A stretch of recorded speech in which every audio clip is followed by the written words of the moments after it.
God damn. My Streamlabs basically decided to not recognize my microphone. What's up, Frank? Tony? Good to see ya. Let's check.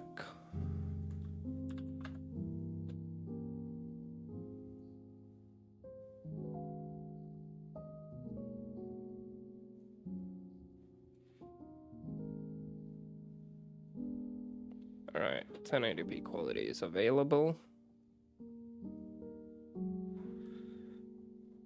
And it looks good enough. Cool.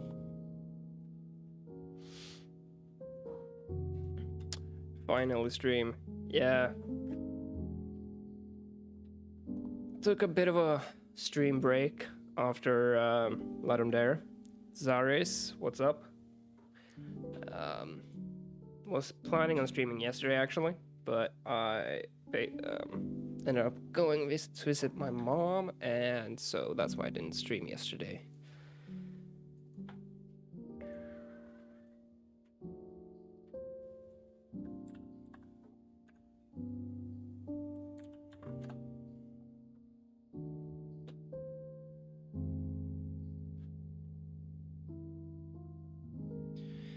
All right. Yeah, so I'm gonna be working on Fusion today. I've actually been working on it quite a lot in the past few days because I decided to basically get rid of OpenGL and switch to using Direct3D 11 because I think it's just a better API. So if we're going to start it up, we have these two render textures, which gets rendered to a viewport, and it's very pink and very bright. I'm GUI's working. So today, I'm basically gonna try to get the actual scene rendering working. Because I don't actually know if like my vertex buffers or my uniform buffers are correct or anything like that. So let's just start by checking render world. What's that do? It calls begin render end. All right, because we had command buffers. Yeah. To be honest, I think initially I'm not gonna use command buffers. I do wanna support command buffer stuff. Well, I want to use command buffers later on.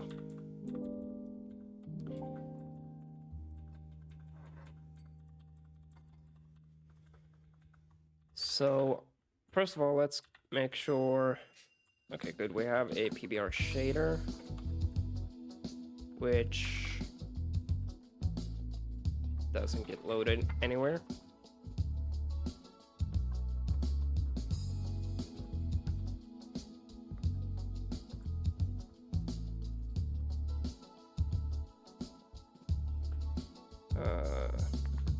How do we create shaders? Shader specification with a layout.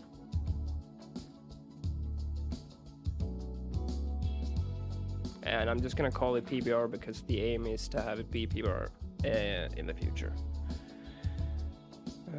Resources, shader, and it's this.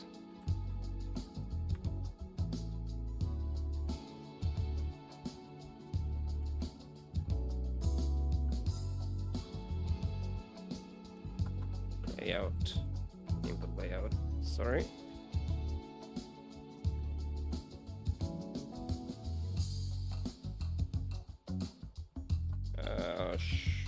Shader data type. I think that's actually float 4. Yeah, it is.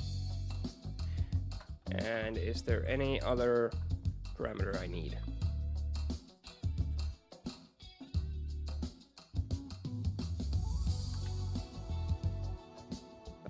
Offset, but that's not actually used by the Direct3D shader. We have normal and text chord, And these names basically have to correspond to the semantics in the shader. For now, 3, 2. PBR spec.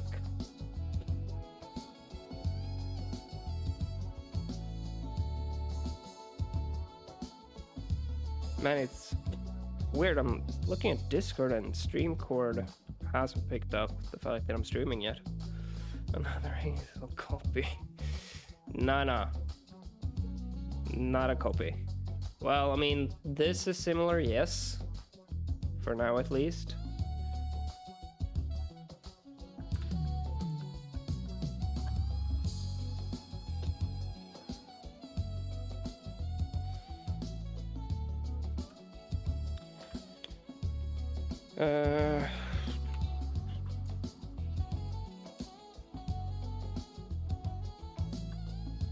Right, here we kind of need to be able to set some stuff. Is D3D11 easier to use than Vulkan? Oh yeah, miles easier. It's like Direct 3D11 is slightly more low level than Vulkan. No, not Vulkan. OpenGL, but it's so much more higher level than Vulkan or Direct 3D12. So it's way easier if you're new to kind of graphics stuff, because it's you still get quite a lot of control with D3D11, but you're not required to set up every tiny little detail like you have to do in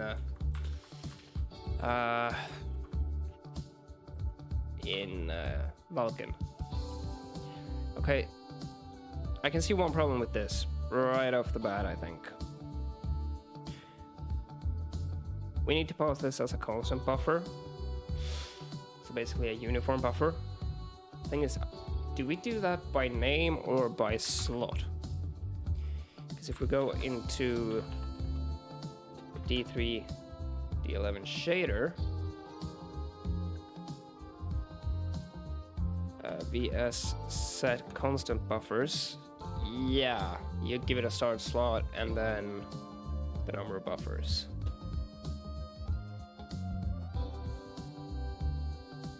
We would have to use something like SPURV in order to get access to kind of the names of those slots, possibly.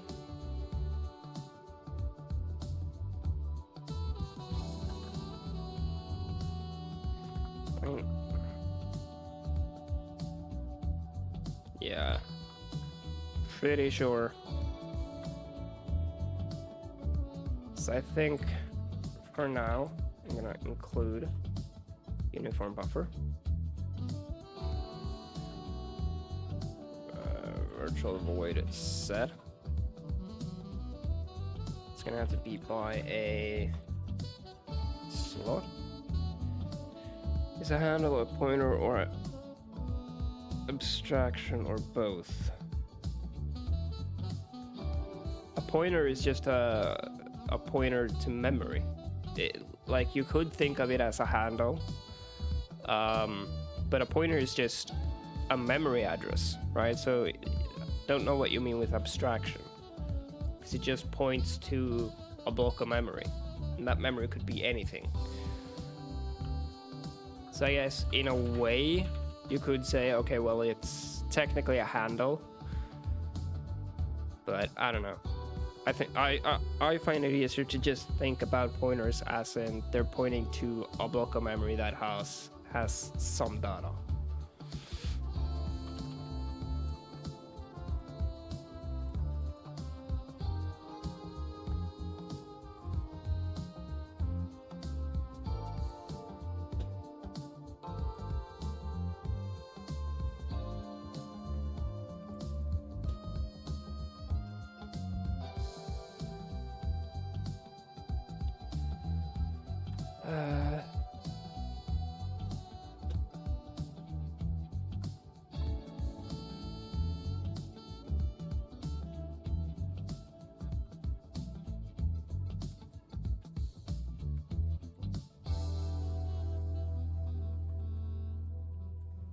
buffer. There we go.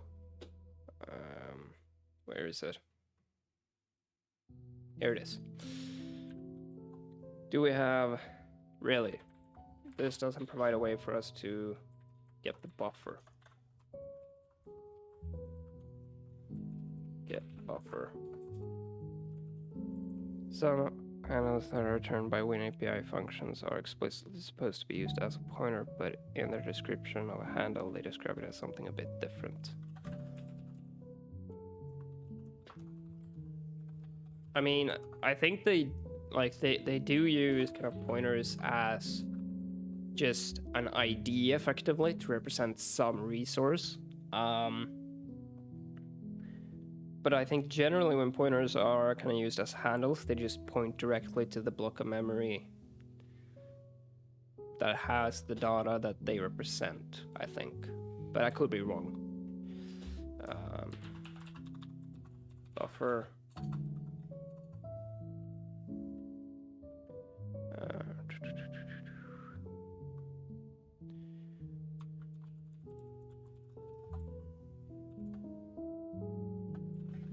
First of all, let's verify we actually have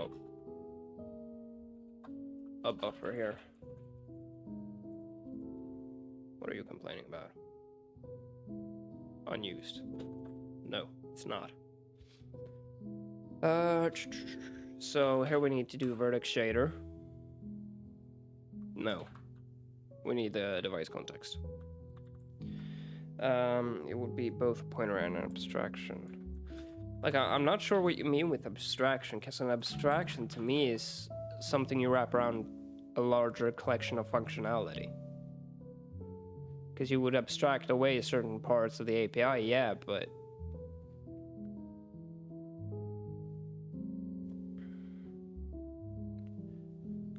Well, yeah, Tony, but obviously, like, that's just because a pointer is just a number, effectively. It's just an 8-byte number that is the memory address. So a pointer is, like, obviously doesn't have storage of its own, it's just pointing to storage.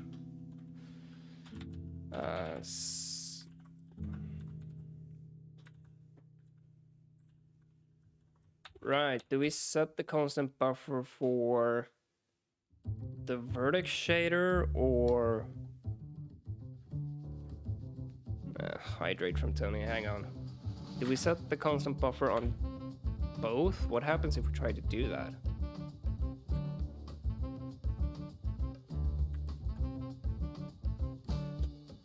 Because obviously, like, a constant buffer doesn't necessarily have to exist in both the pixel shader and the vertex shader.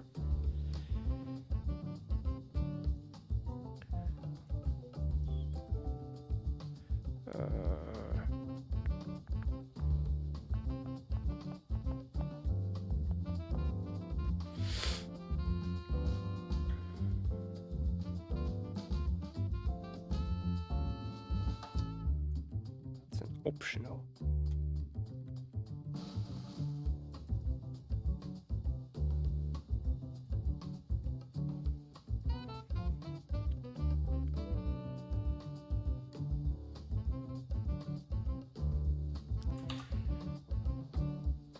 I mean, I guess.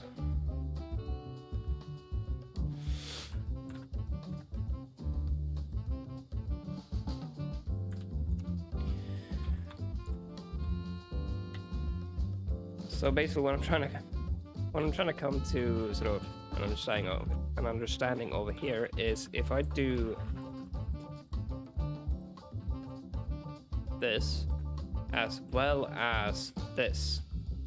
But obviously, the vertex shader could be the only thing that has it, whereas the pixel shader may not have the constant buffer. What would happen then? Because we're setting it by slots, so yeah, that would cause problems. Because you would be interpreting the data incorrectly. So we'd have to know which shader the buffer belongs to. I mean, I think in the case of my shader, it might be fine because it's all contained in one thing. But I guess maybe this only gets compiled into the vertex shader because that's the only place we use it.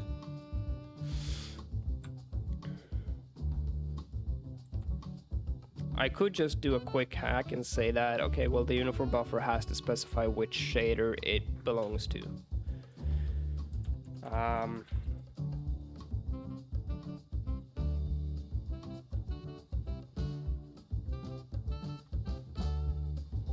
Right. Which I'm not a fan of. We probably shouldn't have to do that. At least not manually. Shader, bind point. Let's call it. Vertex, shader, pixel shader, both.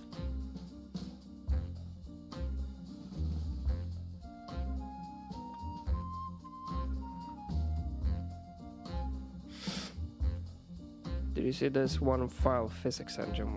One file for a physics engine. Tiny physics engine. It's a single file. That is gonna be a huge file. It's header only as well. Yeah.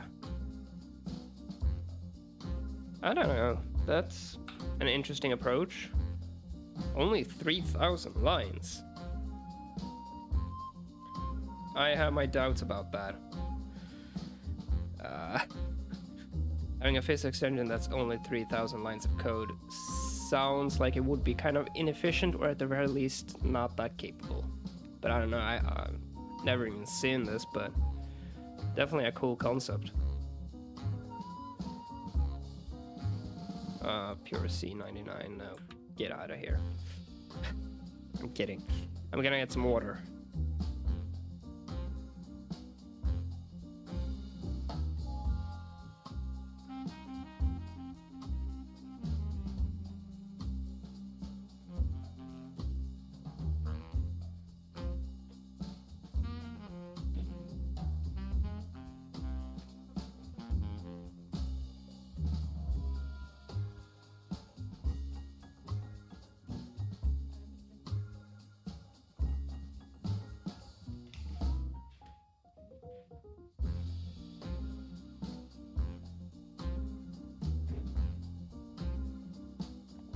Alright, there we go.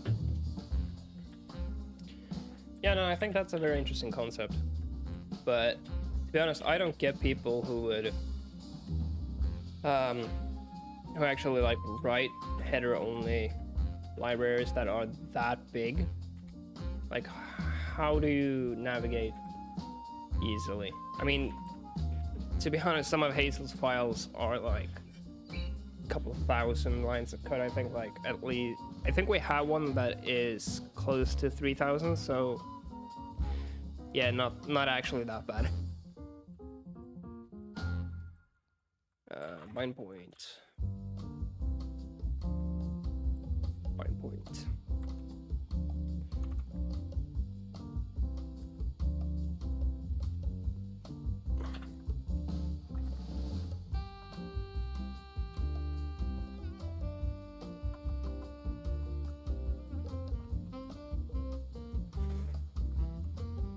This API is very likely to change eventually. But yeah.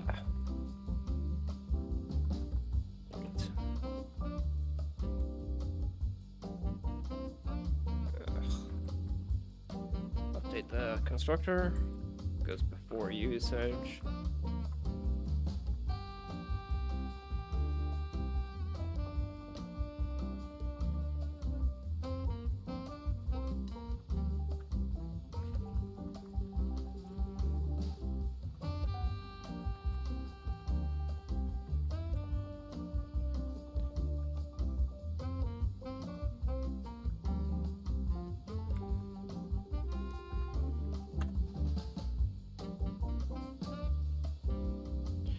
Remember back in the J2ME days, we had to keep everything as classified as possible. Most games were one huge file, and then we started merging the class files when compiling, but folks still kept using one big file for the entire game. Jesus, that sounds like a nightmare.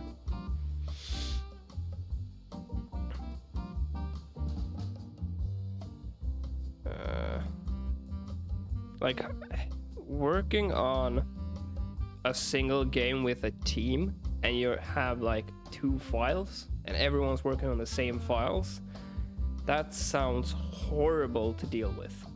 Cheer Wizard, what's up? Okay, so we have a way of getting the bind point. Should mark this override as well. I think, yep, that's what it was complaining about. Did I not update the constructor in the header file? Interesting. Alright, there we go. So let's, I guess, just do a switch.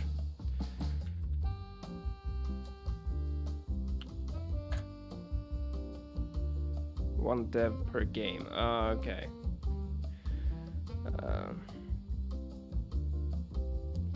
Still low. That doesn't sound fun. D3D buffer.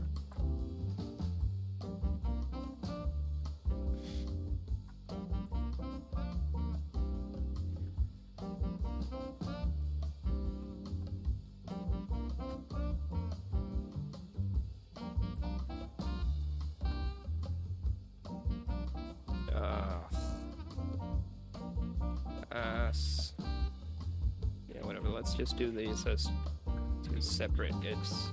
I don't think that's very likely to happen, but should always be safe. Just bail. Switch on D3D buffer, bind point.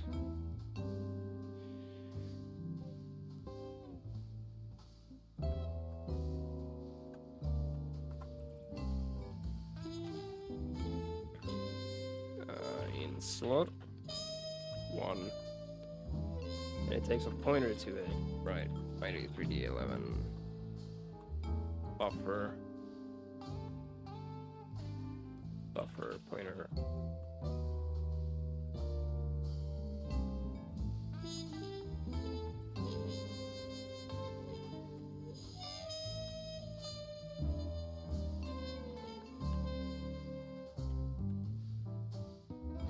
Is Fusion also Windows 10 exclusive engine? Windows 10, Windows 11 for now. I do want like Vulkan support, and I have tried to keep it I've tried to keep the code as cross-platform as possible. When I switched to using the Win32 API, I once again created a Windows window class, and like Linux or whatever would use GLFW most likely, because I can't be bothered dealing with platform dependent APIs that if it's like a minor platform. Windows 95 window and so on. Alright, so we have a way of setting uniform buffers. Cool. Because these are actually going to have to be proper, like, uniform buffers.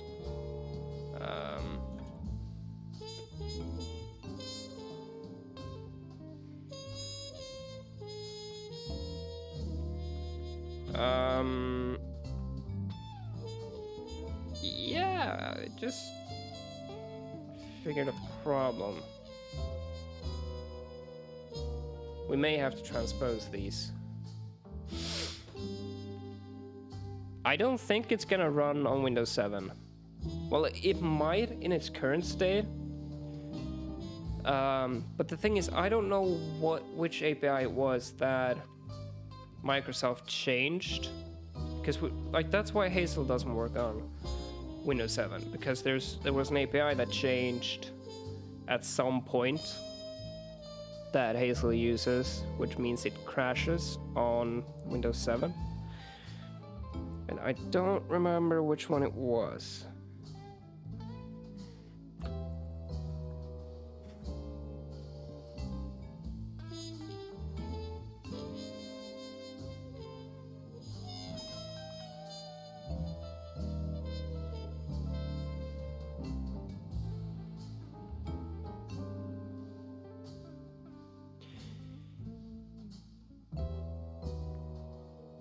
Yeah. Hang on. There's a set thread description thing that Hazel uses, which isn't available on Windows 7. So if my engine ends up using that, then yeah, it's not going to be Windows 7 at all. I also did a cross-platform design, but I'm using a header file for common specification and macro switching, so I can only switch between platform implementation in the build time, which I think is fine. Yeah, and I mean, I'm gonna be doing something like that with Direct3D, because obviously I can't have any D3D or DirectX symbols in my code if I'm trying to compile on Linux or Mac or something like that. So I'm gonna have to do that for Direct3D 11. And on those platforms, I would obviously also exclude the Windows folder, for example. So we need a mat4, which is gonna hold, which order is this in?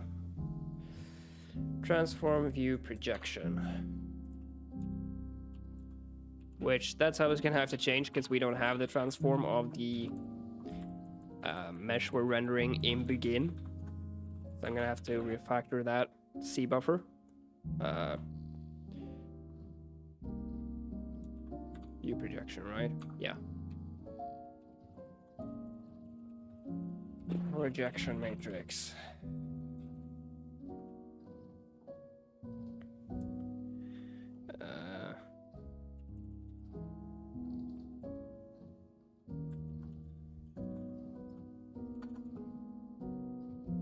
Yeah.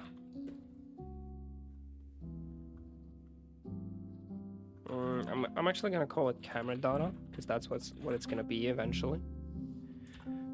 Transform, I'm just gonna do.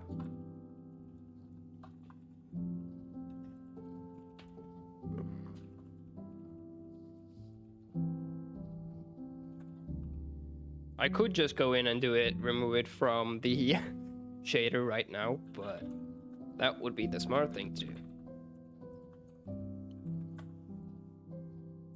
Projection. It's gonna be this.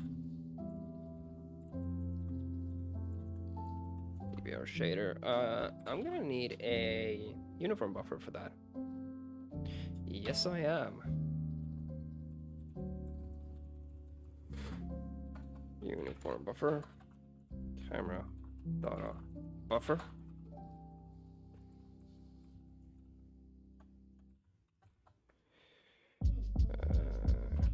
Uniform buffer create, which takes in the data, or optionally no data, size, and a bind point.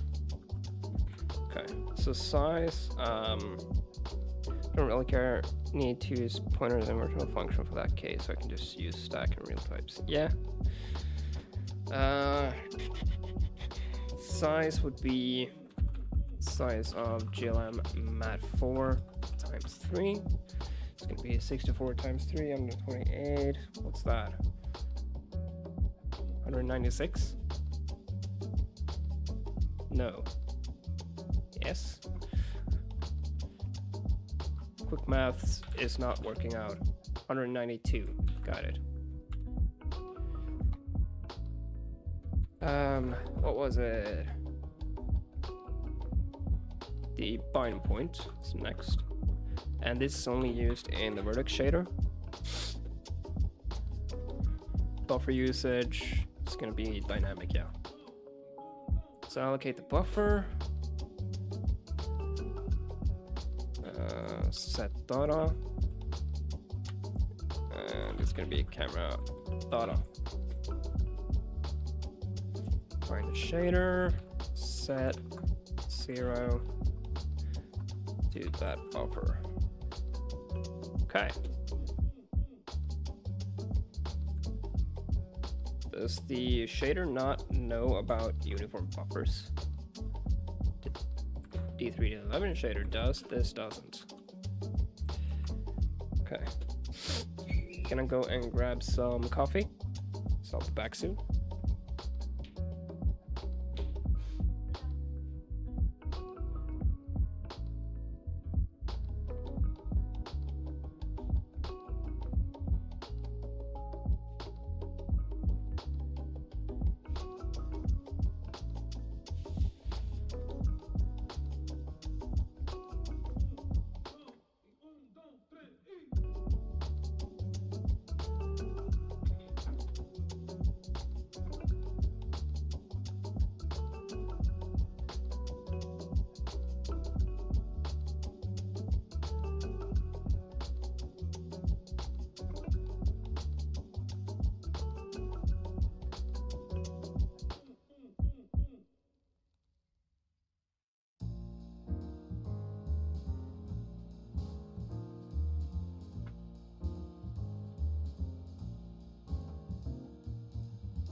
There we go.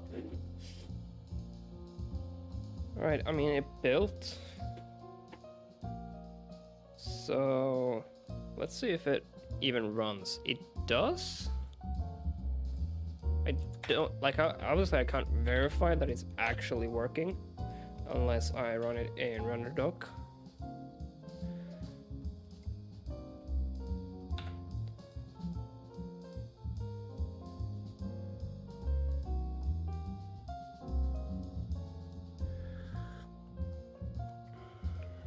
Well, it doesn't say there's any errors.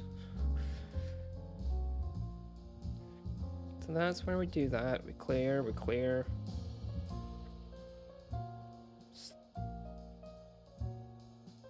Is it here?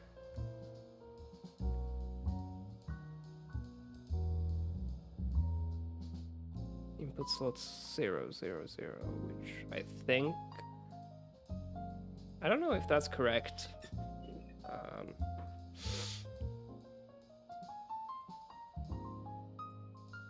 Is the buffer ever getting set? Like my buffer?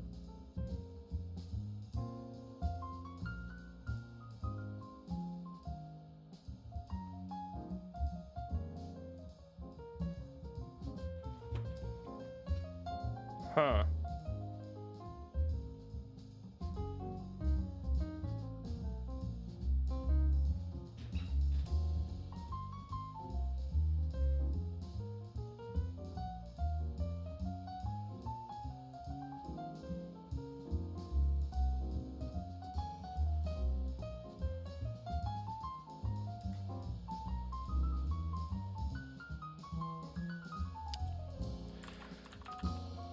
Check something real quick.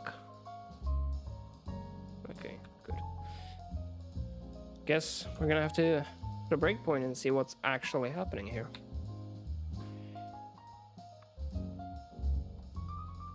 We get these, and I think they could just be like an identity matrix, and I think they are. Although the projection matrix obviously shouldn't be, and it's not, which is good. Then go into set data. So we map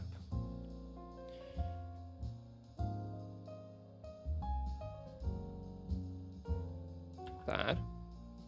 That should now have stuff. Yeah, and the size is 192 in data. So I think it's been done correctly. And we bind. We go and we try and set the actual buffer. We call site constant buffers add slot 0 and it's 1. Okay, so I mean it looks correct. I'm not getting any warnings, but I don't know why I can't inspect. Oh wait, hang on. Here we're getting. No, that's I'm GUI.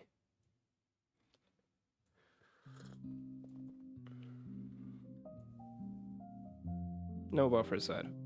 No buffer set. So I'm GUI like overriding my buffers or some shit. Because I think. Yeah, here we call set constant buffers.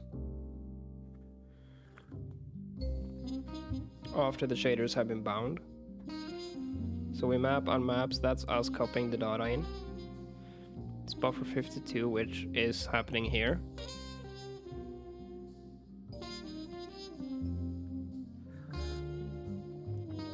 It is a constant buffer.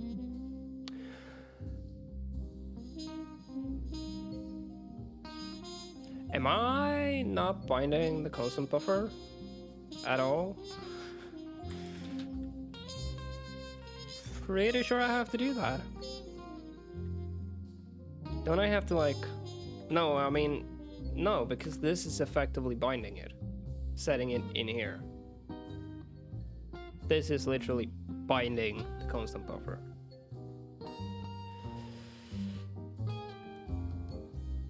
Just trying Cyberpunk with a 4090. 4090 have 4090s even been released? Like, have they actually been released? Yeah, apparently they have.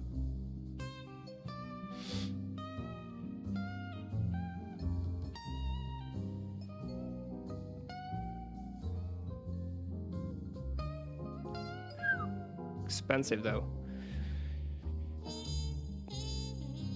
50 FPS at almost 4K ray traced. That is impressive.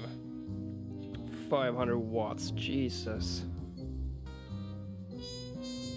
Yeah, if I were to try and buy this, I'm not gonna because I can't afford it. Oh my god. What? That's basically $22,700 US. That's more money than I paid for my entire PC, which has an RTX 3070. So that graphics card is worth more than my entire PC. Which is interesting. So why isn't RenderDoc showing me the things I need to see here? It's not showing me that the buffer is actually being set. Even though we call set pipeline state vertex, like no buffer set. What kind of bullshit is that? Oh no, wait. Okay. Let's have a look. No, it is being set.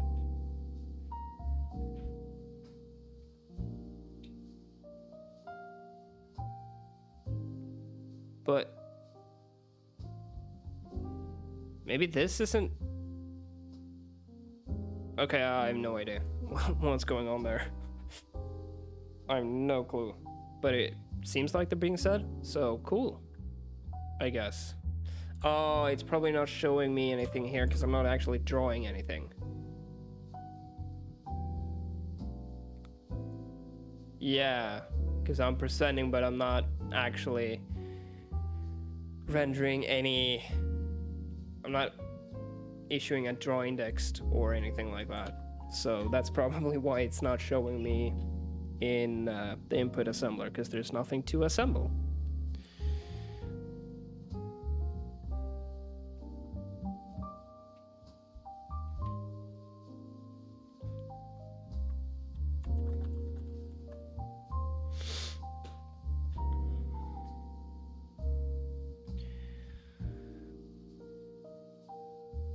Yeah, also, StreamCord seems to not be picking up the fact that I'm streaming.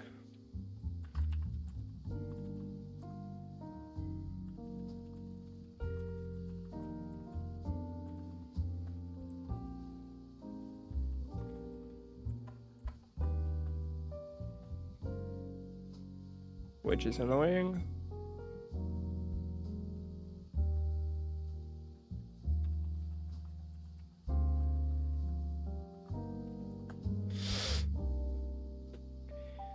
But okay, so let's trust that that works. Let's start rendering. Because in theory, if I just uncomment this,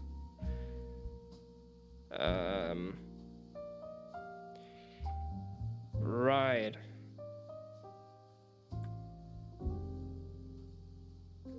Renderer is not static anymore.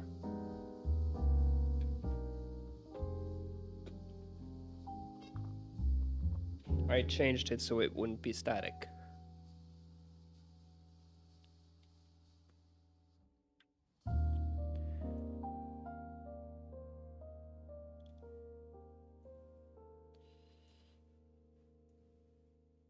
Which is annoying, because I do like having a static renderer, but the thing is, realistically, it's not great design when you think about it. Because the only... yeah. Could make it so this takes in an actual reference to the renderer itself. What creates these? It would be the viewport windows construct renderers. And this obviously doesn't know about the renderer either. That's mildly annoying. Because I kind of don't want to take in the renderer. I could, because the thing is, the application owns the renderer. Right? It creates it right here. What I could do is just, because we can get an instance of the application, so I could literally do shared renderer yet renderer, which I don't mind. In which case, tone redeeming stretch.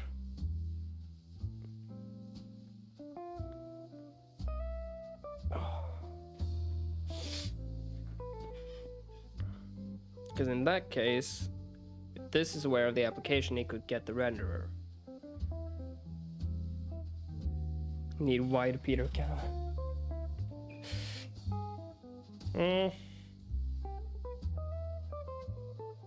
Not so sure about that. Because I think it makes sense for World Renderer to kind of have a renderer instance. Thing is though, I'm not sure how I feel about like the terminology here. Because this is a virtual class that gets implemented per API, right? So we have a D3D11 renderer somewhere. Yeah, here. This would of course go through and do, you know,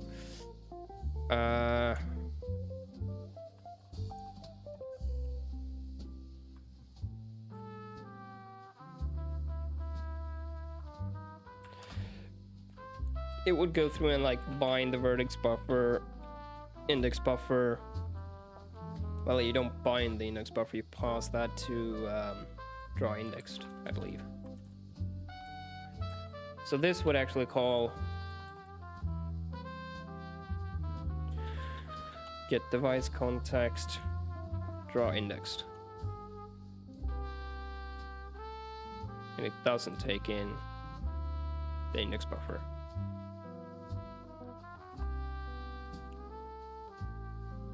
Guess I'm wrong about that. May I ask you what version of physics do you use in Hazel? The latest version, which is 4 point something, 4.1, I guess, is what it is. Yeah, we use this version. That the commit that was pushed on the 23rd of April last year. For now.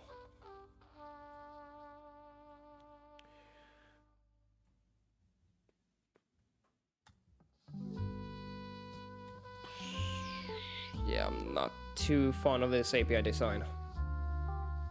At all. Well, it's not worst, but...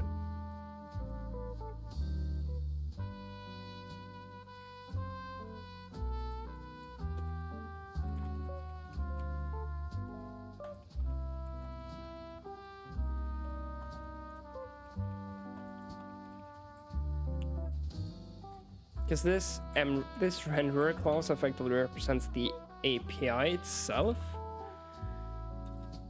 Application get renderer.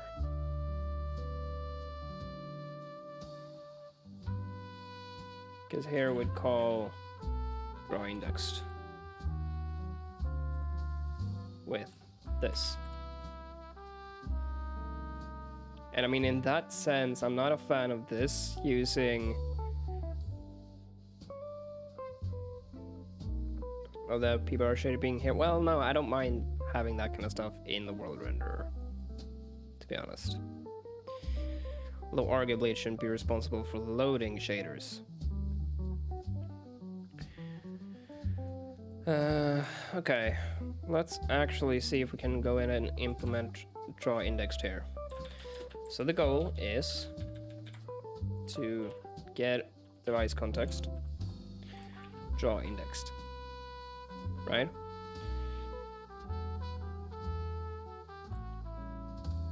Yeah. And that wants the index count. It's going to be index buffer, get count. So there's physics 5, but it's this weird omniverse media thing. Yeah, I know. I'm super pissed that physics 5 is exclusive to Omniverse, because I don't think it's available here anymore. Physics 5, which you can see like it has some pretty nice features, but it's Omniverse exclusive, I believe, still. Physics 5 is exclusively available to the public NVIDIA Omniverse platform. So...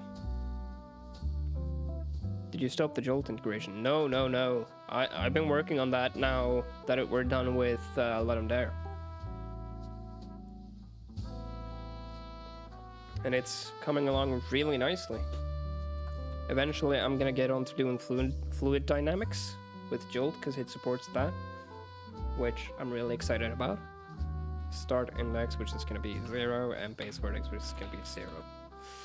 So effectively we want to do this, but we need to bind these guys. Although we bind the shader here. Yeah. This is gonna bind the vertex buffer, which apparently we don't have.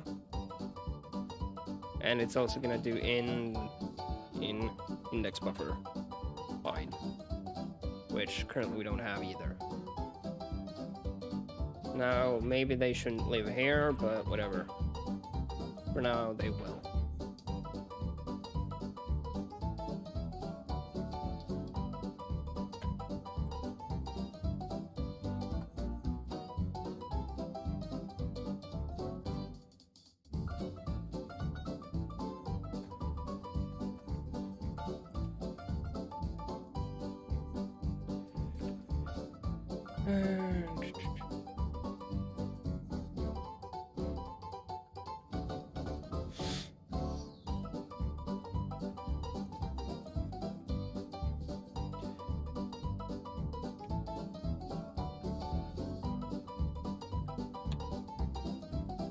Currently this is going to be very inefficient. Start slot 0, number press 1. And buffer strides. Do I need that if I have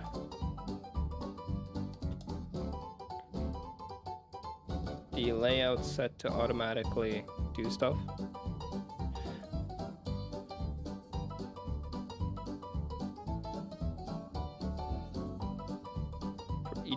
buffer in the vertex buffer array. Gorsic, thank you so much for the sub. 3 months. Damn, dude. It's going all right. D3D, doing Direct 3D 11 stuff.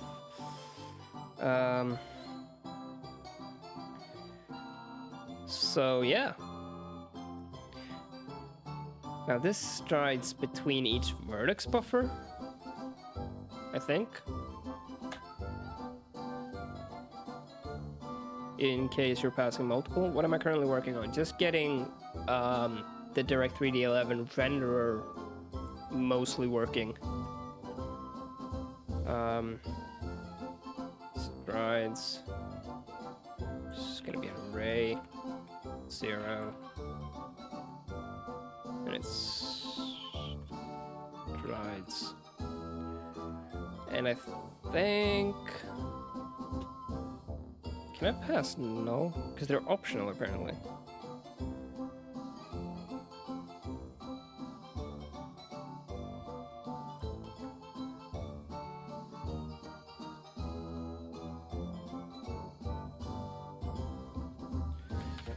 No, I ditched Vulkan long ago. I moved from Vulkan to OpenGL, and then I regretted moving to OpenGL, so I switched to Direct 3D 11. Can I?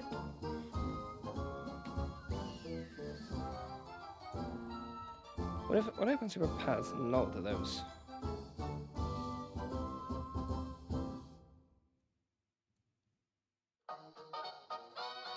Wait. So it's... Because offset's gonna be 0. Right? But... What about strides? Is that like stride in the same sense? No, it can't be, because this isn't per...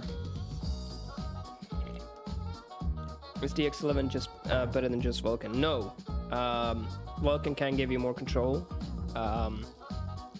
And potentially more performance. The main reason I'm going with Direct 3D 11 right now is to basically make it's to effectively let me ease into the whole graphics programming thing. Instead of jumping into the deep end, which is Vulkan.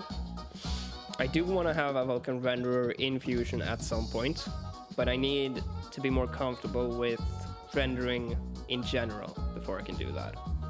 And Direct 3D 11 offers a very nice happy medium, I think.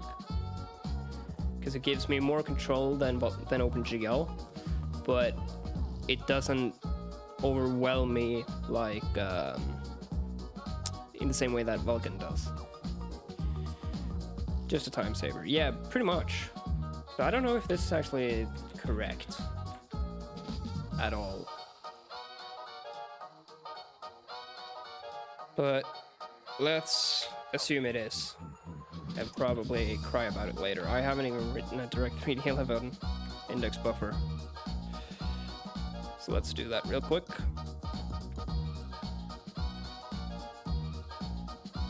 I think I could just create like a D3D11 buffer class. Because in D3D11, in it, like all of the buffers are pretty much the exact same.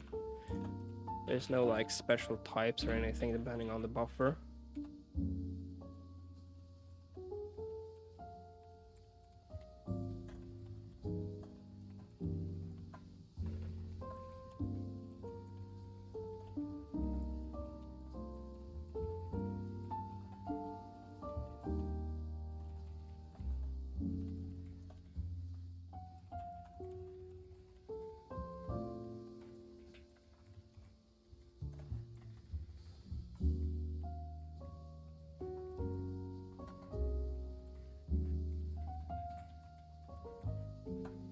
What do we need? We need one that takes in just a size.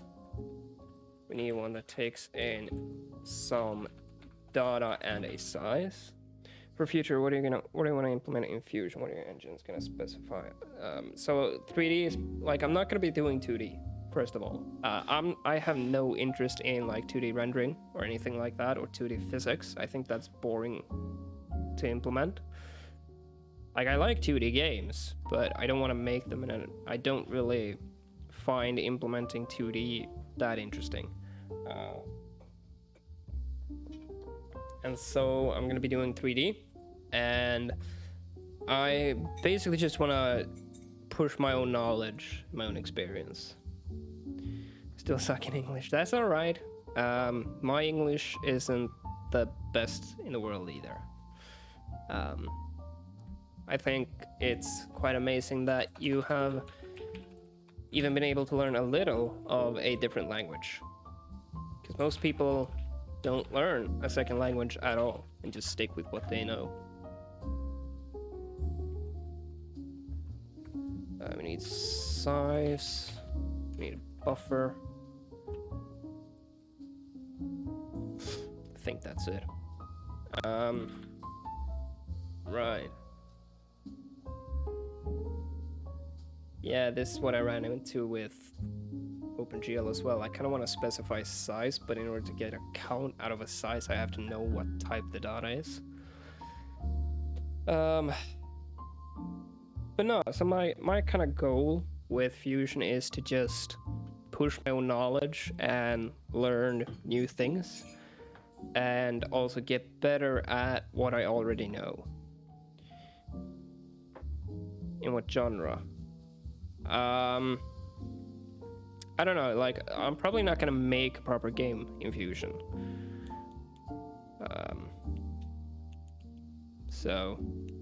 But if I do, we'll see. Like, I personally really like fantasy and science fiction role-playing games. They're very much in my style. So I'm gonna have a quick look at what I did for OpenGL. Here it is. Let's go there, browse files, Fusion, source, platform OpenGL, index buffer. I assume that we're passing in 32-bit unsigned integers.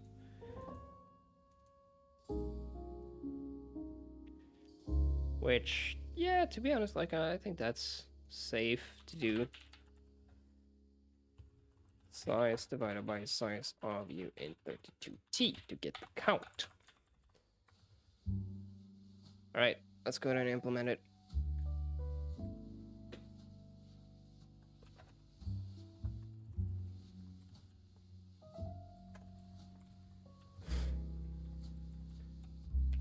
So we're gonna need a D3D11 buffer description.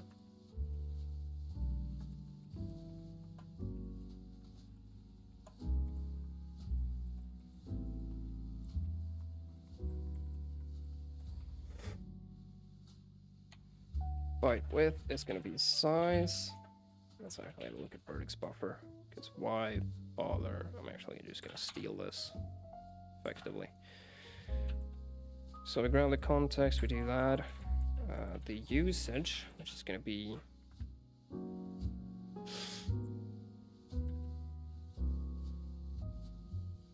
I mean, it could probably be immutable. Would you mind explaining what is DX11 and other in writing?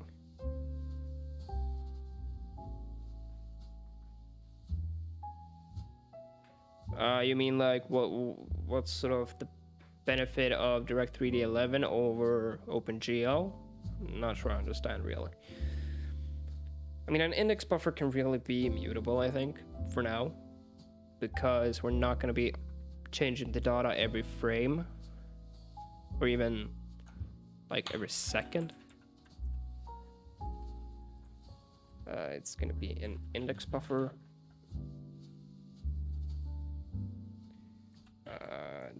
No access flags. What are the main differences in coding? Oh, I mean, basically the biggest difference, I think, is the fact that OpenGL has a global state. Basically, you don't have to define things like, well, okay, so one thing is Direct3D 11 uses structs for filling out data most of the time. OpenGL obviously doesn't do that, but also Direct3D 11 doesn't have global state, right? So we have to manually create a swap chain. We have to get the devices and the device context, all of that stuff.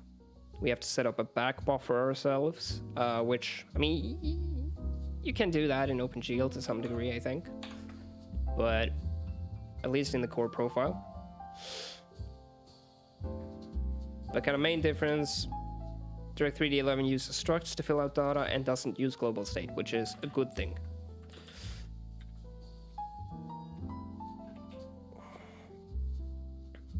I'm actually gonna cut this into here.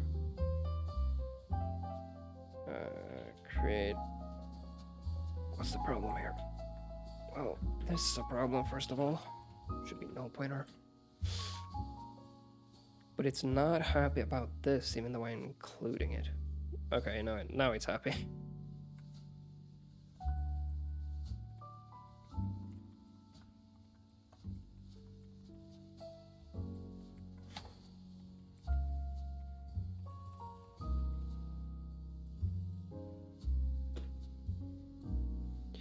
It's basically more like Vulkan. Yeah, definitely. Magets, what's up? Good to see ya. Yeah, that's exactly right, Agorsik. You can definitely say that Direct3D 11 is more like Vulkan than OpenGL is, because it is, even though it's not like Vulkan at all in like complexity, but in terms of API, it's a lot more similar to Vulkan. And then we need to remember to release the buffer. And for binding, which, yeah, set index buffer. Take the buffer, the format, and an offset. Okay. Yeah, I think I know why that is. Because you may want to start, if you have like a massive index buffer, you may want to start in like the middle of it.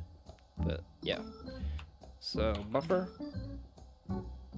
Such a joy to deal with after writing tons of Vulkan code. I can imagine. Like, I've obviously not, like, I've only written a little Vulkan code, but I've written a lot of OpenGL code, and I think just Direct3D 11 is so much nicer than OpenGL. And obviously, Vulkan is complex, to say the least. What is this? Hang on. What would the format be here?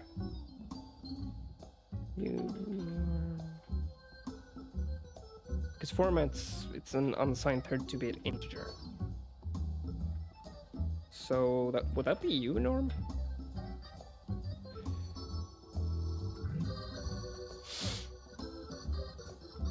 D3D11 gives you much more detailed feedback. OpenGL is constant guesswork if something doesn't work out. Yeah, definitely. Like when I was starting out writing this API, I ran it and I saw a ton of warning messages in the output telling me exactly what I was doing wrong, because it wasn't like what I was doing would cause a crash. It was just invalid usage, and it just told me exactly what it was that I did that was invalid without without me having to go in and do a bunch of random shit. So it would be an R32 uint. Okay. HDI format R32 uint. Offset, I don't know, 0 probably. By the way, last week I set up new channel like VS Code Rust theme. Awesome. Don't really use VS Code that much myself, but yeah, cool. And I actually do quite like VS Code.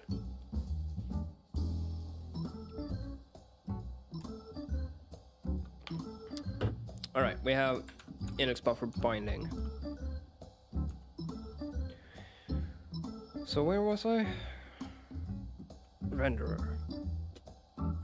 Okay. Shader. I don't really need shader in here because it's already bound, but yeah, whatever. Realistically, this would just record into a command buffer, which would then be executed in end. But yeah, for now it is what it is.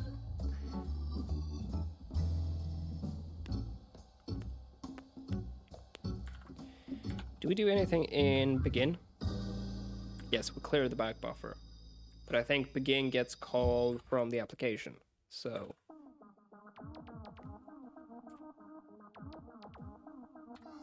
Let's maybe give it a go. I don't know that this is gonna work, but let's hope. If it works, we should end up with a cube. In theory. Oh, incomplete application. In World Renderer. Yeah.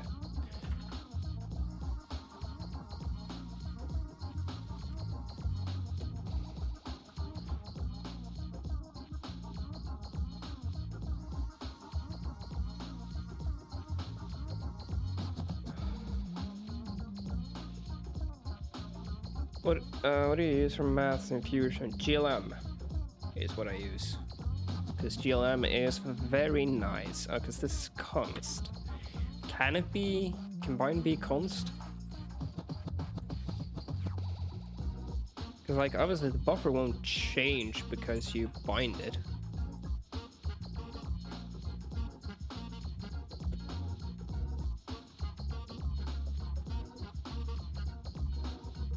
But I think it might be unhappy with having it be const because we're passing... Or does that take a const pointer? Oh yeah, it does. GLM is nice, but linalg is nicer. Single file header library. I think GLM does have like a single header file if you want it, but maybe not actually. GLM still the best. I don't know if you would call it the best, but it's good enough. Okay, that's not what I...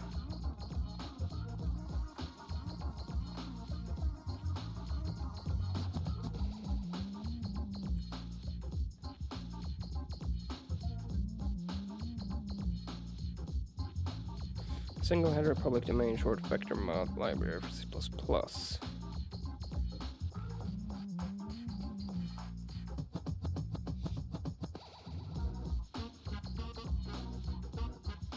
Oh, it uses Direct3D11 syntax. Or DirectX syntax, I guess. Samples.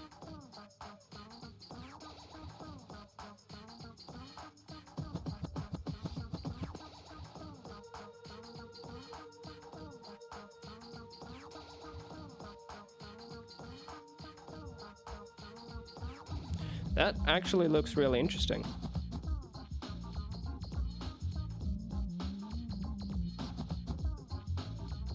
Only missing orthographic matrix definition.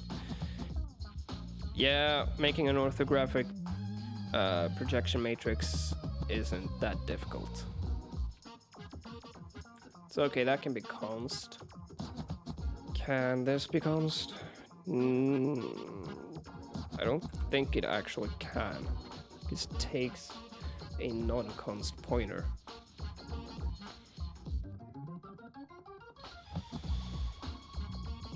Which isn't great.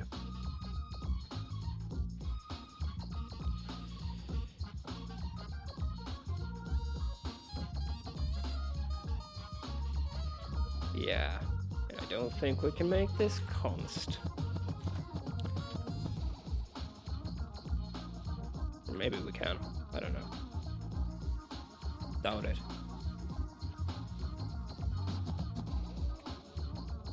pretty sure it's not gonna be happy about that.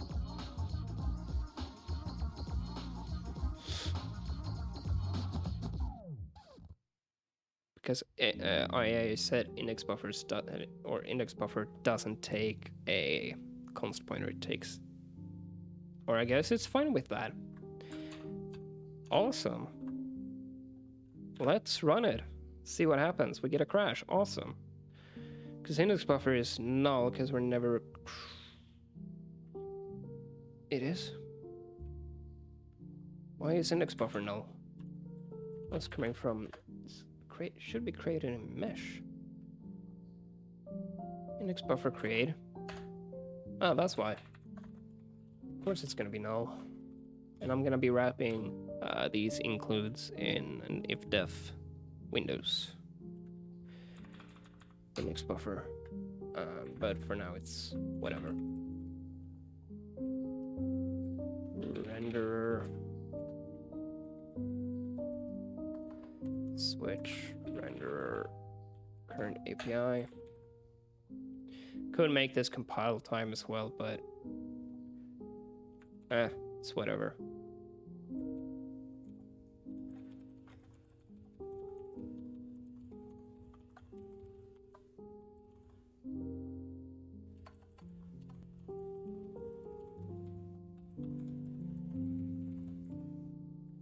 Yeah.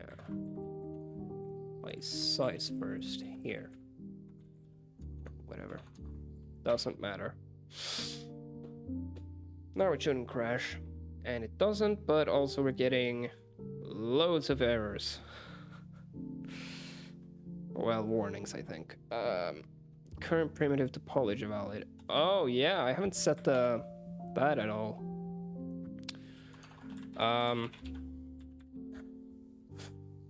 Probably shouldn't do it here, but I think it's device context we do that on. IA set primitive topology, yeah. Primitive topology. Triangle strip or list?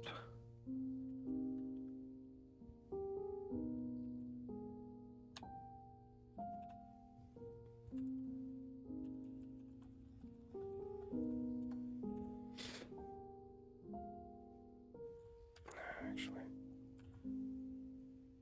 let's specifically search for this.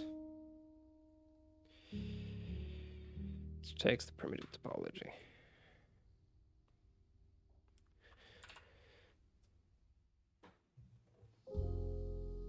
Hang on.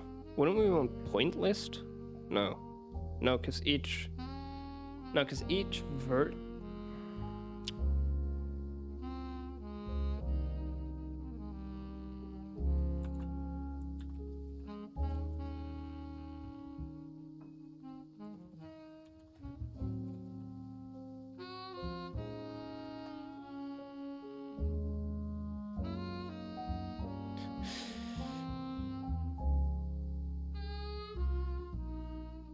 Well, that's not useful. Let's try triangle list.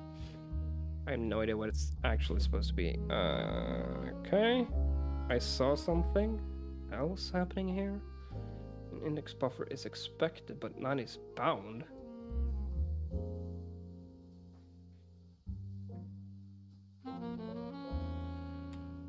I'm sorry. I'm definitely binding it. Right here. Calling bind. And I'm passing it to buffer with... What? I'm confused. Why is that not working?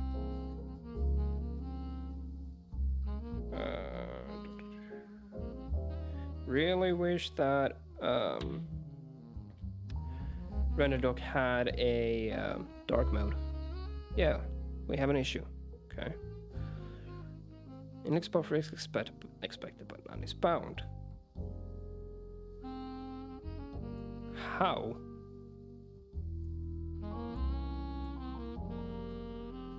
I think... Yeah, it's here. No resource. So buffer isn't valid? Okay, hang on. Gonna put a breakpoint here. Step into that. Well, screw it. Let's go in here. So it should end up here. Does. Context. Immutable. Size being that.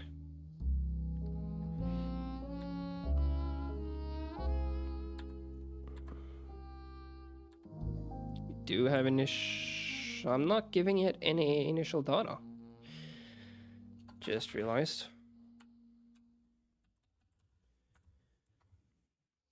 Also, I'm never checking the return on like create buffer and stuff like that.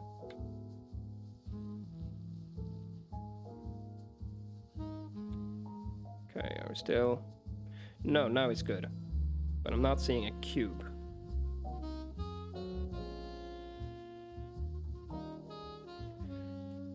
Okay, but progress. Let's rerun it in RenderDoc. Don't save, print. Okay, pipeline state. So, I think it was here. Yeah. 36 indices, which, is that correct? I think it is.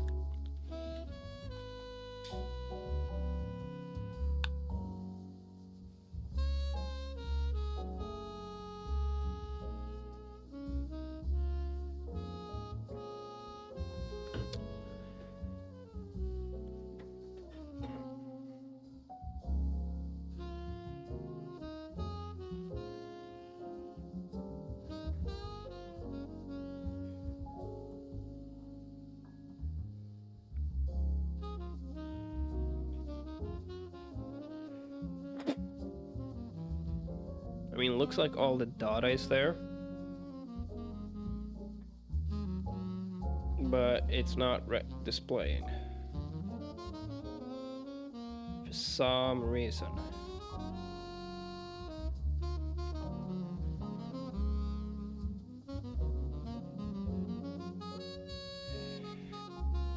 It's weird that all normals are 0.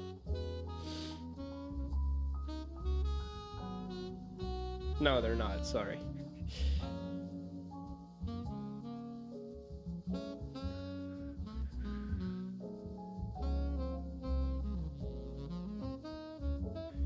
Could be because we're doing triangle lists.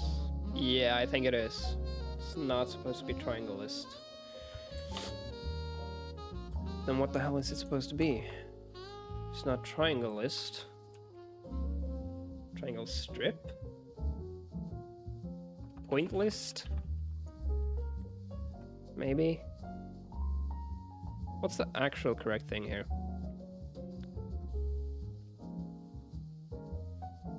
Because I don't think it's supposed to be point list. Launch. No. Print.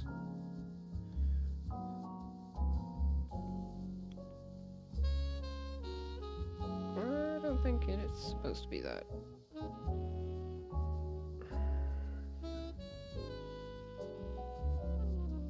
Yeah. No. No.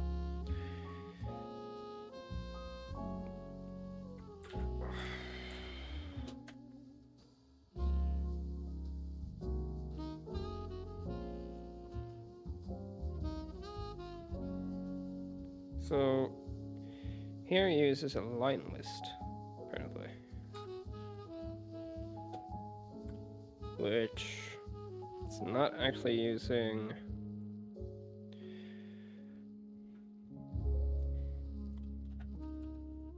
index buffer. Because I don't think it actually matters here.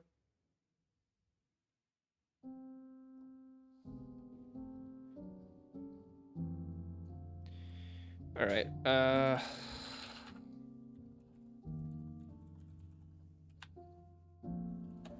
We're checking out Sparky.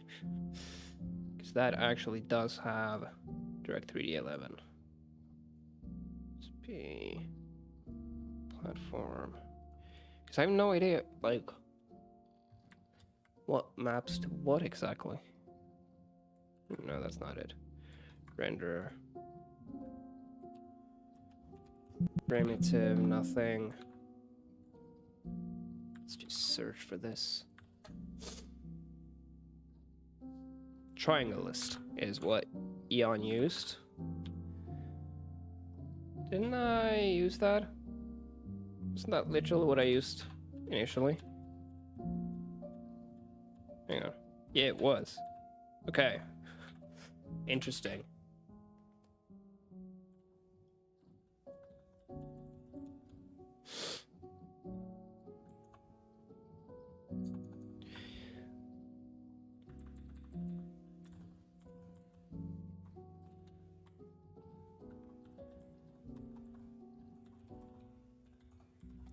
Let's do that before we render every frame. It's possible that like GUI is overwriting our stuff, because they do that. The last launch. Because if not, I have no idea what the fuck is wrong.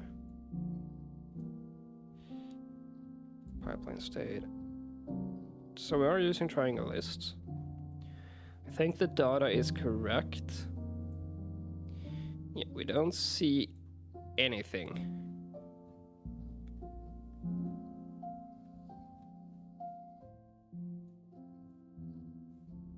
Which is interesting.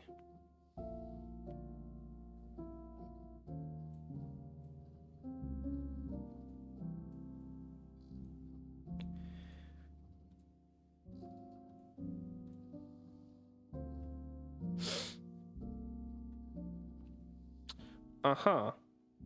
All of the positions are exactly the same.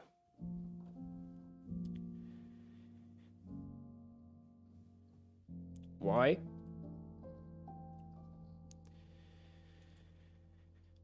Why would they be exactly the same?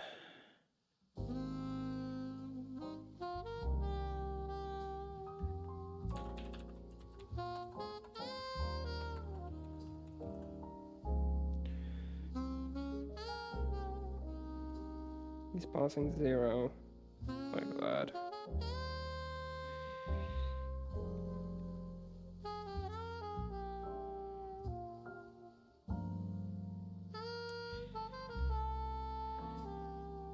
That's really weird.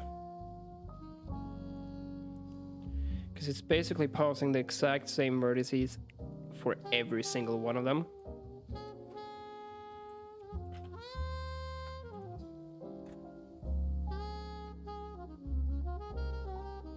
Eddie, what's up? How's things?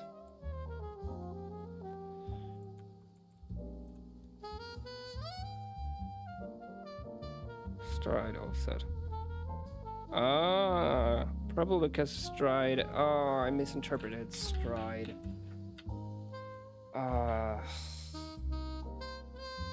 That's a problem. Because I don't have.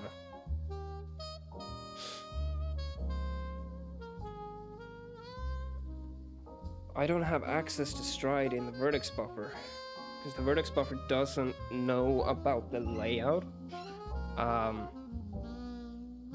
Because in Direct 3D, that's kind of very heavily tied to a shader.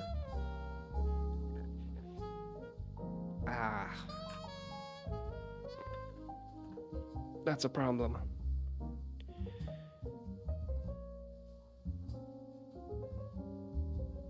Because that's stored in the shader.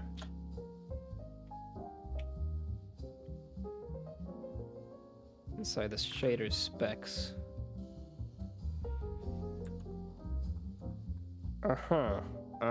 What would a good way of sort of remedying that be? We could make it so this has to be aware of the layout as well. Which yeah, that makes a lot of sense. Because obviously otherwise it won't know the distance between each vertex. God damn it. No, that's a problem because we create the vertex buffer in here. But this doesn't know about the shader. Because the shader has that. Okay. I mean, for now I could hard code it, which isn't great. Guess we could do vertex buffer layout. Sure. Let's do that. Then we go in there, we go into world renderer. Just copy this in here. For now.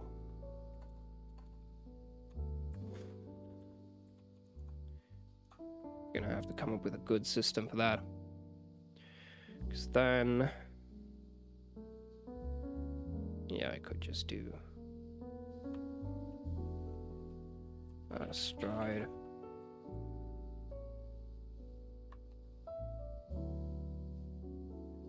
Why aren't we just storing this? So we're doing this.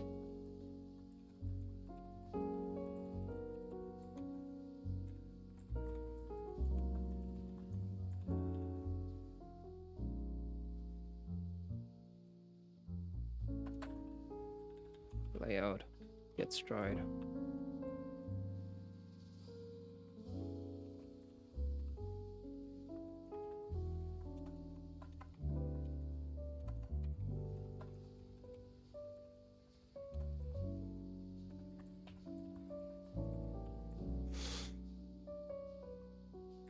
It's not undeclared, stop lying to me.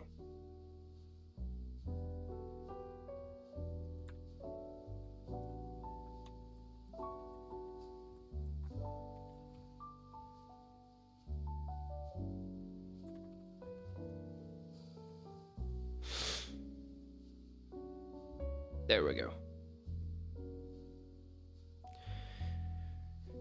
This is how I did that in my game engine. Oh, you used DirectX 11? That's sick, dude. So you have a pipeline abstraction.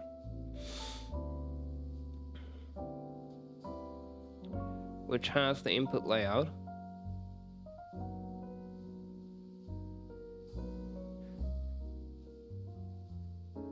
So, okay, but what does the pipeline have, though? What sort of makes up the pipeline?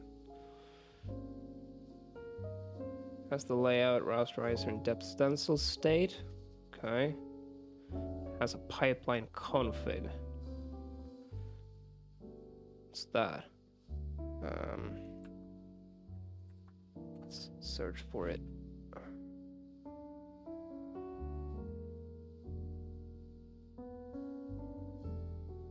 No, that's DX12. Here it is. No. It includes pipeline config. Oh, because this is the CPP file. So pipeline config has what exactly? The input layout, it knows about the shader, has the topology and all of that. Okay. Yeah. Could be worth doing something like that. I'm actually gonna... yeah, I'm gonna do that. Just so I have it, if I need any reference. Yeah, I'll probably end up doing that eventually. For now, let's just see if this works. Oh yeah, hang on. No. Create info size.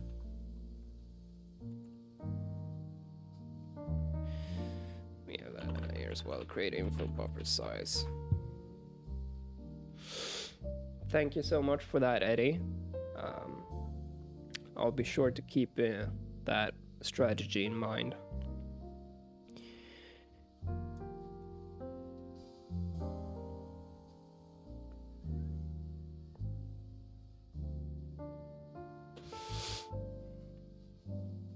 Let's give it a go.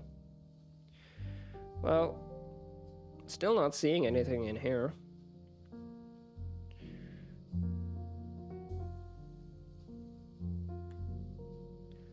But if we take a look in here, state. There.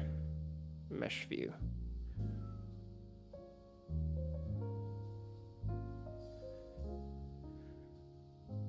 Okay, I mean, it's still not correct because we have like these blank vertices. And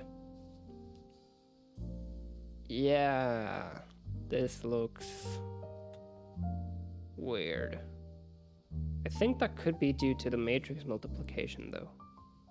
Potentially.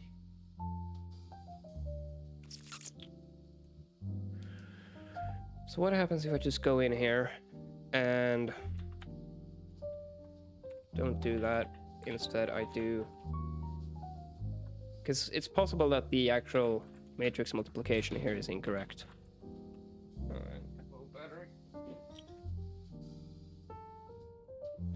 So what if we just use the input vertex positions? And let's go ahead and relaunch. No, don't save. Oh, progress. That still obviously doesn't look anywhere near correct. Looks cool though. Let's take a look at it now. No, it's still worked. But we're apparently missing entire vertices randomly.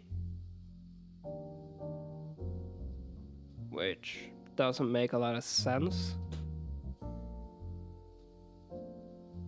Those just come out as 0. Doing the poop engine. What? The hell are you talking about, Tony?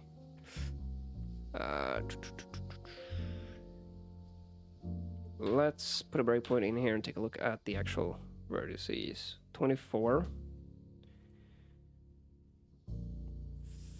35.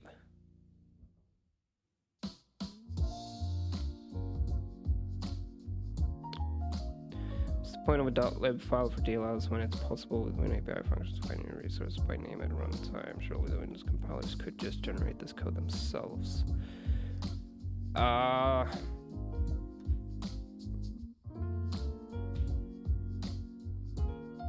Yes, but you do kind of want the compile time linkage as well, I think. Because if it's all done in the runtime, then you wouldn't know that anything was wrong until you run it, which I'm sure they have a reason. So yeah, we have 24 vertices. This, for some reason, thinks we have 35.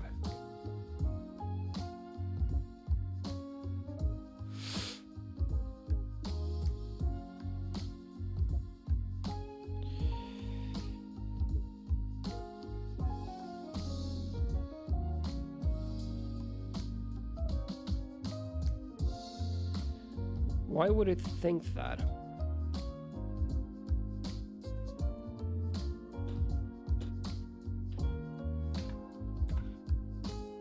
Probably because the stride is wrong or something. 4, 3, 2. 4, 3, 2.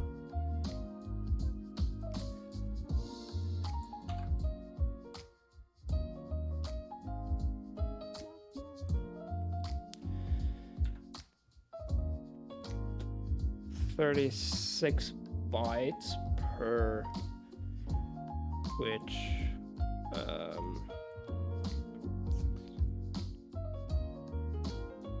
that sounds correct, yeah, because we have 32 plus 4 bytes.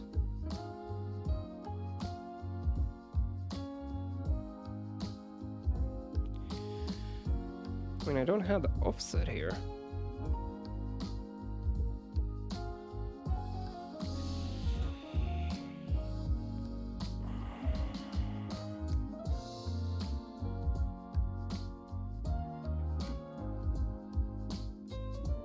Very interesting.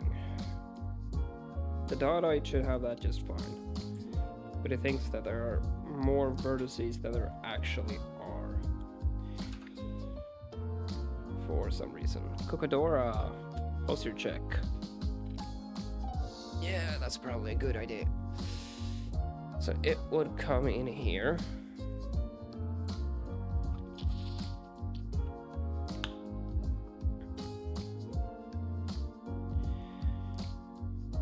Give it all of this. Stretch from Eddie. And it would give it the data immediately. Which I think is correct.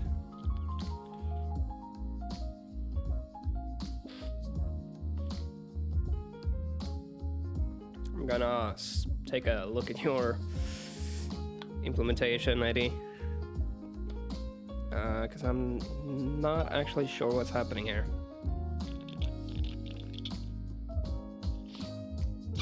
Ah, yes. Only dynamic, no matter what you pick. I'm kidding, by the way. So you allocate some internal storage, which makes sense. Size, usage, vertex buffer, access right, miscellaneous structured byte stride. Do I need that? You create the buffer and then you do that. Whereas I'm just giving it the initial data immediately. Do I need structured byte stride? What is structured byte stride?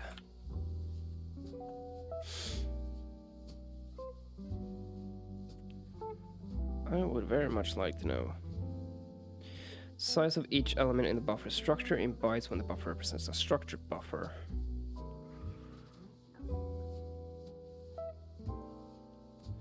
I don't think that's what's happening here. Structured buffer. Size, use the structure with bottom or member types. Yeah, no, I'm not using structured buffers. That's not the problem. What is the problem here?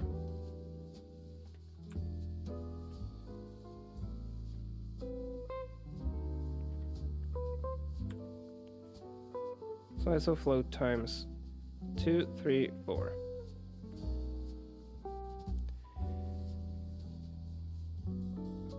Two, 3, 4. Yes. Your problem being what exactly here?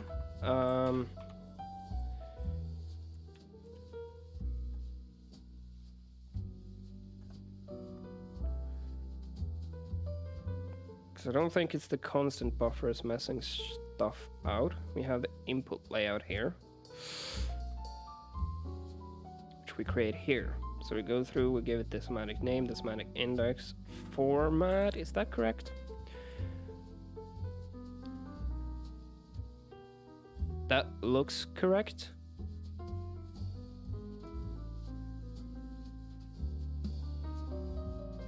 B32, B32, A32 float. That definitely looks correct.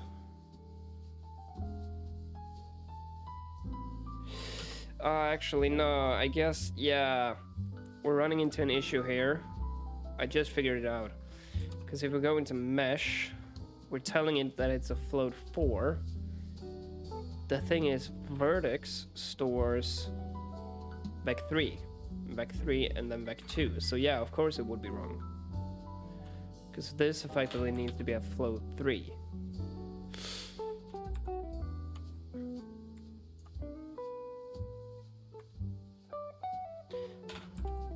Now, I think if we just do that, this won't be correct, because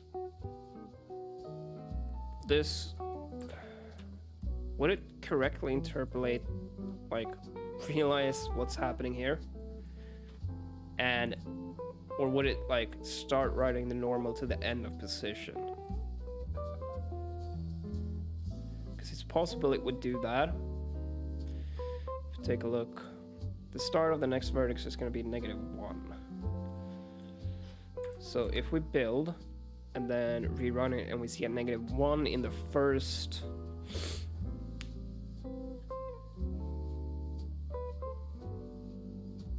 precision. No, wait. No.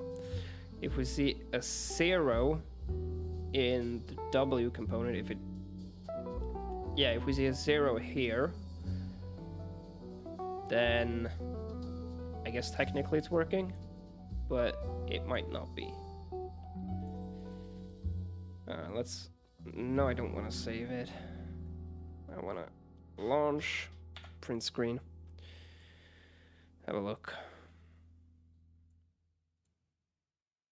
Pipeline state, mesh view. Okay. Well,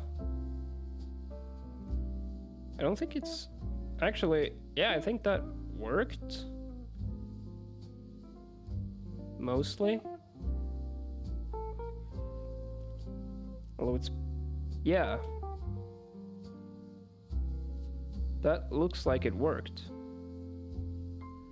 So it's correctly interpolating or like realizing what the data should be. Well, it's still, yeah, this is showing how many, yeah, because we actually only have 24 input vertices, but whatever. Okay.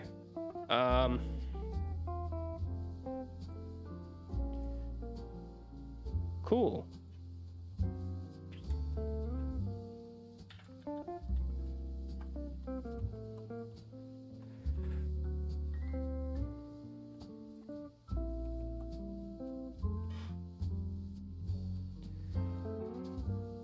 And we see nothing. Which, yay. Now if I make this a camera, we see nothing. Oh.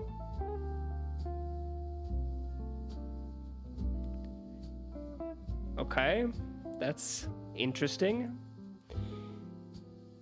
I think my matrix multiplications are off, and let's go ahead and quickly just ban that person. Yeah, so I think my matrix, I think I need to transpose them. Possibly. Because my matrices are not correct currently.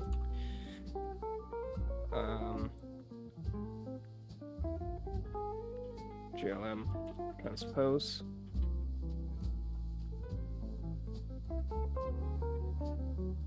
Possibly. And I think I don't technically need to transpose the identity matrix, but let's do it either way.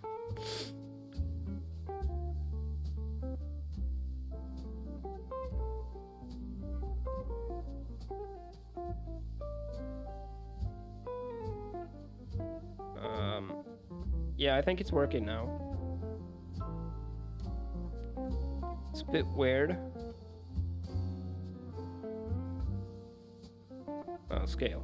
That's scale, not... Yeah, I think it's actually working. It's just my projection matrix is a bit strange. Because when we go components, we create a world camera, which should be fine. Because we do perspective field of view, that width, height, near, far, which I think is the correct order. Yeah. And that is... No. Is it correct?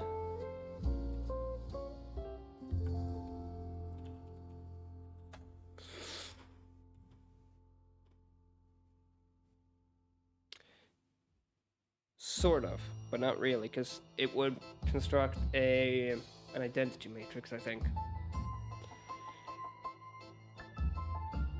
Technically.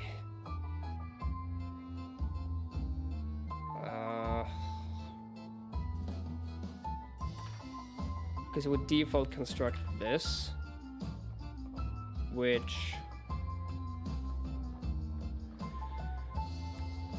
would just call the default constructor here, and so we end up with a default constructed one.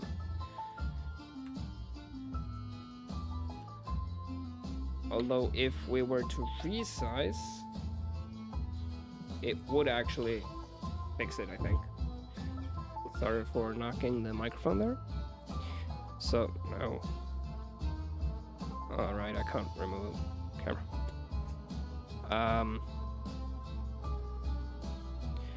If I were to resize, then it actually constructs a view projection, or a perspective projection.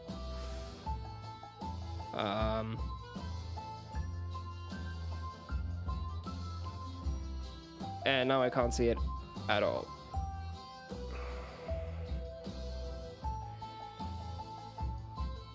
Oh, that's the wrong one.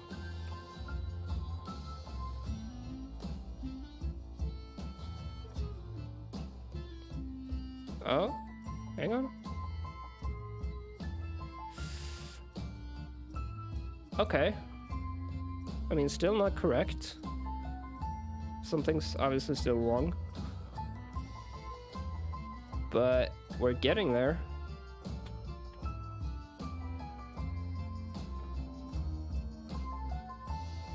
Why is there a rotation here? And why is positive? It's flipped? Oh, that could just be because of how displaying the actual render texture. Probably is. Yeah, definitely is. So effectively in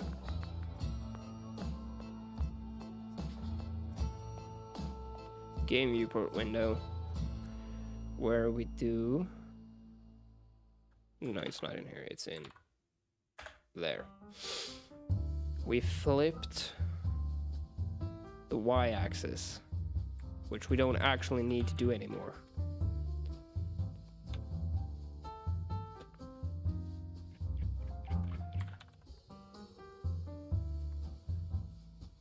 Yeah, we don't need to do that anymore. For OpenGL, you need to do that. But Direct3D 11, you don't, apparently. So this is the correct way of doing it. Create, select, camera, resize. So positive is back. And now, yeah, okay, still rotated for some reason. So matrix problems, yes. Yeah, there's definitely some matrix problems here.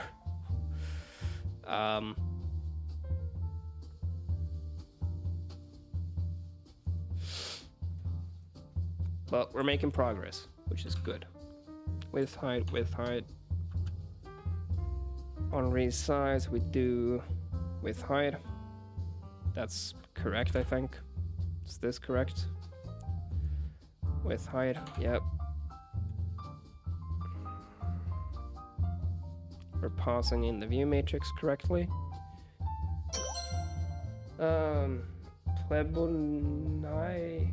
Plebonian user. Thank you so much for the follow.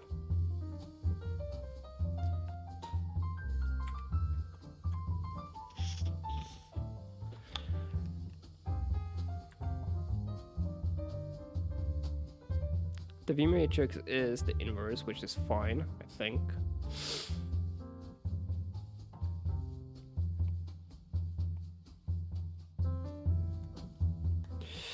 Or is it? Because we do a transpose. Do we need to, like, transpose it here instead of in here? Have that be correct? Or, I mean, is transposing even necessary now?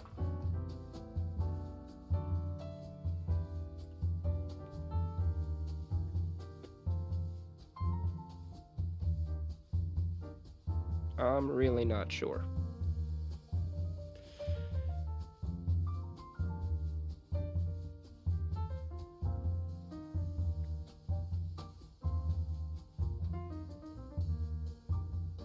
Well, that changed nothing.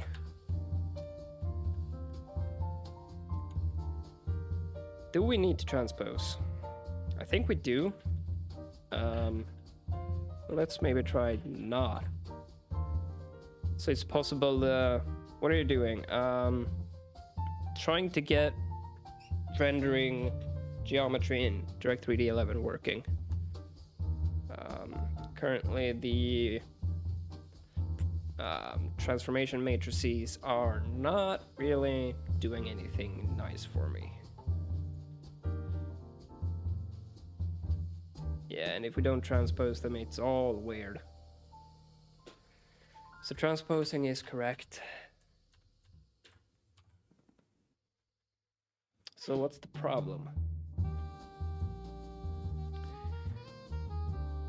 Misknowing linear algebra. I'm not that great at linear algebra. Although I do know some stuff, but generally speaking, I'm not that amazing at like understanding it.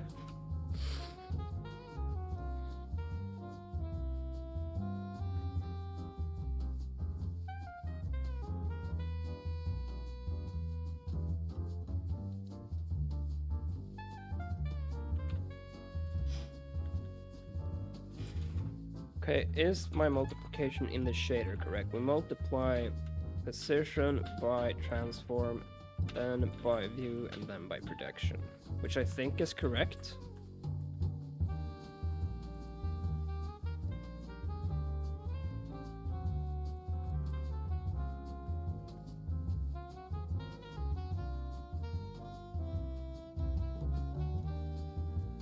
And we do that. Any Direct3D chats in chat know if this is correct? Because it looks correct to me. So what am I doing wrong? Multiplication order? No, but we're transposing, so that should be fine, I think.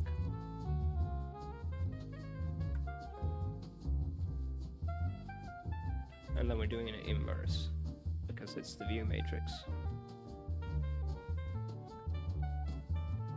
I guess possible that that's wrong. It's possible that I need some setting in GLM as well. Camera.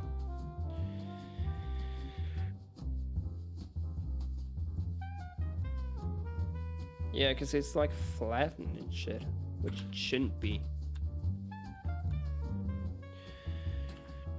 Direct3D 11 GLM. Google to the rescue.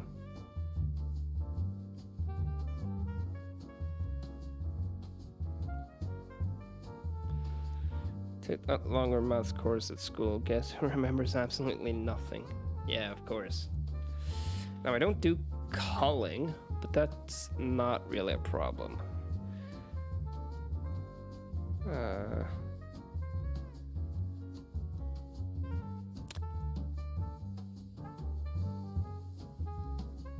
Okay, I'm already transposing the... Not using a look at projection view.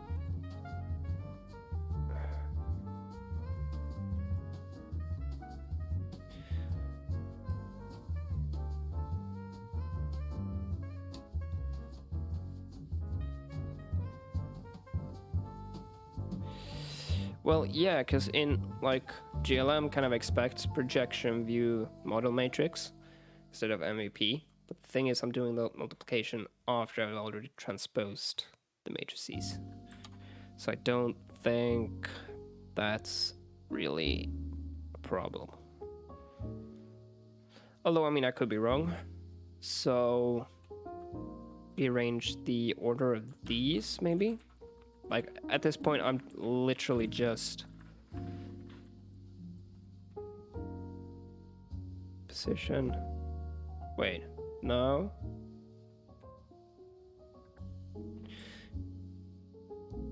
Because I think it would be this times that, but... Yeah, so it would be this multiplied with the result of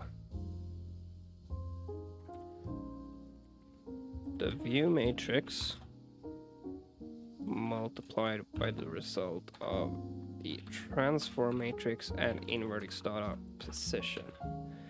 It's effectively that. This is what you would do in something like OpenGL.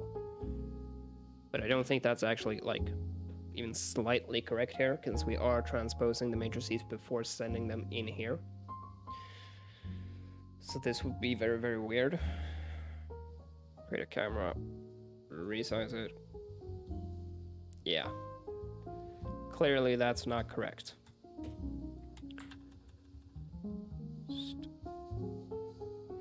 That's correct now.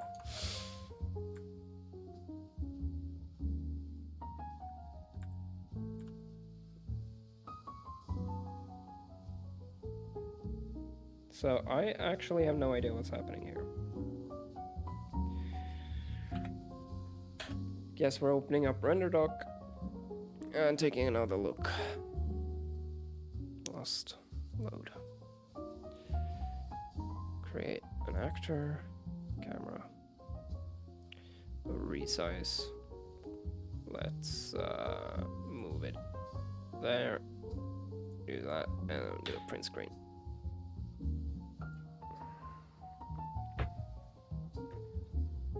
Okay, so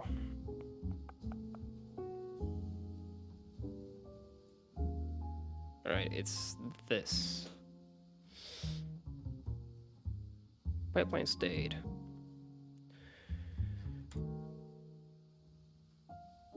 We have our transform data here. 3 variables, 192 bytes, which is correct. There should be an identity matrix, which it is. That is correct. -2, -6. Is that correct?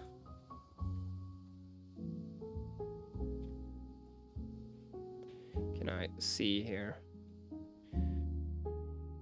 Yeah, that looks correct.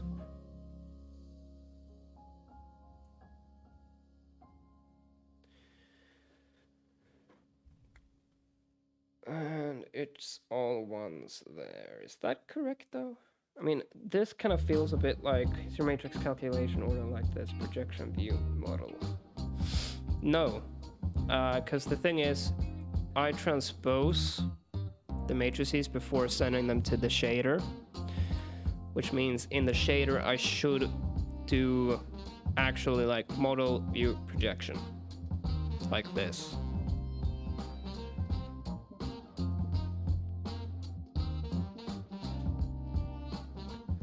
I'm pretty sure at least, since I do transpose them.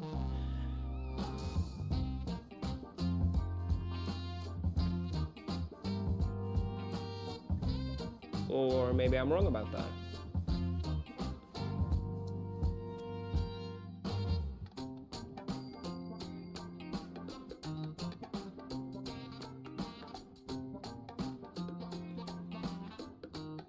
The thing is, I'm not that good at reading matrices.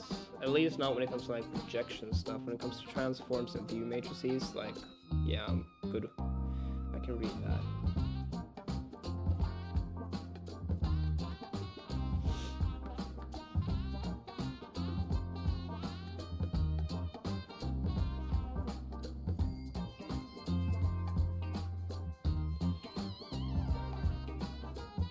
Because it receives the vertices correctly, doesn't transpose the switch from column to row or whatever. Yeah, that I think HLSL uses row major by default.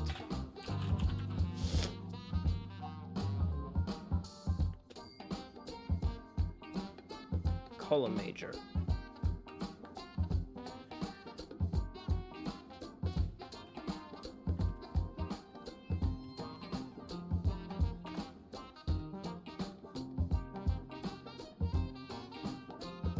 Does GLM use row major by default?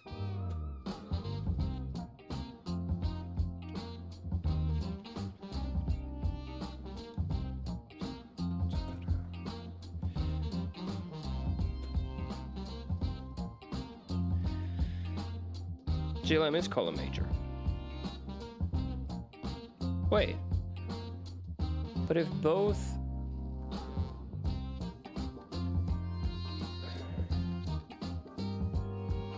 At least column major. Wait.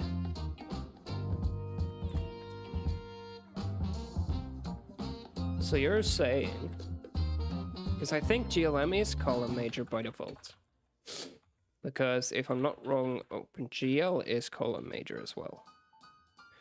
So if I were to do that... and then do projection, view, model, vertex data, position, this would be correct. In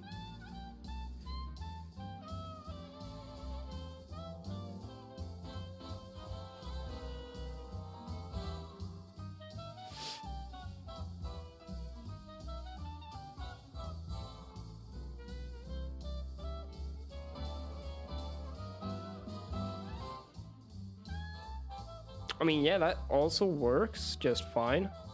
But you can see my cube is still squashed and there's some weird rotation thing.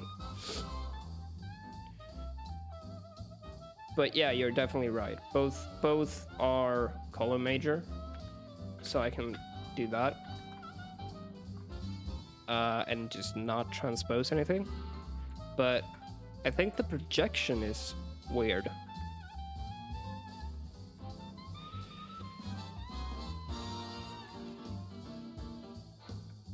Which is interesting.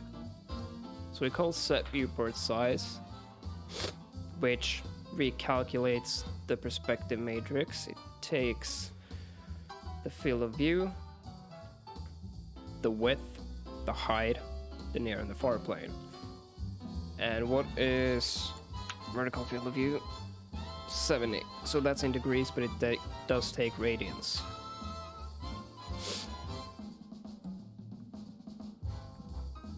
This could be a direct 3D configuration issue on my part.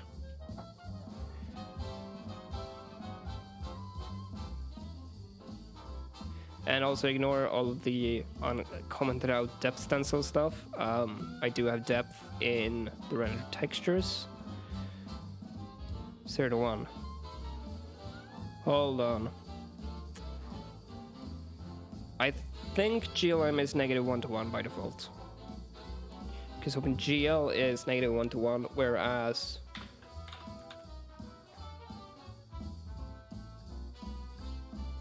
yeah,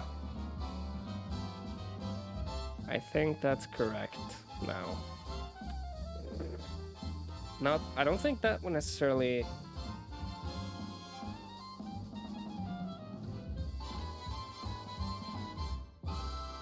Seems it was unhappy with me for doing that. There's no viewports bound. Why? Why are you unhappy about that? Because we can't have -1 to 1.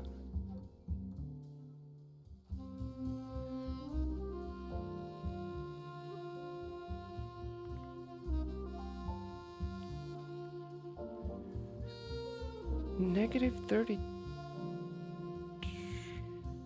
You can't have -1 for a viewport.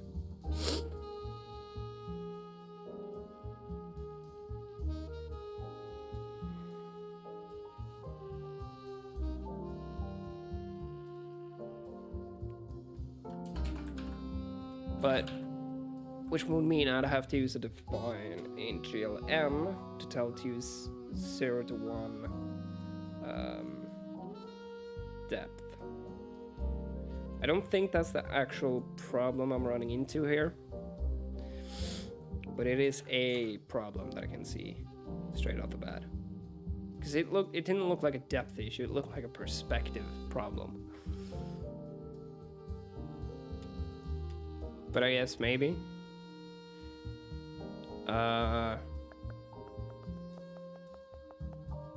'Cause there's like step 0 to 1.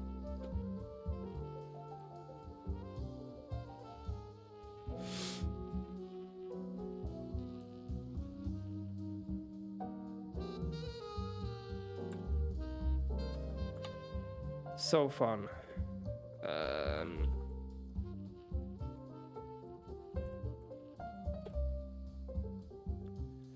That's Fusion. Let's go into Fusion Editor. Add that in as well.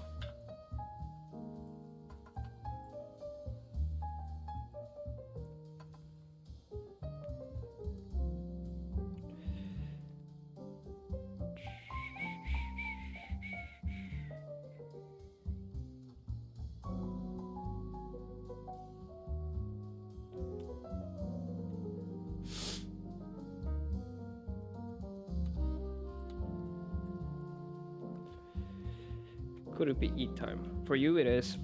For me it was eat time about 2 hours ago. Start time before that. Sounds good.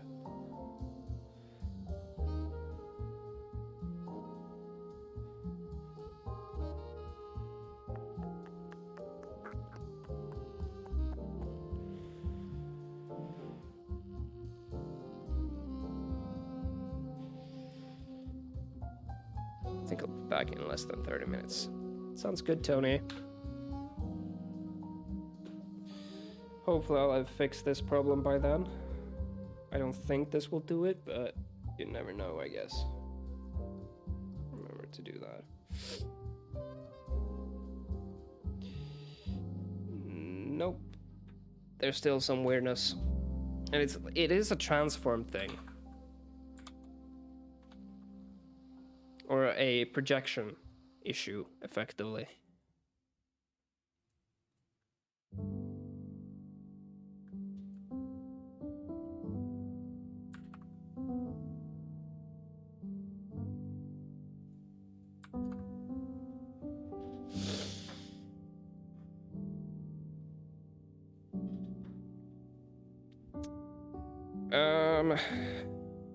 So I don't know if you're still here, Eddie. Did you use GLM for Raybyte?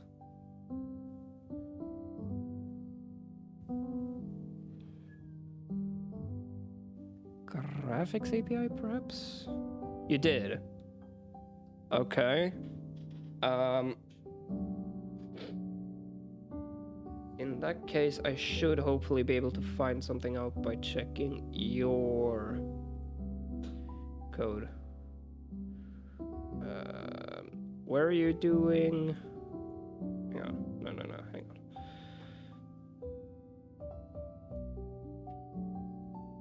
Where's them shaders at? Standard? Standard? But you use... Right. So you're probably using SpurV to cross-compile or something.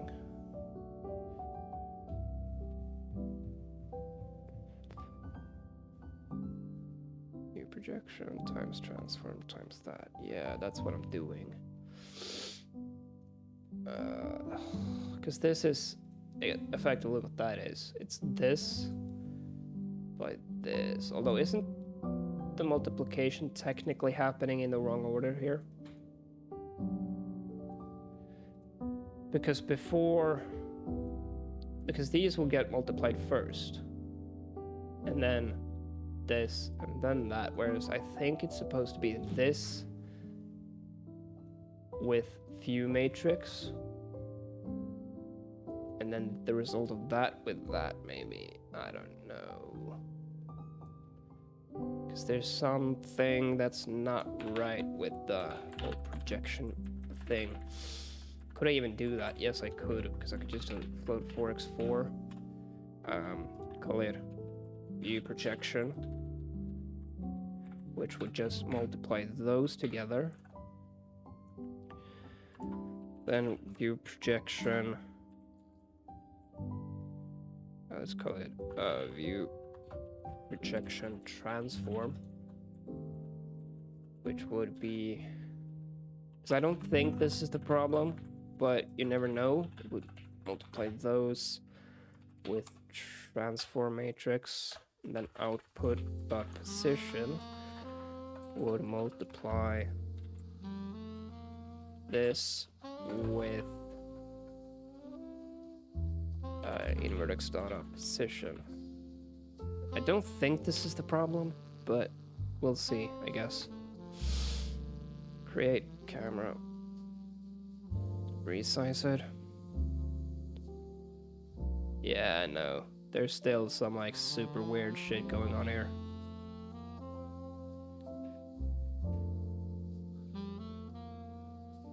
Because the cube shouldn't be squashed. Now, the reason I know it's a projection thing is because you can see it does change like this with the actual viewport,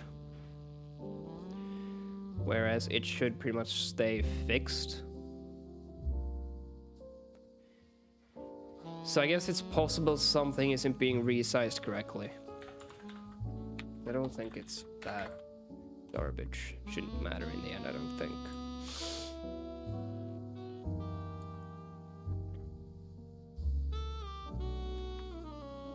This resize happens here. We grab the main camera actor and we call resize on that, or set viewport size. That is called from here, where we resize the render texture, and we do this.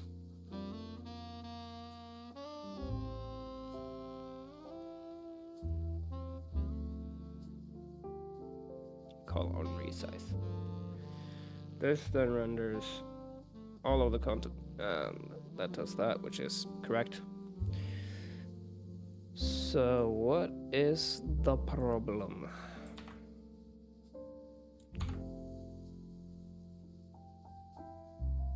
Well, this is one problem. Both windows had the exact same ID, I think. Because that's a problem.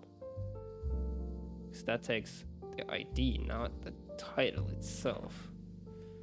But still, that wouldn't have been that big of a deal because they're the same. Pretty sure that's correct as well. Your font looks kind of cursed. Why? Why would you say such thing, Elias?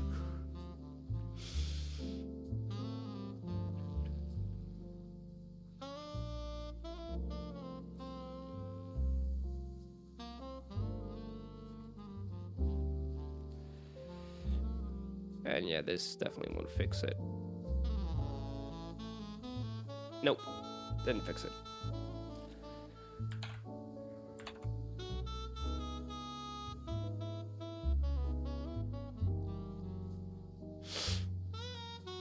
Notepad++ font. I mean, yes, sort of. But I like it. Actually, it does look a bit weird though, because I definitely didn't. Because, yeah, it should be JetBrains Mono. Is something overriding my font? Like Visual Assist, maybe?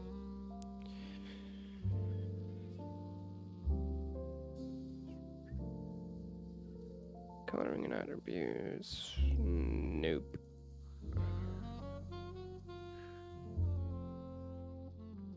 Because it does look a bit off, I think, from what it used to look like.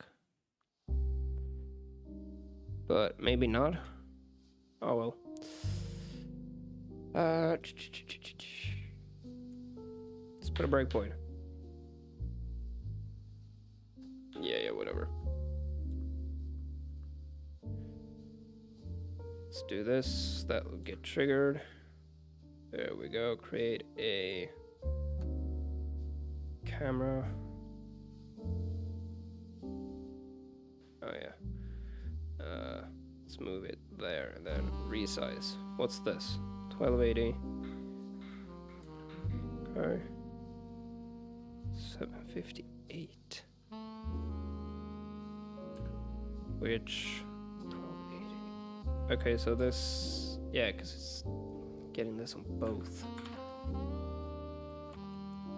Let's instead put a breakpoint here, because this is what I'm interested in. 760 by that.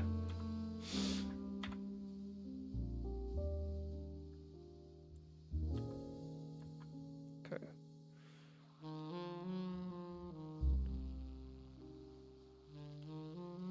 This looks correct.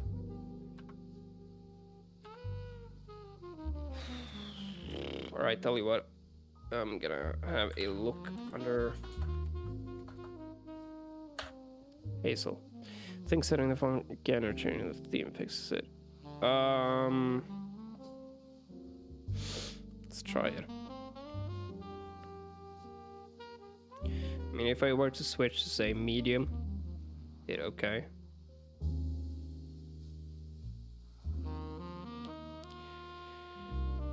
Switch back to just JetBrains Mono. Yeah, that definitely looks correct now.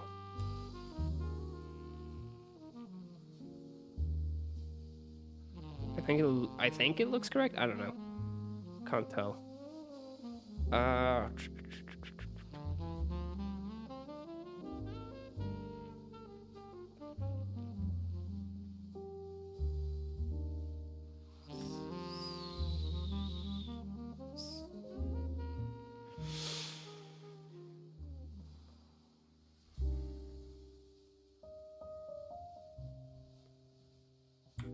have a camera here.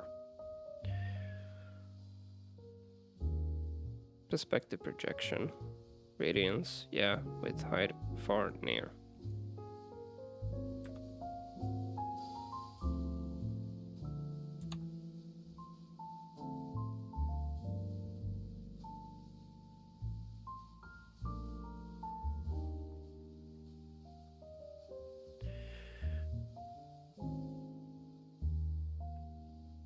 Why are they flipped? Like, that's obvious. I don't think that's correct. Like, why are they flipped in Hazel when the function says near, comma, far? That doesn't sound right. Let's give that a go. Okay. Yeah, like clearly that's not correct. So what the hell? I don't know. It's weird. Yeah, I don't know what the issue is then. I have no clue what the problem actually is.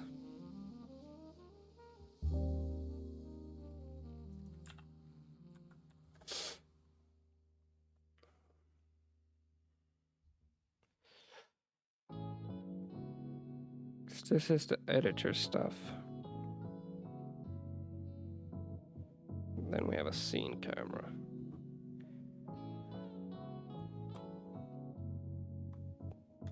Near, far. I double checked those values and they are correct. So, my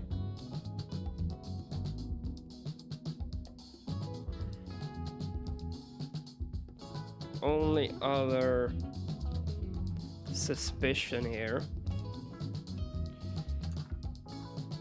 is either the view matrix is wrong or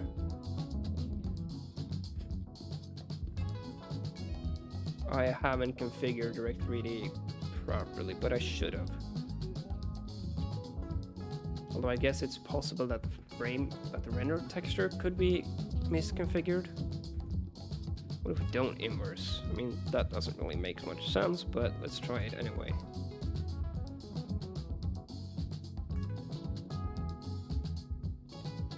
Yeah, no, that didn't fix shit. Because of course it wouldn't. All right, I have to. I've had, like, I must have misconfigured something.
I think it's the matrices going wrong somewhere. I don't know. Like, it's possible that the matrices are just getting messed up.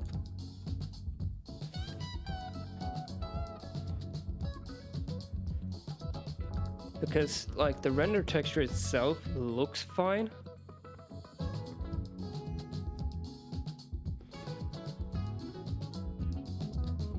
We're clearing it properly.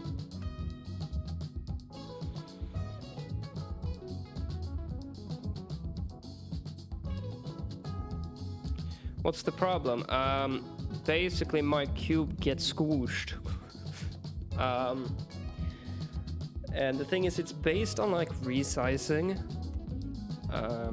We create a camera actor here. We move it. Okay, you can see it gets stretched and squished. Unless, right? You see the problem here?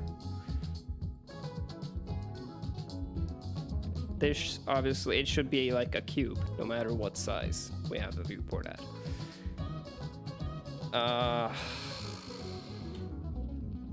Crap. Vertical axis scaling issue. Inverse aspect ratio thing. Yeah. The thing is though, like clearly the projection matrix is weird. Like I mean it could be the view matrix, but I don't think so. Because the view matrix is just the inverse. Like that only determines translation and scale, obviously.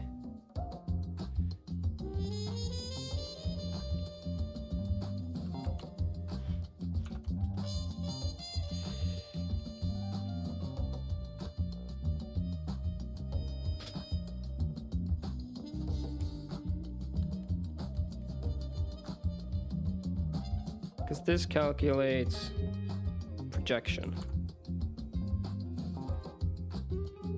with height.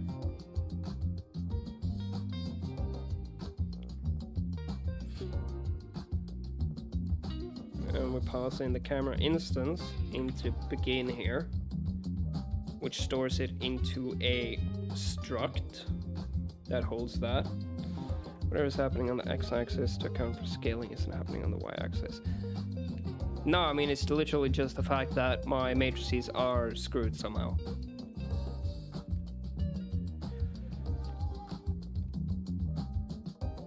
Well, yeah, but for the view matrix, you kind of have to invert it.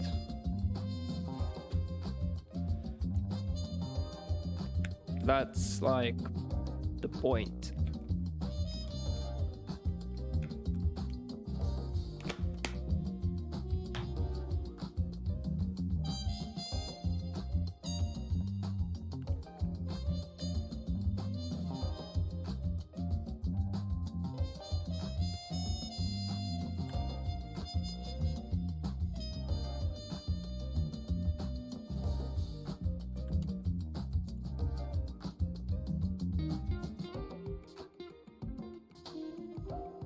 Pretty sure that's correct.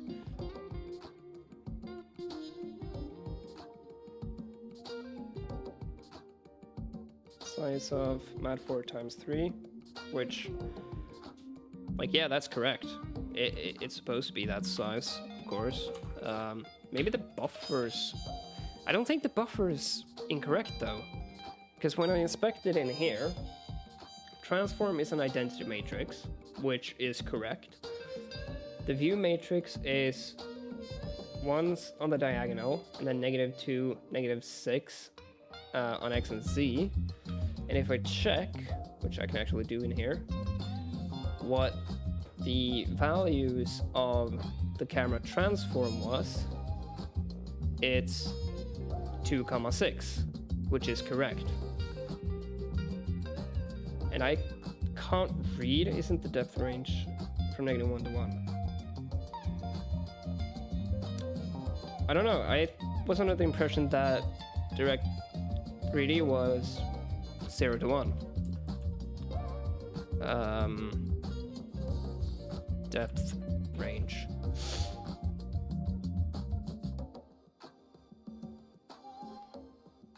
Oh, that's a terrible website.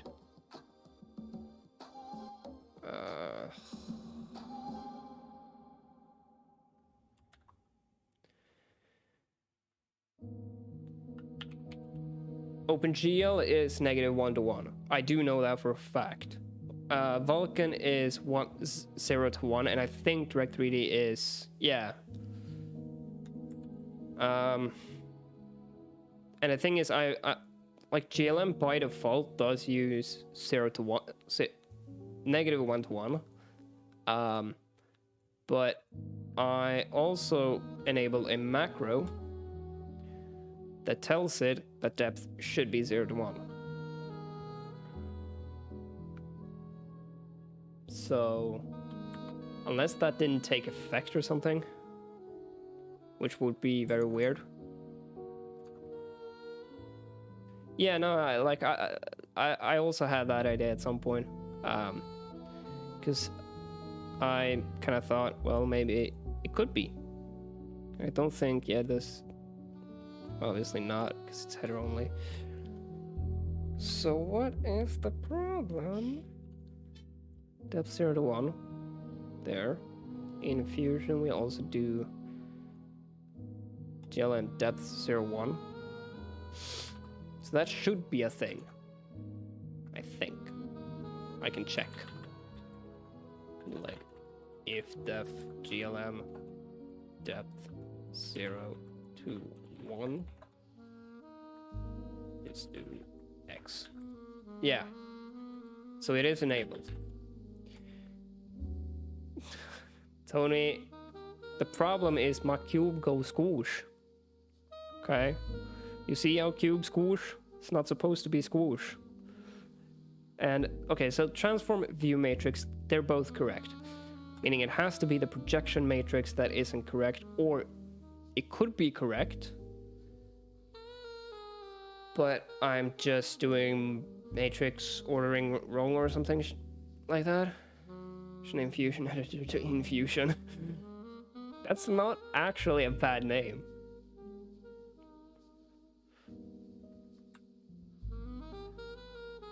Show me the map at Gober. Well, okay, so we have the view matrix, which just translation multiplied by camera rotation, inverse that. You know, math Gober.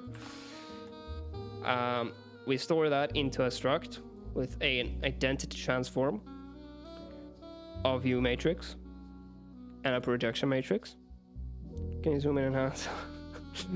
Object you're drawing when you get a moment. Yeah, that actually sounds like hilarious. Then we upload that data to the buffer, and as we saw in RenderDoc is correct. We bind the shader and we tell it which buffer to use, and then we draw the thing. And then let's see, where am I? When we resize, we basically, yeah, projection matrix I'm about to show you here. Perspective FOV, radians with a 70-degree vertical field of view.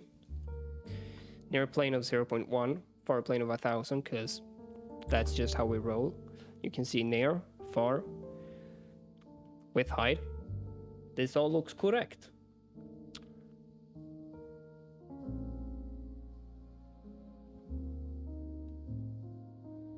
I think. Although, do I need to force it to be left-handed?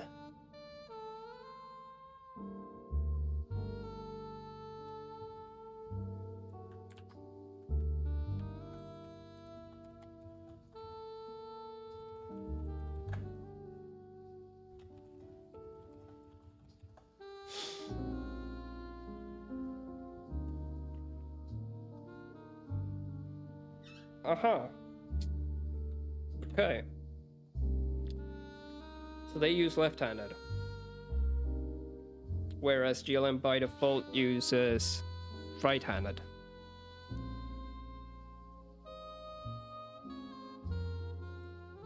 Is there a way that I can account for that without having to...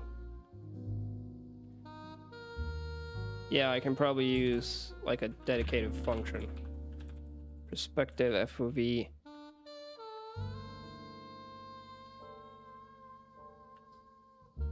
It's effectively this one that I should be using though. For Direct 3D.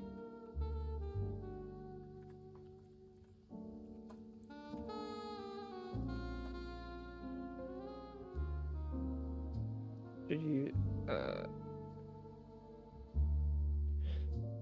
No, I mean, I think Perspective FOV is what I should be using. That's what we like use in Hazel and stuff like that. But I think it's just a left-handedness problem.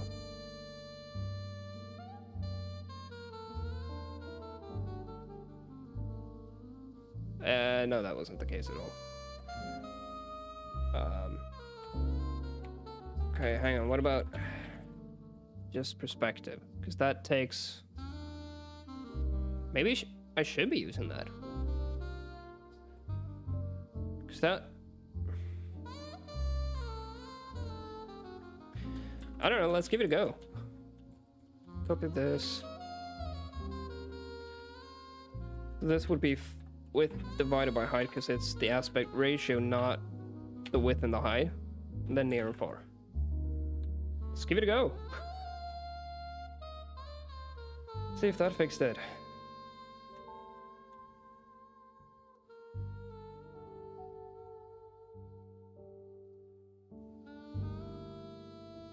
Nope, didn't fix it either.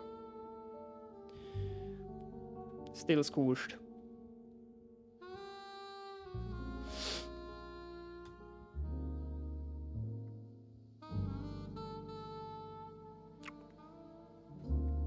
The hell? It's fine. It's not fine. Okay. Because the thing is, Perspective FOV, like, that's worked just fine in Hazel. Right? We haven't had any issues with it there. And the implementation does... Because it...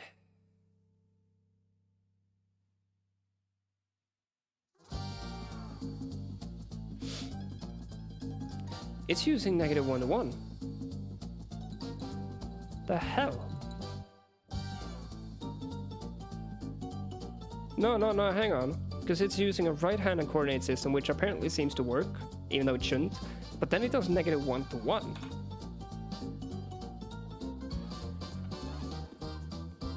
So, okay, this didn't change shit. But what if we do right-handed? Because that's clearly working. So far, at least. Well, they all look pretty much the same. Camera. Give it a resize. No. Again, nothing changed. Nothing changes no matter what I do. God damn it. That's kind of making me wonder if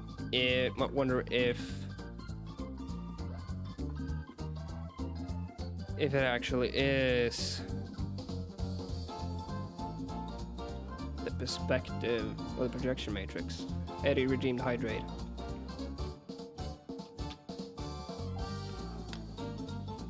Need to grab some more water.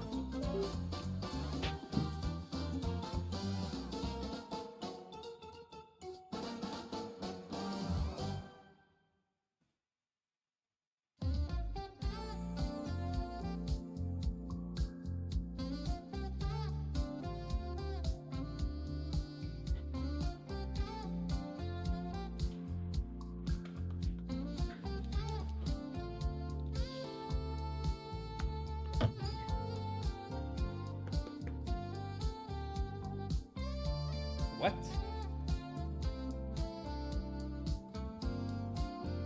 The FOV is in degrees?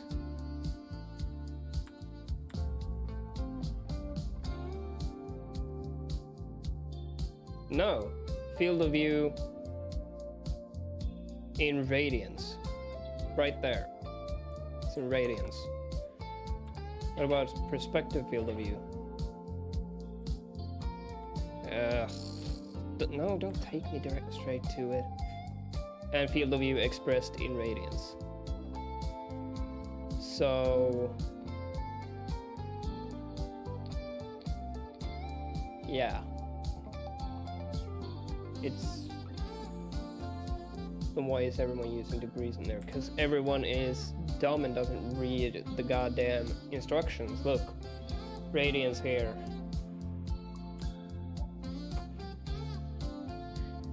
Like, it's supposed to be in radians, is the thing. So if people would read the actual docs, they would see it should be radians. Expressed in radians.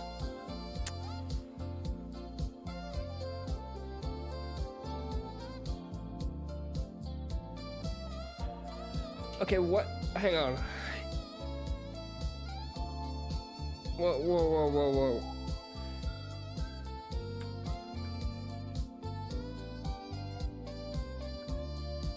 Expressed in radians if GLM force radians is defined or degrees otherwise. I don't have that defined. I don't think we have it defined in Hazel. And in here, it doesn't say shit about that. It just says expressed in radians. It doesn't say it. You need a damn define. Hang on, let's go down the rabbit hole here. Cause it doesn't do a radians conversion here.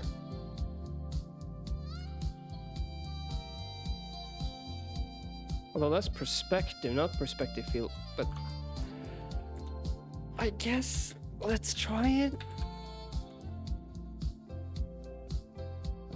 What's okay? Hold up. I don't think that's correct. Yeah, that's not correct.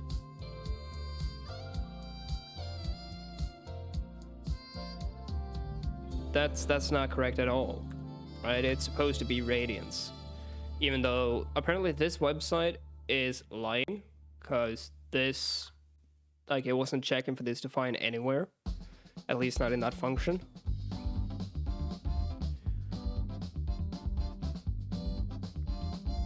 So the actual documentation website says one thing, but the code says something else. And the code is correct in this case.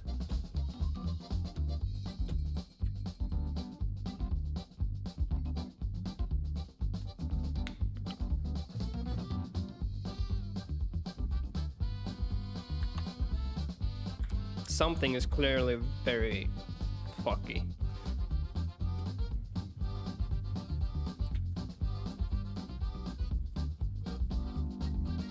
Let's try it.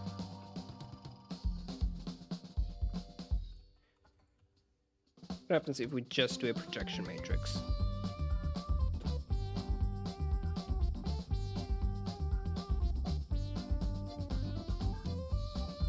Okay, clearly that's correct because it shouldn't change anything.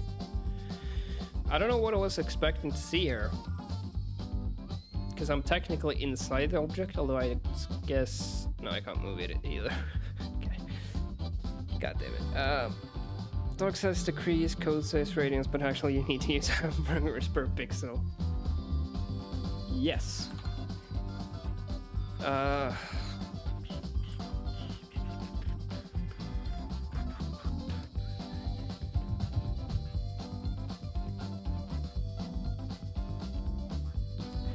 Okay, so I can't...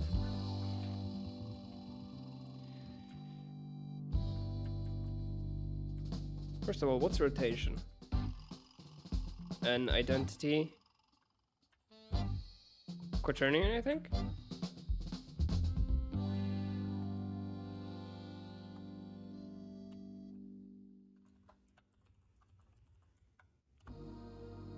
Is this a thing?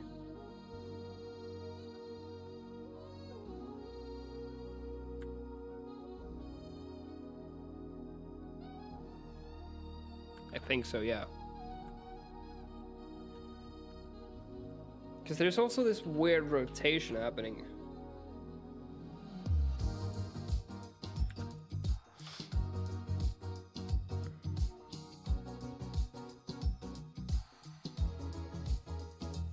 Don't use the... Yeah, you know what? That's not a bad idea. Let's restore this as well. Because it's possible the multiplication is weird. Just remove everything that's not necessary. I mean, that's pretty much the rotation.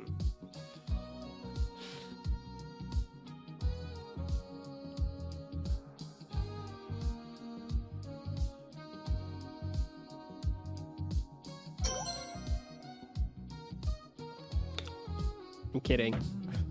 Oh, what? That actually deletes your messages. Damn. Kohaku, thank you so much for the follow. That actually yeeted all your messages. That's funny. I actually didn't intend for that to happen. Okay, so now we don't have a rotation here. And yet you can see there's some fucking rotation going on here.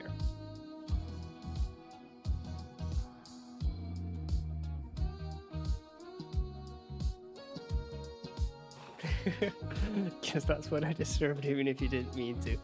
Nah, it's fine. How attached to running instance?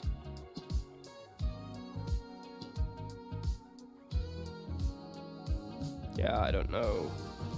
I don't think I can do that here.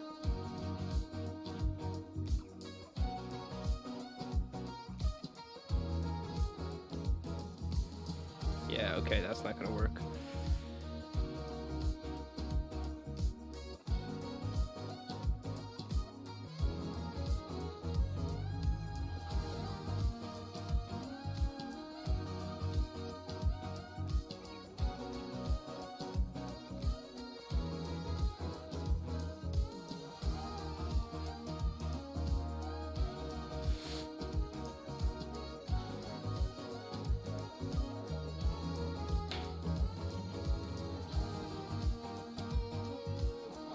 Yeah, dark mode.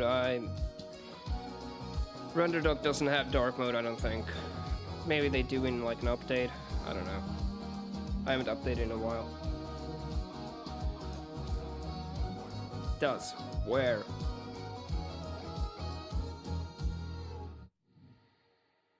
Oh.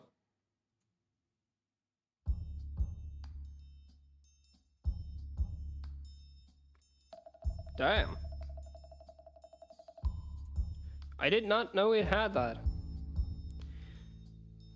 Thank you. So if we take a look at the mesh viewer, we can see vertices are fine. It is a cube. It's cubical. But we get the transform data here. BS out.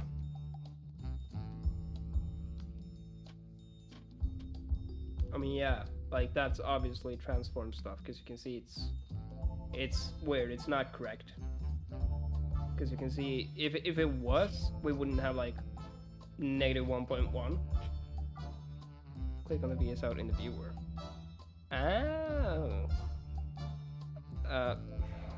Okay, can I see?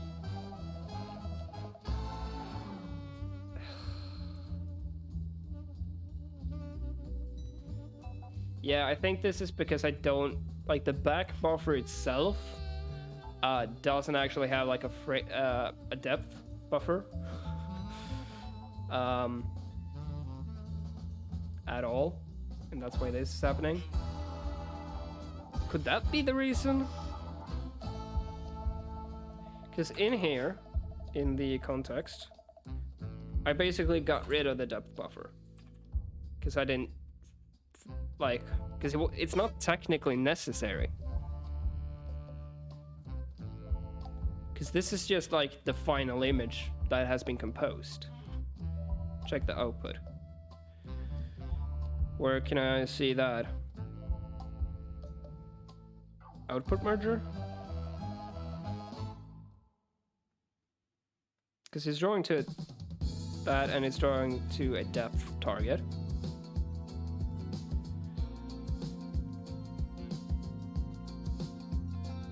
And that depth value doesn't quite look. Open the color attachment. Okay. I have the color attachment open. It's writing to the depth buffer that is part of the actual render texture. Swaggy, what's up? Stuff is good. Well, that looks different compared to the actual image. Well, yeah, but this is still squished. Okay, I mean, because okay, if we take a look at the actual output, this is like the full output. Technically, no, actually, it's not. Hang on.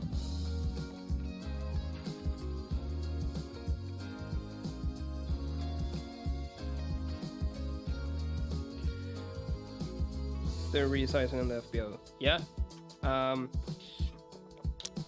Yeah, Swaggy, I'm basically trying to get freaking Direct 3D to work properly.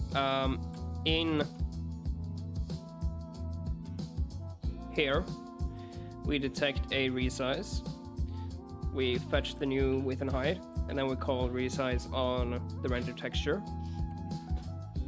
which updates the create info width and height and then invalidates, which yeets the previous resources and recreates a color buffer with the width and height.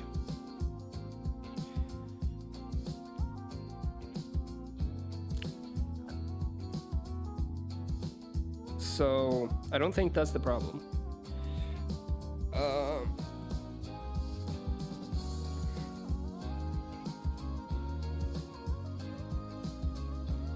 What about the I'm GUI image? You mean when we actually compose? So I think that's happening in this color pass. Yeah, here's where we actually do I'm GUI drawing. So you can see that's what it looks like. And like that looks correct. Because the window should be, do you recalculate the projection matrix? Yes, I do.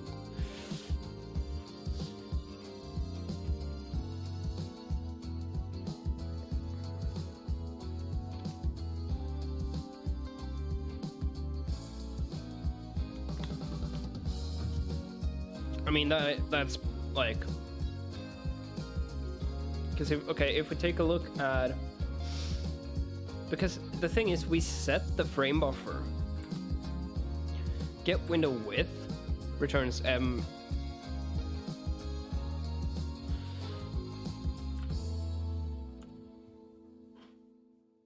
Yeah.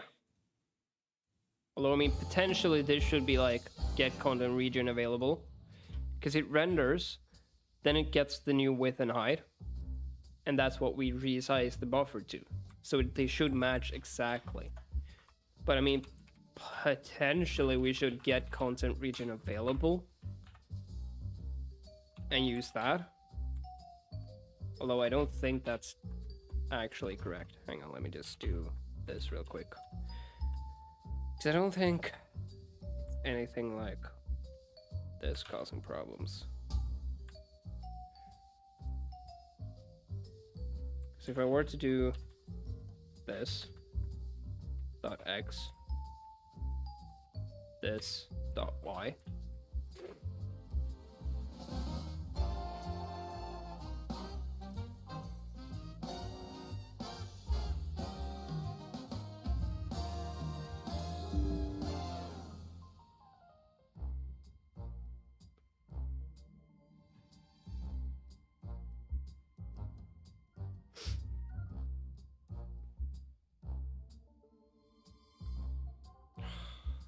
where's this coming from? Okay.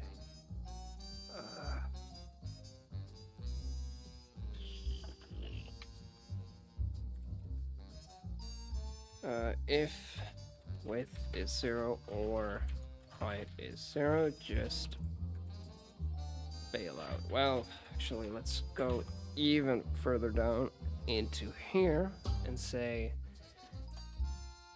if this or that. Yeah, using 0 as the size is not. What?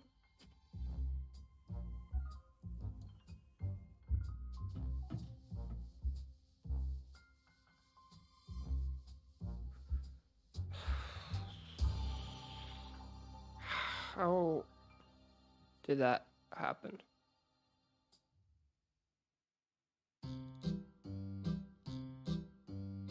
Okay, so it's not quite 0, but close to. Because that's obviously not correct.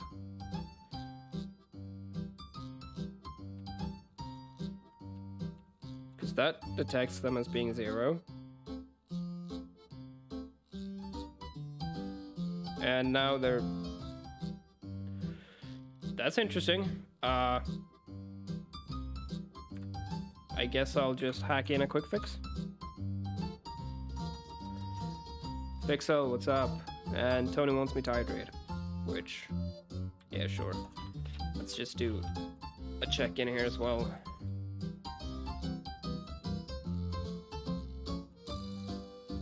That's editor viewport window. Let's also go into the game viewport window. We got some of the lost brain cells back.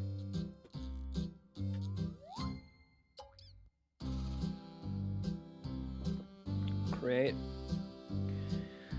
Camera. Give it a resize.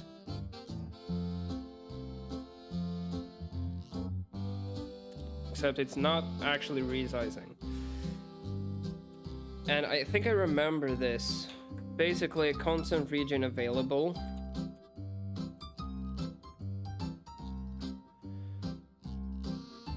Returns 0 for Y. And I think we even do this in Hazel. So I don't see why that would be an issue. New font. No, I mean, it's JetBrains Mono. It's just looking a bit weird right now.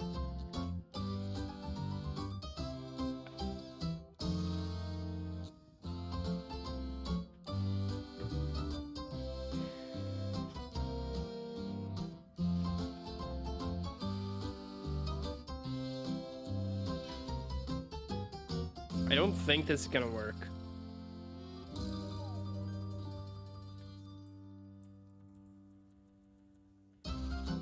Like, I don't think reversing this will really do anything.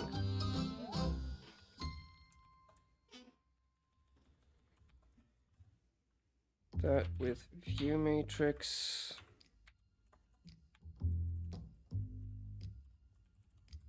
But to be honest, at this point, I'm kind of desperate.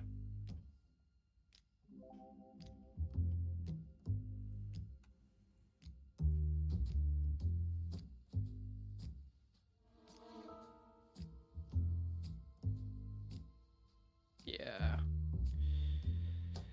That doesn't look correct at all.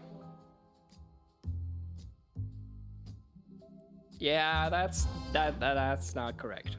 Okay, that's very not correct. Because I think this is correct, because it's projection view transform, which is exactly how it is in...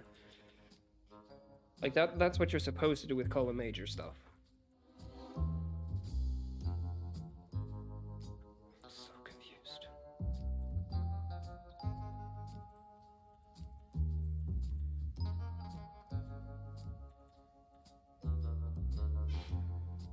So confused.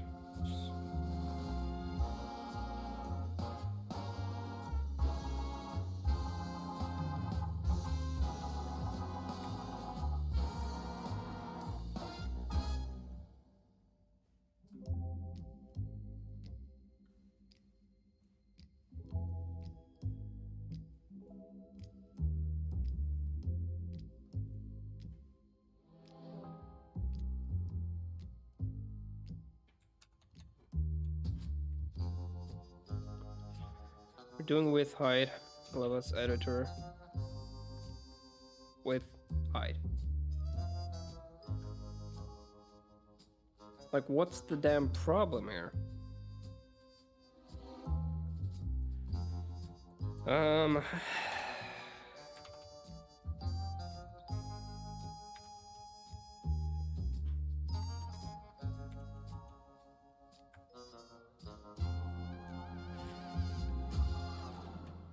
Problem is I can't just test the projection matrix either, because obviously then I won't be able to see anything.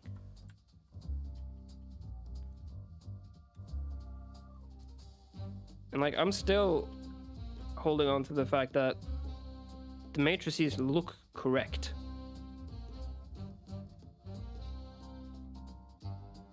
Because we have the index buffer, which is... Because it's not a rendering thing either, it's a math problem. There's damn fly. And then we have our stride 32, which is correct. Offset 0, byte length, yeah, whatever. Then we have our buffer, which is 3 variables, 192 bytes, which we calculated was correct. That's transformed data. Identity matrix for the transform, right? Scale is 1 everywhere.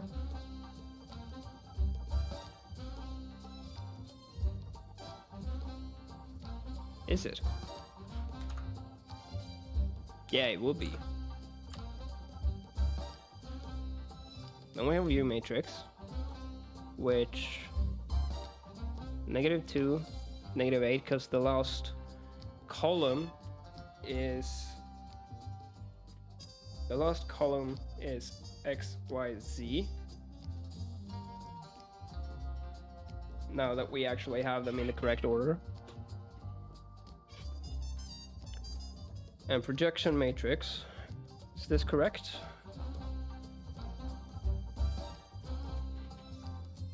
Problem is, I don't know what the correct projection matrix is supposed to look like.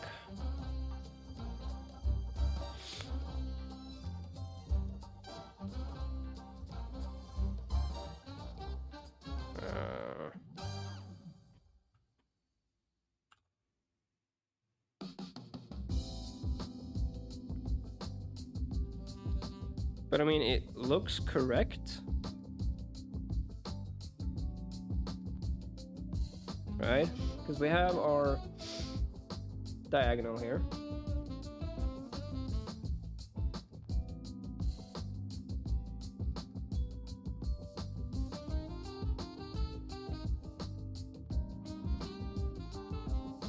Then we have -1.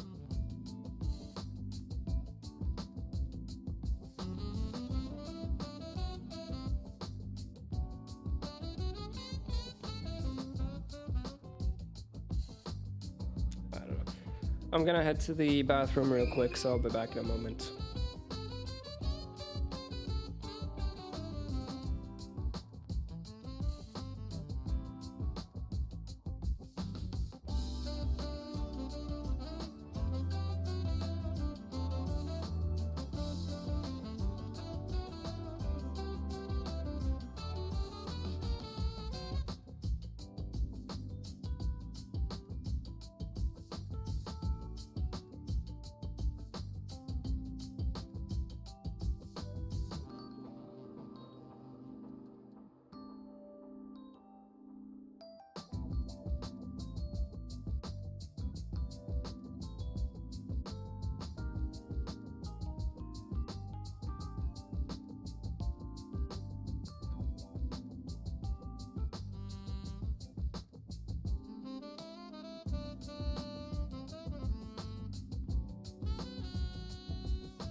me back.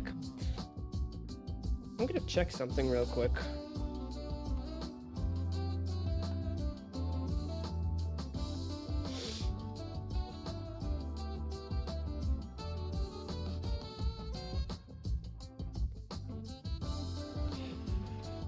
So we're using this, which is correct. What's the usage dynamic, which is correct? Because that would do buffer usage to D3D11, which does dynamic, which is correct. I was kind of curious if maybe the data wasn't being updated, but the data looks correct. Okay. So we map the buffer, we discard what's already there, copy the data in, limit it to M size because that's correct, then we unmap it. Because the data, like,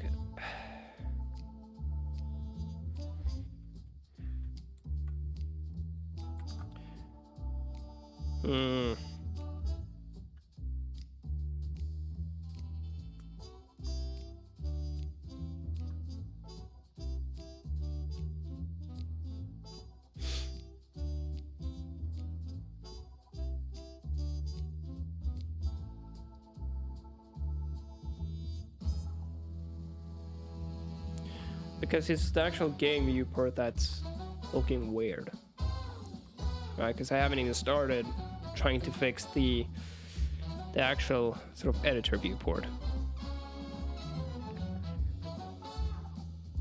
and that would be inside world camera, which is this.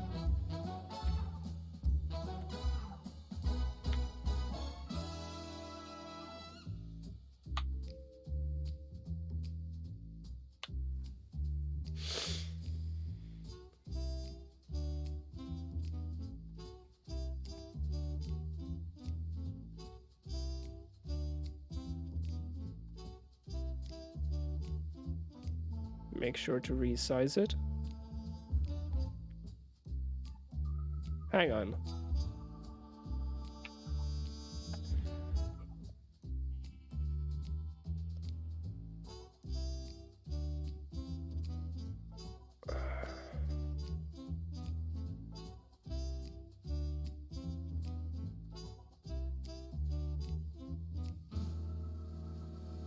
Is it?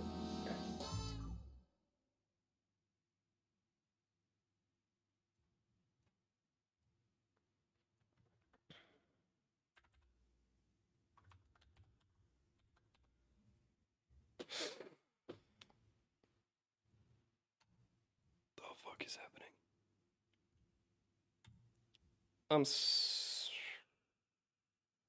Resize.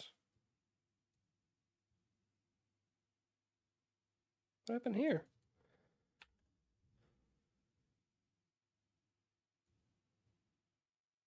Yeah, I mean, it's still not correct.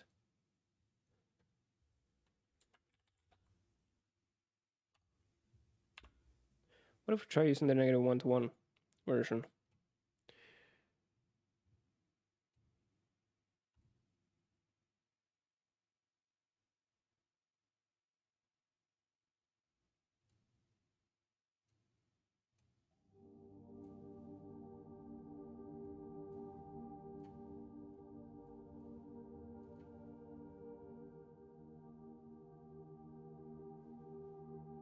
Yeah, no. Because it's definitely like the projection matrix. But why is it?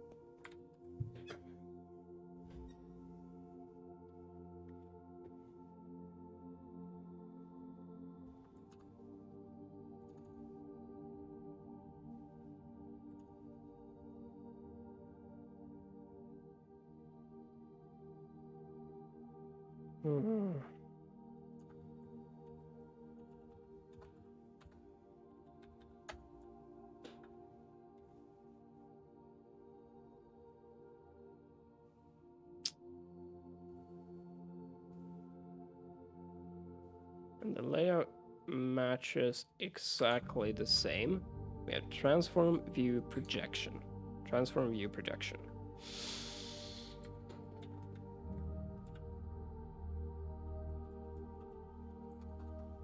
What if we just try?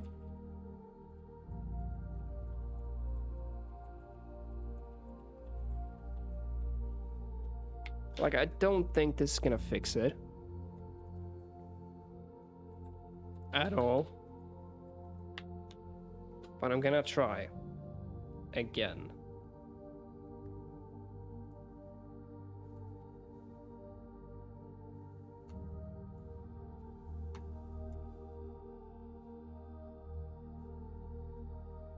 Yeah, and that's obviously not correct.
Well, he's clearly suffering from a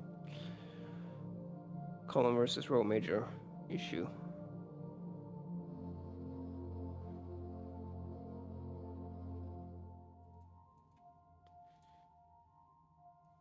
I mean, this is clearly false.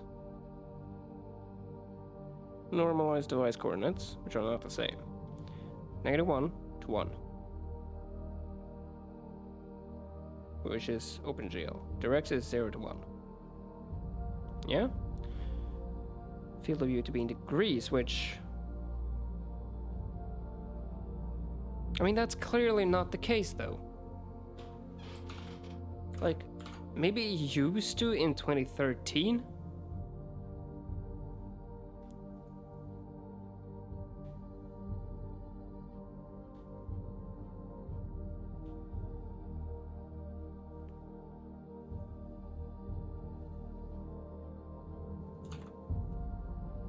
Right?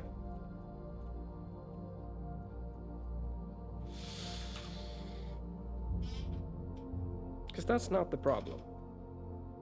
But if we were to go into where we're doing... Where is it? Where is it? There it is. Where we're doing this. We set the projection matrix to this. Yeah, this is really frustrating. First of all, it, for some reason, is using -1 to 1, which is obviously not correct. So we should be using right-handed 0 to 1. That's what we should be using here.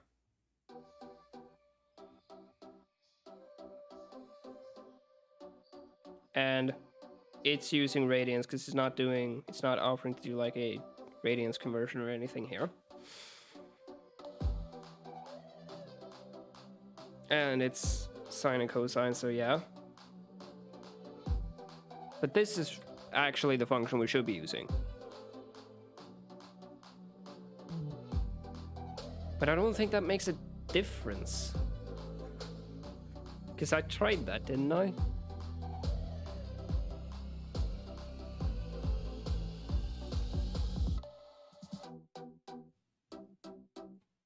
Yeah, and like...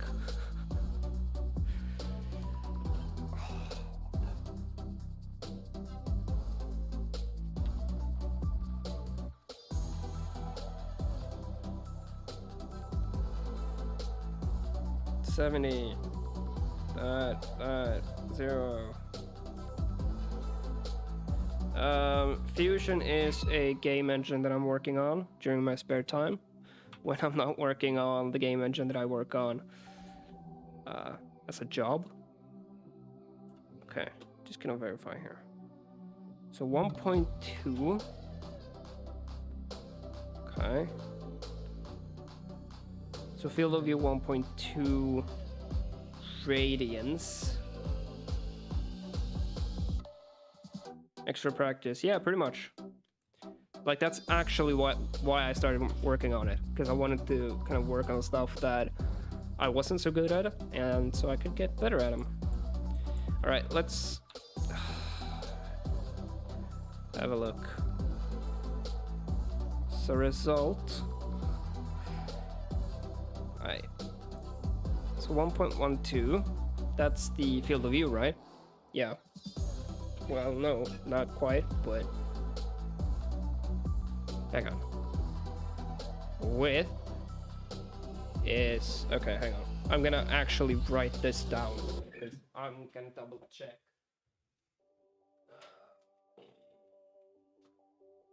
I'm gonna be double checking the values.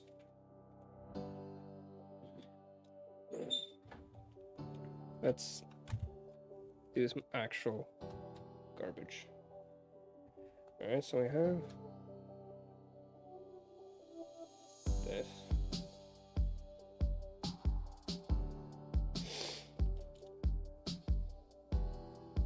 Because at this point, I'm super frustrated.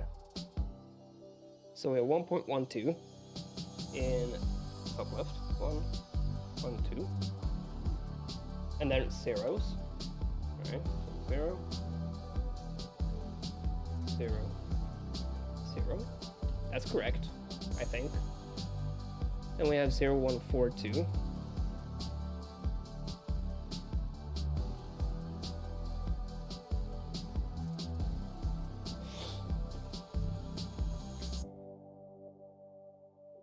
Then we have 0, 0, negative 1.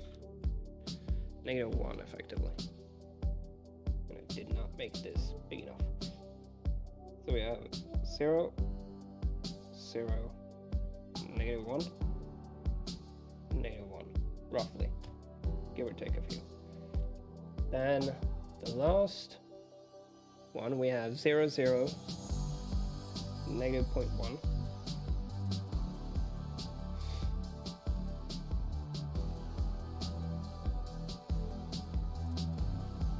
Zero. Okay. We have those values there. And I didn't run this through RenderDoc, but didn't run it through. I'm such an idiot. I didn't even like. Okay, screw it. I think I do know why you're confused. Comes from confusion. Yeah, pretty much.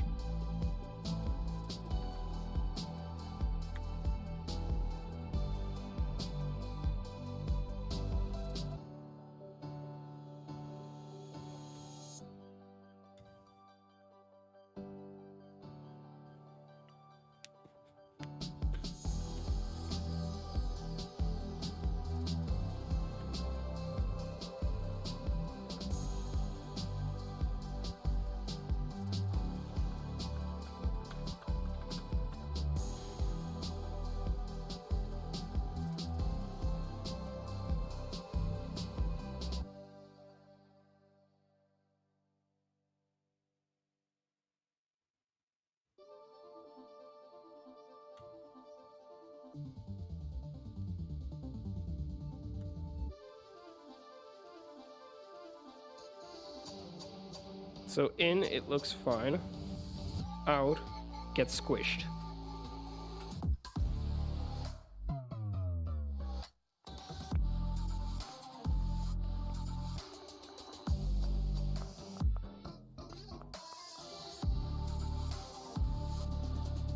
It's a feature.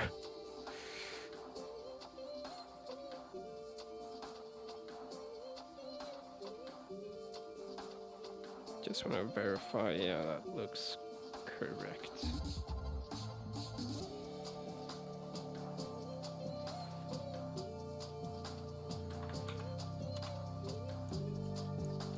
I don't think that what I'm about to try is gonna fix anything.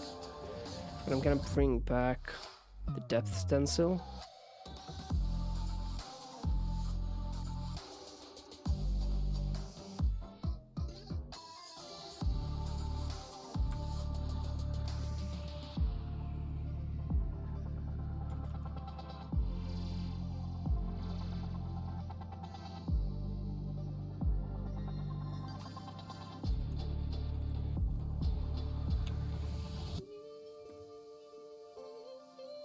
Which shouldn't actually matter. But let's try it anyways. Are you using DirectX? Yes, that's correct, I am.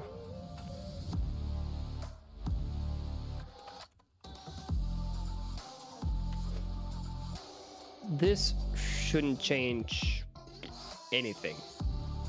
Although, I mean, I do need to be...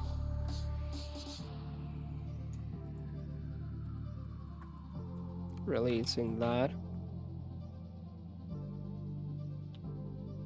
Direct failure 11 at the moment, yeah. For some bizarre ass reason. And like this should not matter, and it doesn't. Like it very clearly doesn't matter that we have a depth buffer. As well as like a back buffer.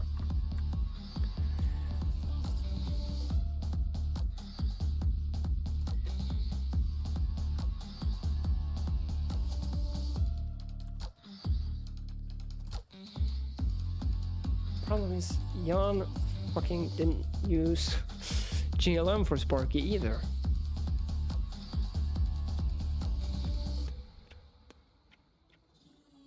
Because this is effectively what we're doing, right?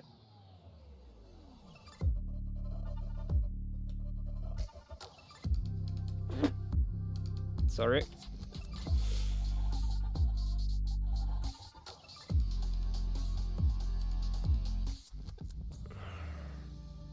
Math? No. Scene? For a camera? Yes. Thank you, Frank. Let's see. Oh, I recognize this, this camera class. Looks a lot like Hazel's. Field of view, okay. Just use perspective and then an aspect ratio. I don't know, is it the fact that we're doing some weird shit? But... Is reverse... Why is the... Like, and I saw this in Hazel as well. Right? Because we were effectively swapping the far and near clip for the regular projection matrix. Thought you were checking out.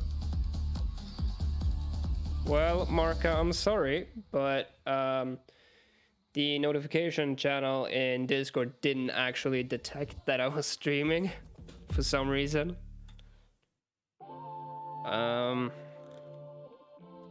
So yeah.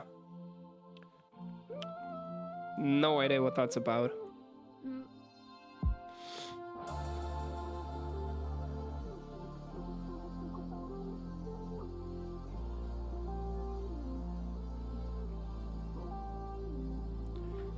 So confused. 197 Snowden, thank you so much for the follow.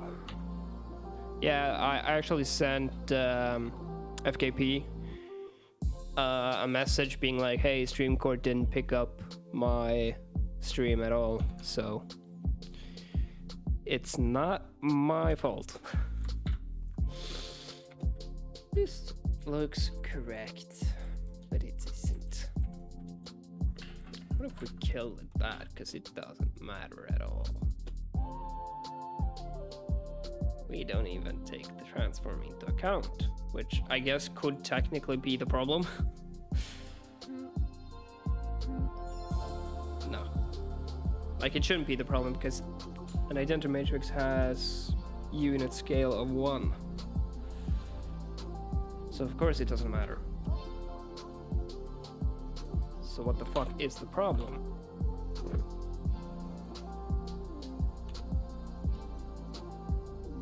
actually getting kind of annoyed.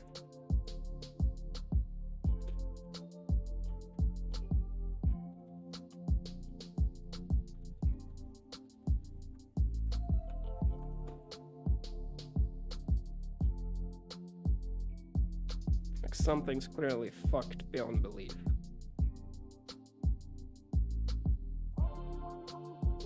And nothing I do seems to make a difference. Marka, you're all hip when it comes to graphics. So, tell me problem. Why my cube go weird?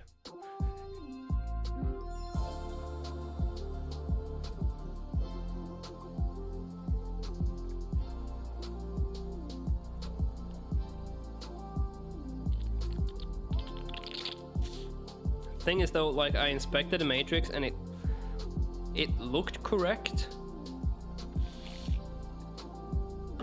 I know that the view matrix and the transform matrix are correct, but the projection matrix seems to be borked.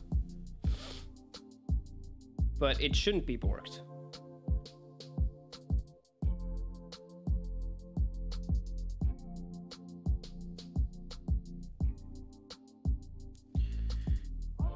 Okay, so first of all, here's how I actually calculate the projection matrix right now. It's a right-handed coordinate, because direct 3D. 0 to 1, depth. Passing in 70 degrees as the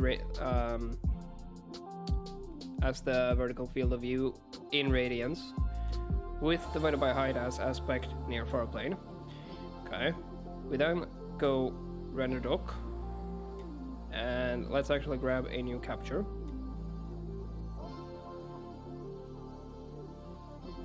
And you can see matrix. Resize so it actually calculates it. Go to move back a bit and move to the left, right? So we have 7z2 x for the projection and no perspective. Capture the frame. Go in here. Open.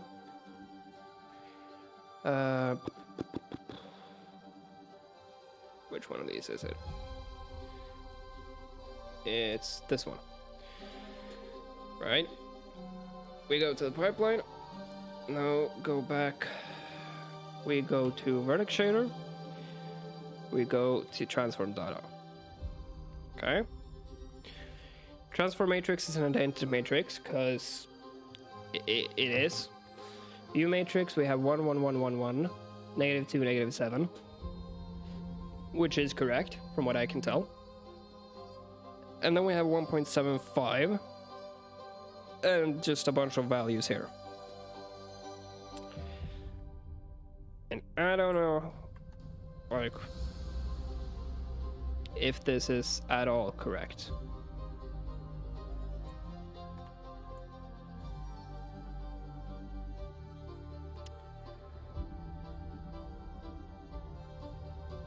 Scales x more than y.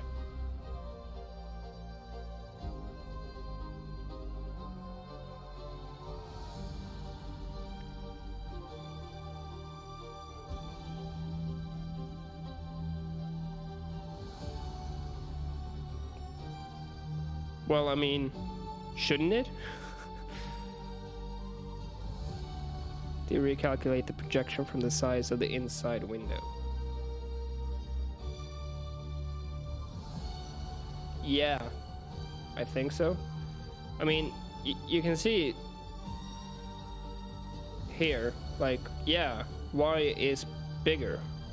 Try height divided by width. I mean, I tried that, but...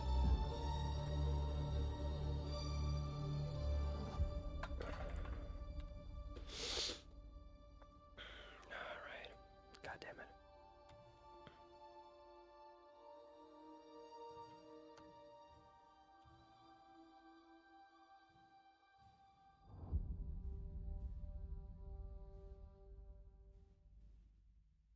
And you can see we still have the problem of... And there's like a weird rotation shit going on as well. Because you can see. Still weird. I mean, it's weird in the opposite direction now. But there's a rotation that shouldn't exist, along with the scaling being incorrect. Somehow. Why isn't it aligned to the center, though? What do you mean?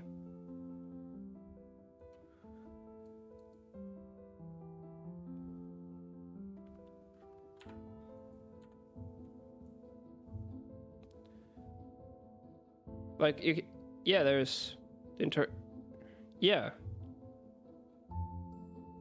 I mean, it should be, because I haven't translated it, and we use an identity translation.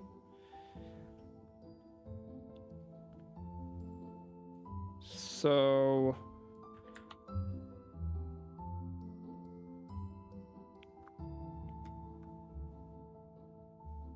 because transform is an identity, right? So it should be centered in world origin, and the cube's origin was centered as well when I exported it. Then we set the view matrix, which we get, and it's inversed here already. I don't think I need to transpose though.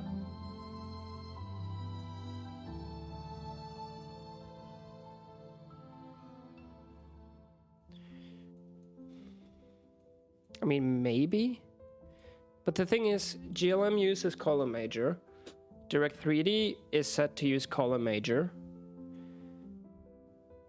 And I make sure that the perspective matrix is using a right-handed coordinate system. And it goes 0 to 1. I don't know, maybe it should be left-handed or some shit.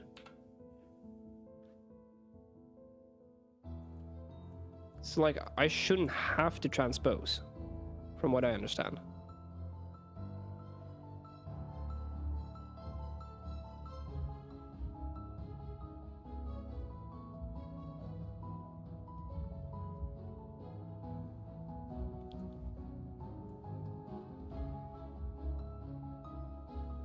Which, you know, that didn't fix anything.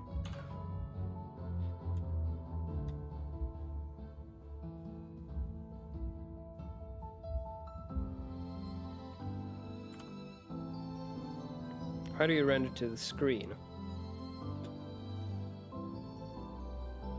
So basically I render into a going to game viewport. I render into a render texture. It's actually not here, it's in here. We create a render texture here. We make sure that we render to that. Then once that's done, I simply pass the render target view to ImGUI, right? And as you can see in here, we resize when necessary.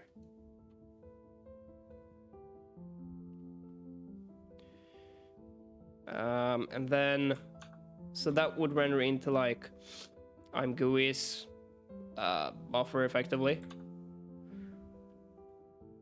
Which I think, if we go to Fusion Editor,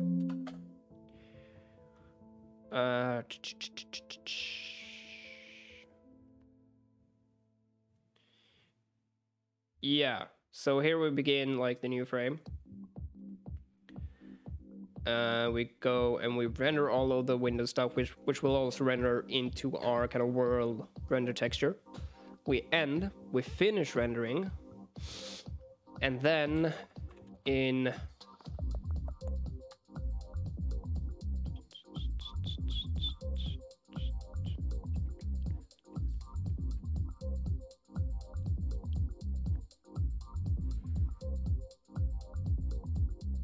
hang on. Because at this point, ImGUI is rendering into its own render texture.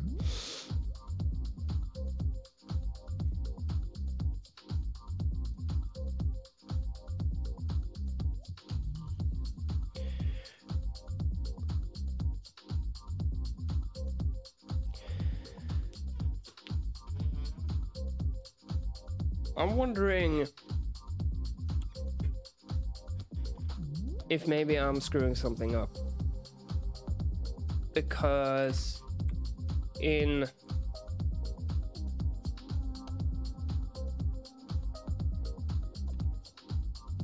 here I quote-unquote unbind, which resets the render targets to the back buffer. The thing is, GUI probably won't be happy with it, because we have effectively overridden their own... No, actually I'm talking crap here, because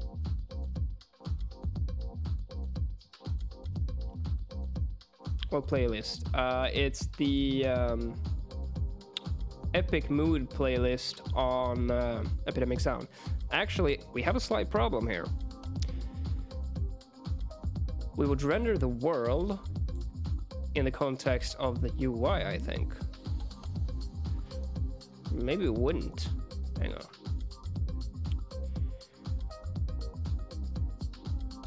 No, actually, never mind. I'm lying. So yeah, the render texture shouldn't be getting mixed up.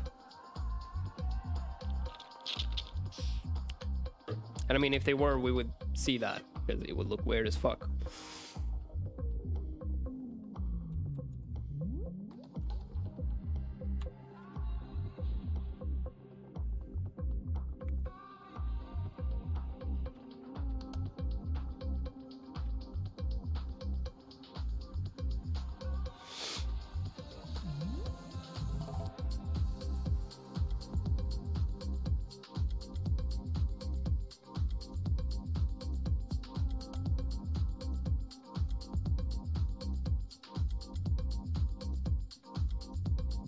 Could you just render the world coordinates in the shader? Oh, you mean I'll put them like as the color?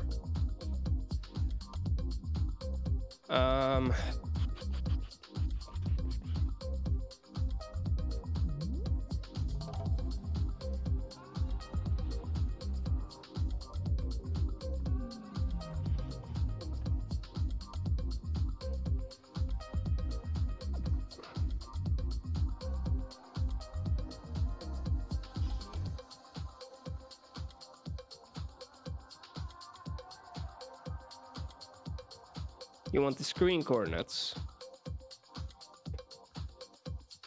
Well, let's actually see what this does.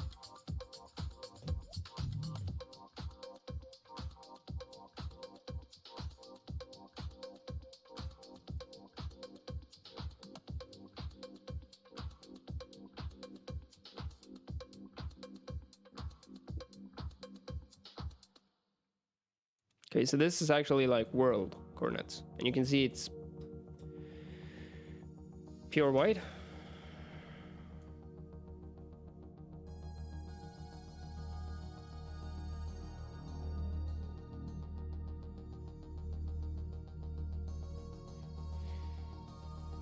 Yeah, that shouldn't be pure white. I mean, it's not entirely white, it's a tiny bit yellow, I think, but considering it's at 0, 0, it's like at world origin, that should be black, not white.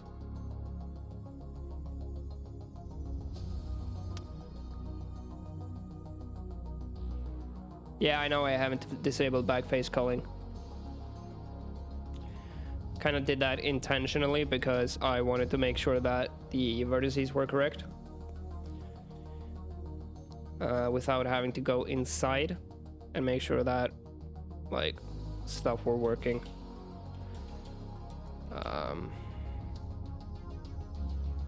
But that shouldn't like matter here, I don't think.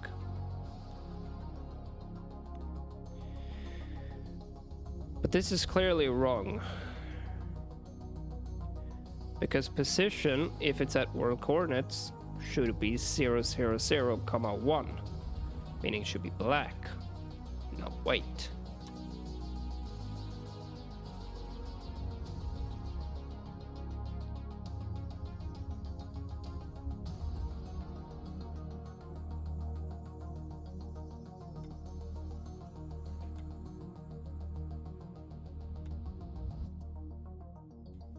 Yeah, it's the 3D11.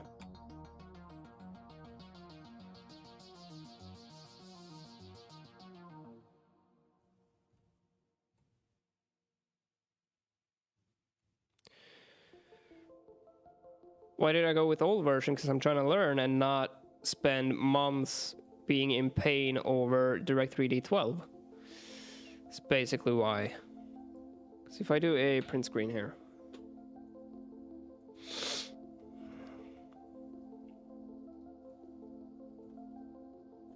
If I was going to go with the 3D 12, I would have just stuck with Vulkan.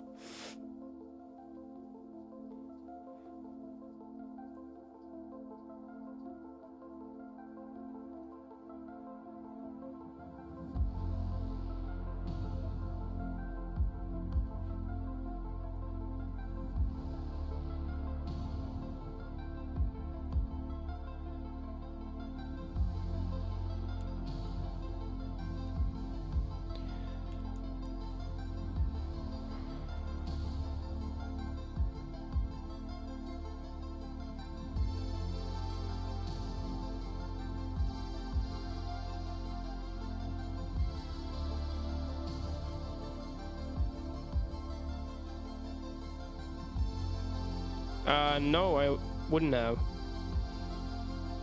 Well, yeah, actually, you're correct. Yeah, it would have been -1 to 1 in X and Z. No, X and Y. Could it be Z getting broken? Possibly.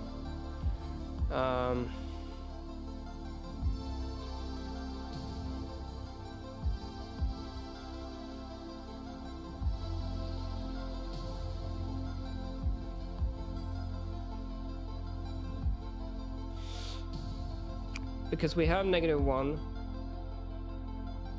and then it gets like -7 on the X in places. And Z is like, what the hell is wrong with Z? That's 10, 12, 10, 12. And this is like the output. Also, the W component is like 11, 13. Yeah, something's horribly broken. Because like that's the W component. I don't think that should be that much. Actually, maybe it's just... Here you have VS out, and it's pretty fucky-wucky in the way it's showing stuff.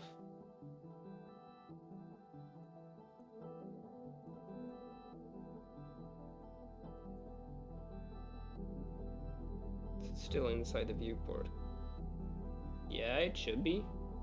I mean, this is the viewport. I think.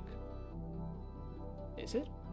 Like, it's so annoying because I can't fucking do this. I can't actually see it properly. What if we do an arc ball? Whoa. Yeah, it's...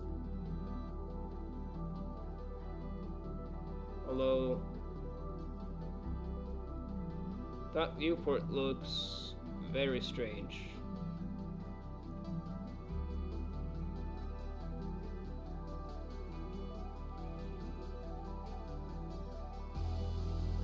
As you can see, it's definitely inside the viewport.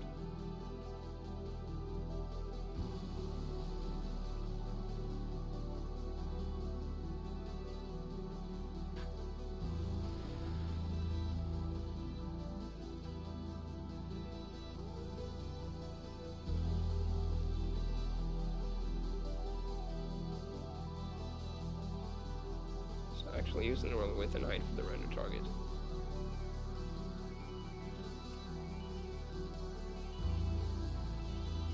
I mean, it shouldn't be, but because the render target gets when actually doing the render.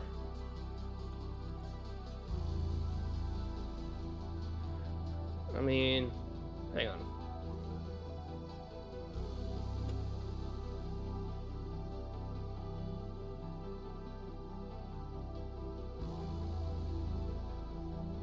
because here's like the final percent, effectively. But where is the mirror mapping? That's the actual transform buffer. And I think we bind here. Here's where we get the render target.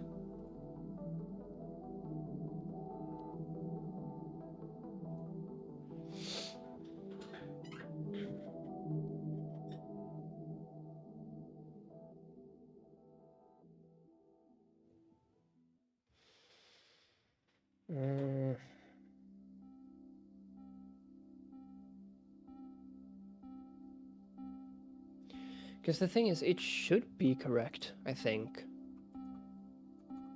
I don't see why it wouldn't be. Because we call resize here, we pass it the width with the height, right? And this happens right before we resize the perspective matrix.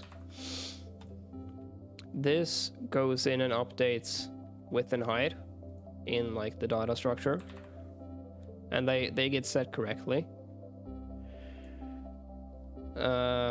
We release all of the resources, and then we recreate them with the correct width and height. Drawing without any matrices, okay.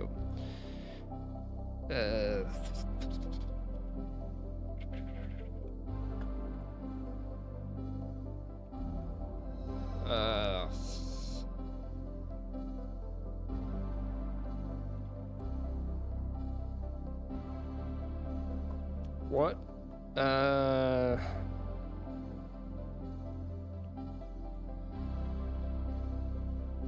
Wait, what?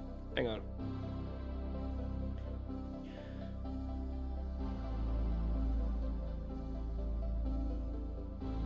But how would I do it? Well, I mean, I guess the cube's already negative 1 to 1 in the vertices, so.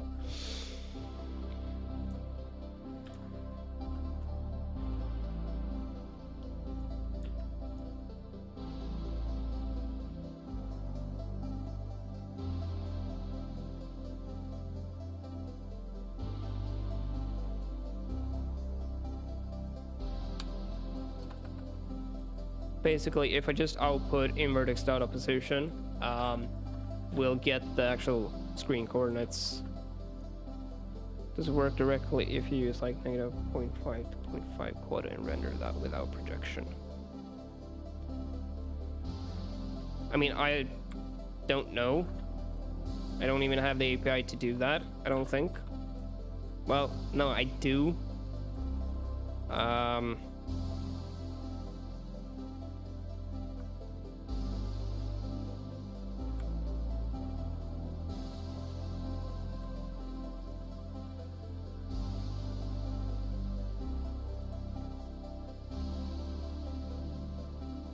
Okay, so Tony is saying to remove the view and the projection. Hang on. Let's try this first. Does it like work normally?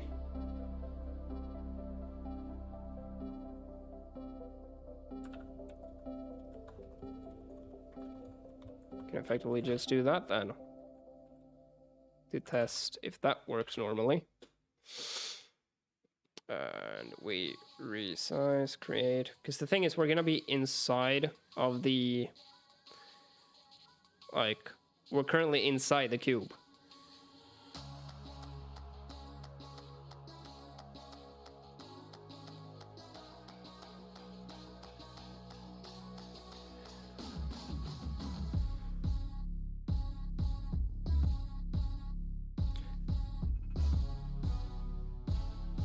Can move it forwards.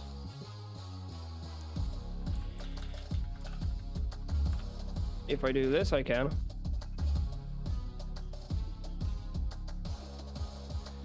The thing is, Eddie, I don't think... Like, I don't think that,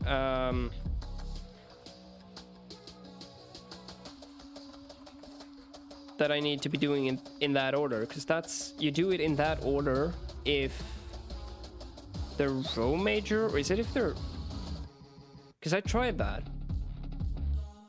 Uh,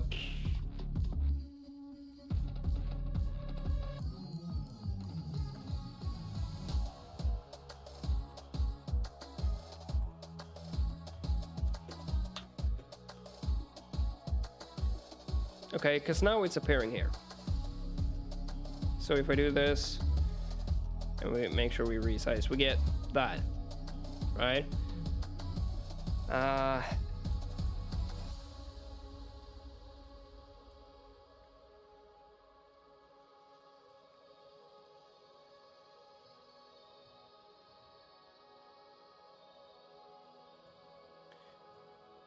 Go in here.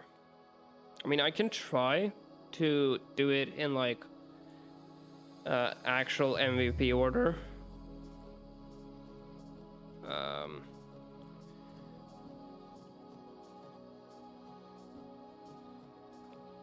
But I don't think Direct 3D uses column. Like, the thing is, Direct 3D Math, like XMath effectively, uses row major matrices. But Direct 3D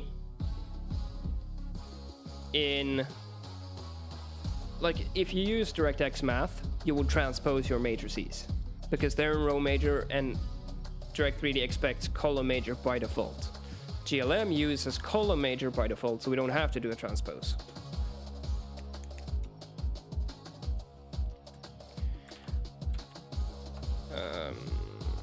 Does D3D11 expect row major matrices? DirectX Math? Let's see.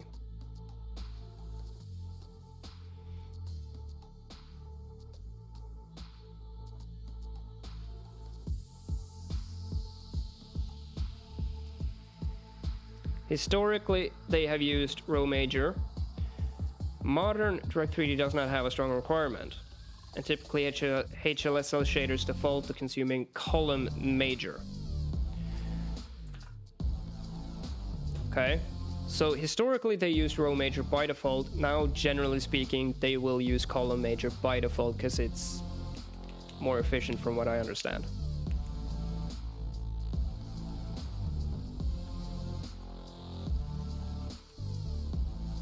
Try using VPOS semantic.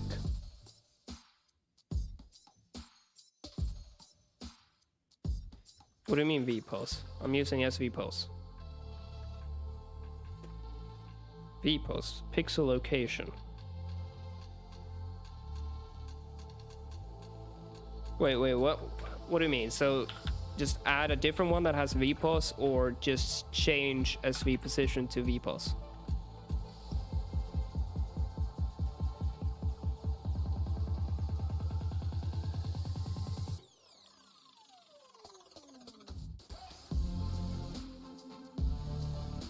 So what was this?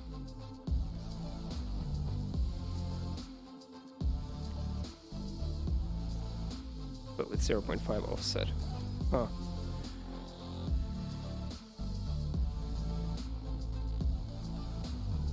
Position, world, view, projection. Okay. No, I haven't transposed them because we shouldn't have to do that, technically.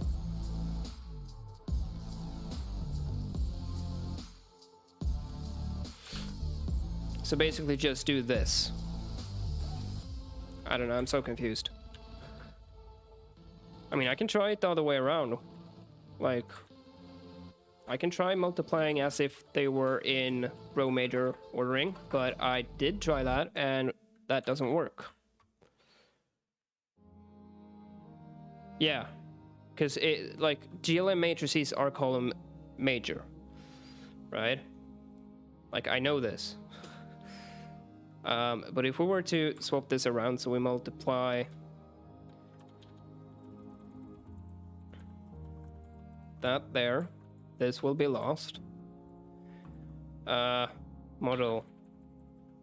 So that will be there, view will be there, right? This doesn't work. at all. At least it didn't when I tried it.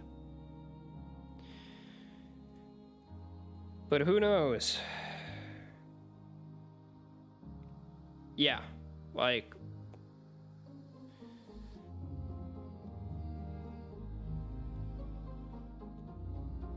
this doesn't do anything. I mean, yes, currently I'm outputting that position, but that shouldn't really matter. If I switch that to outputting the normal again, I don't think that's gonna change much.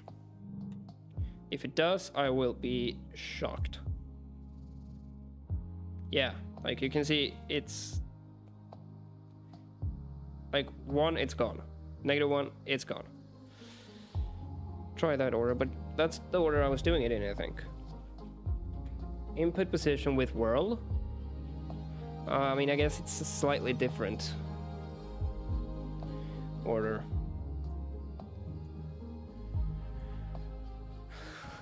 So confused. Okay.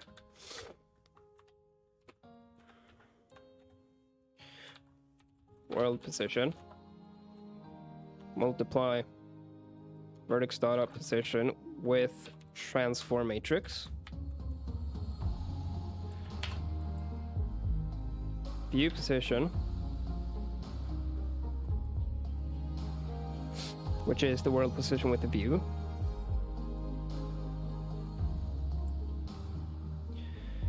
And then the output position is the view with projection.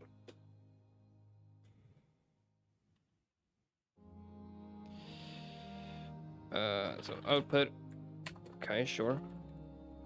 Position, multiply view position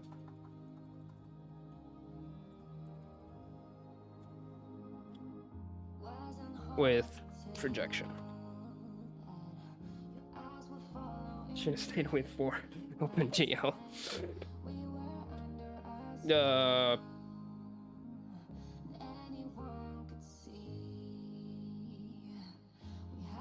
What is this?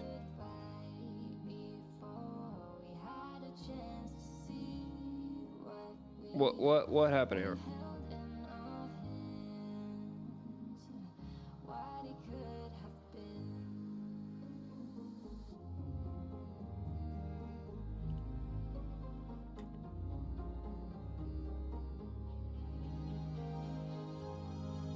The device hung.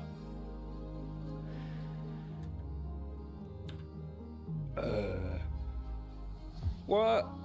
Okay, did I broke it? What is this? Vertex shader is always required when drawing, but on this screen. Oh, is it failing to compile? The actual...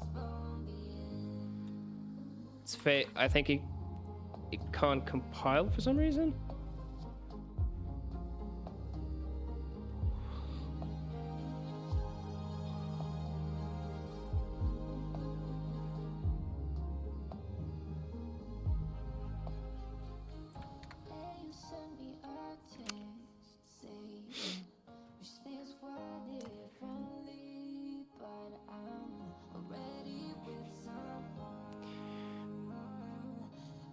Also, where's my console? I don't have a console apparently. Cool. Shush. Yeah, and like this order that you suggested, Tony, it's same thing, right? Same thing as what I had before, basically. Transform view projection. And then do it with...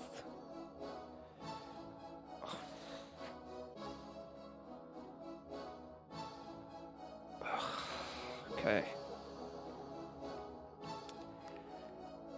What if you don't use view? What do you mean? Like if I just straight up don't have these? That sounds difficult to do. No, actually it shouldn't be. Actually, yes, it will be. Because I could essentially just come in here, not do this, and not do this. right? And now we're technically rendering to not the render texture, we're rendering to the actual back buffer, but we don't see anything.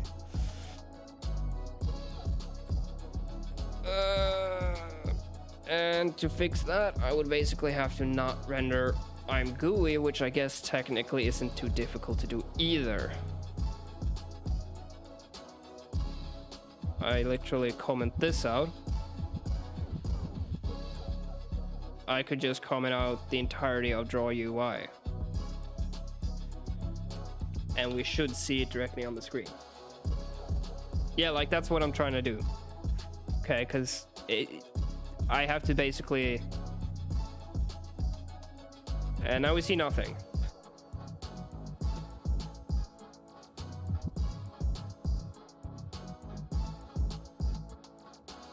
Yeah, that's a fair point, Tony. And also currently we're rendering... I'm not drawing the render target to the screen. I disabled the render target. I mean, I didn't disable it completely, but we're not doing this anymore. Meaning it would basically render to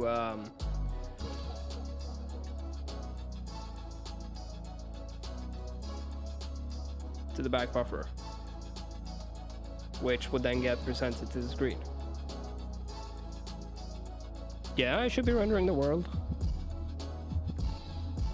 We do that in yeah, I can just put a breakpoint. Boom. Hit it.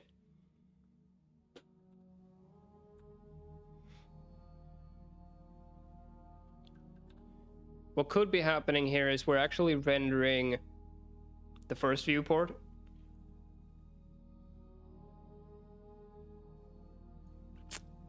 Let me try something.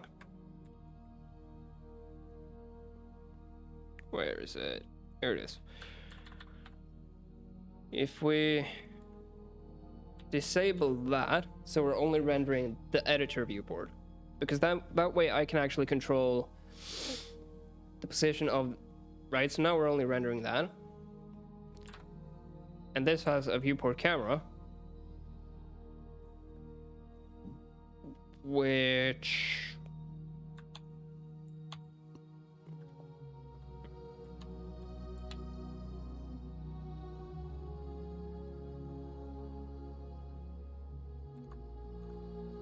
doesn't actually have a position. I just realized.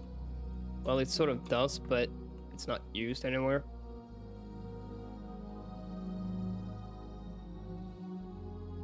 Although I could make it used.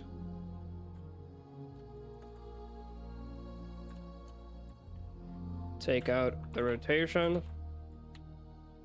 And we set the location to 0. Nicky, what's up? Fusion is my game engine that I'm working on as a hobby. I guess it would be 0.5 tech. No, 0.5, I think.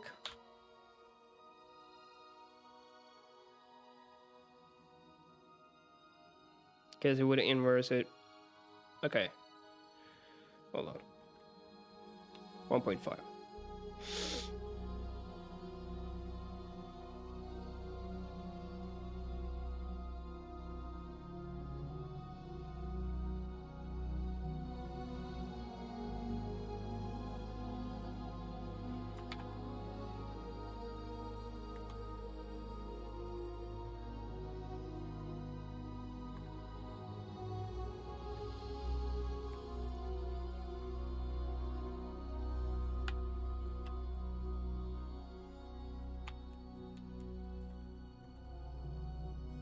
Matrix math in the shader. Yeah, that's also wrong, but this was also incorrect, I think. Maybe, maybe not. We'll see. 70.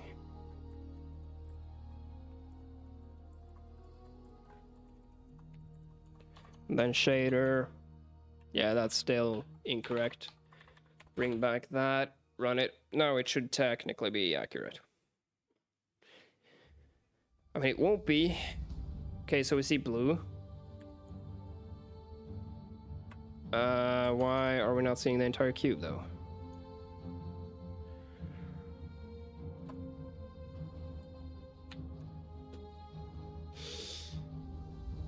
Blue is correct because it's, yeah, you can see it's still, I mean, yeah, but this might make it slightly easier to debug. Because, like, why is... I decompiled my HLSL binary and got this result. Okay, so you use row major, which is interesting.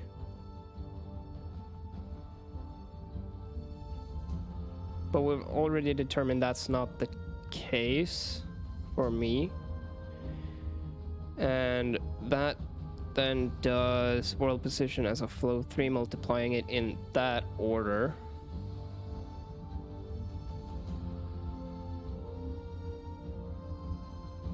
That's very interesting.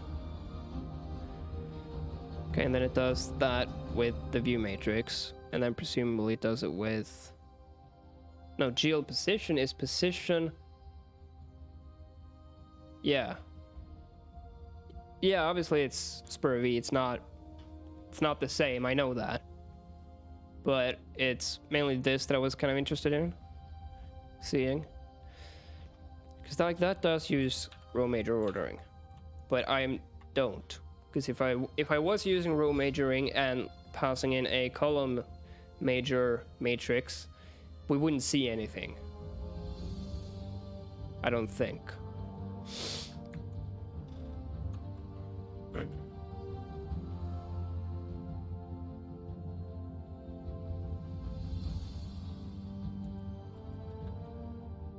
Should be width divided by height. Well, I mean, you were the one who told me to change it. So I blame you. That divided by that. Yeah, I know. Because this effectively just changes which... Okay, so it looks correct here. But then it squishes. And it squishes. Like, obviously if I do this, that's correct. But if there's... Hang on. Yeah, I'm updating width and height.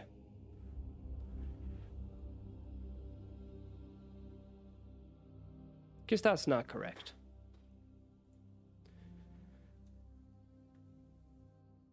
Let go.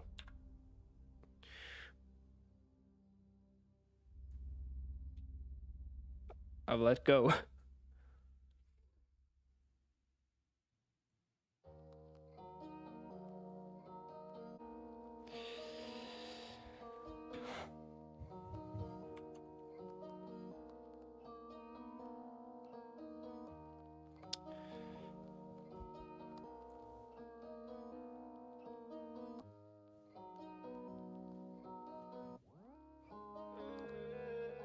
Do you send the updated projection matrix to the GPU? Yeah, I should be, because in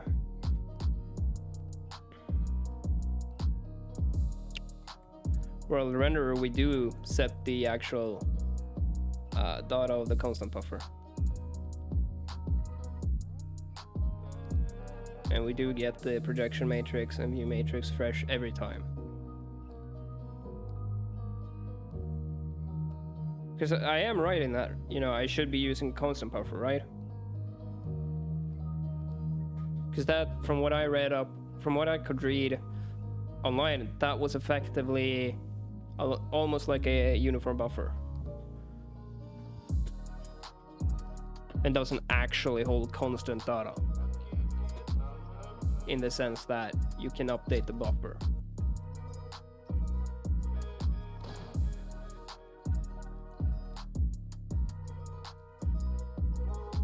And I mean, I imagine it would have thrown an error if I was trying to update a buffer that can't be updated.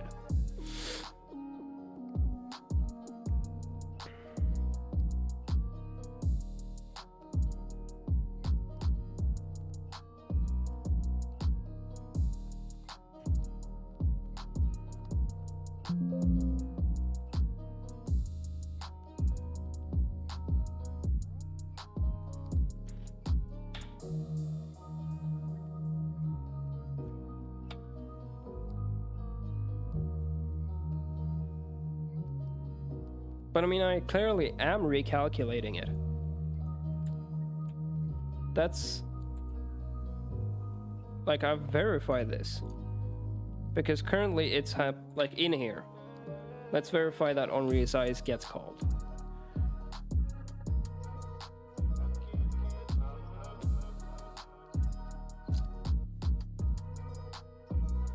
Oh no, hang on. Yeah, it makes sense that it's not getting called now.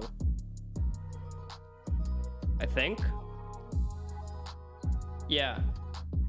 Okay, now it makes sense that it's not getting called, but it was getting called when I was using the I'm GUI stuff. Because I did actually verify that. Because this gets called from here, which, you know, we never do anything with I'm GUI anymore. I guess what I could do is just temporarily say application get window, because now we're actually drawing to the entire screen. So this returns that.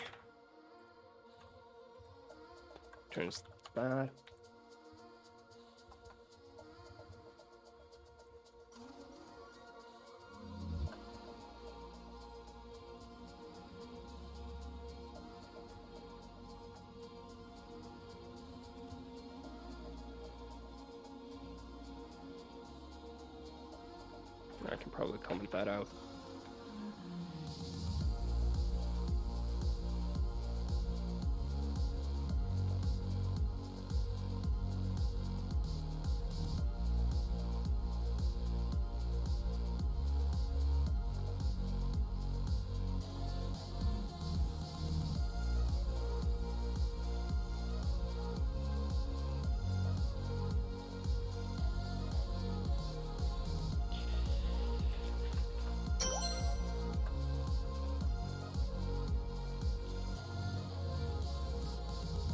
So we shouldn't be doing that.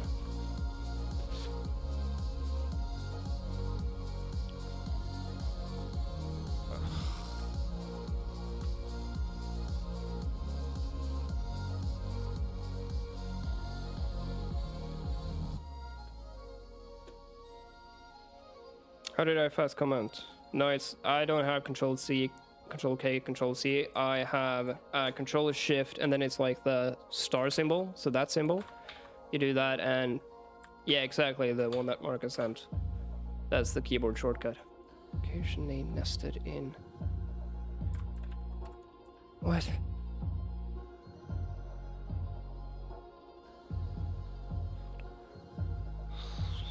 Fine, just do the application. Screw it.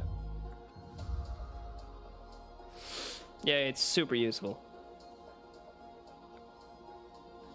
Okay, so now we should actually be hitting this when I resize.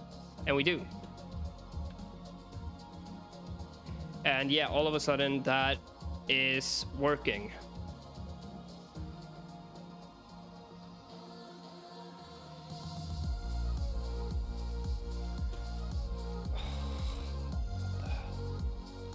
Why does it work with...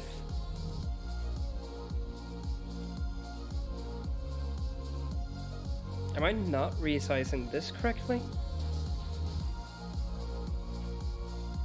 The hell? What is Fusion? It's my own custom game engine that I'm working on for fun. Okay.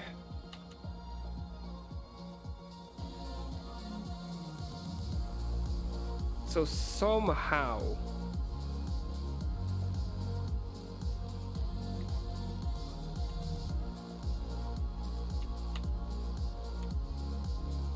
where is it? There it is.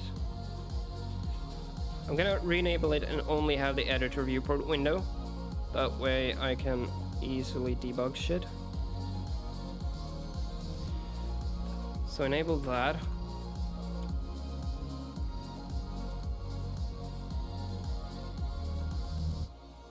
Enable that. The image. Render texture. And Okay.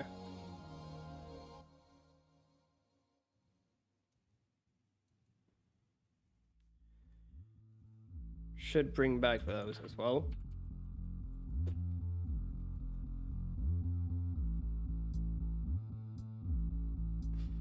I'm gonna listen to you trying desperately to fix it while I fix my junk. Sounds good.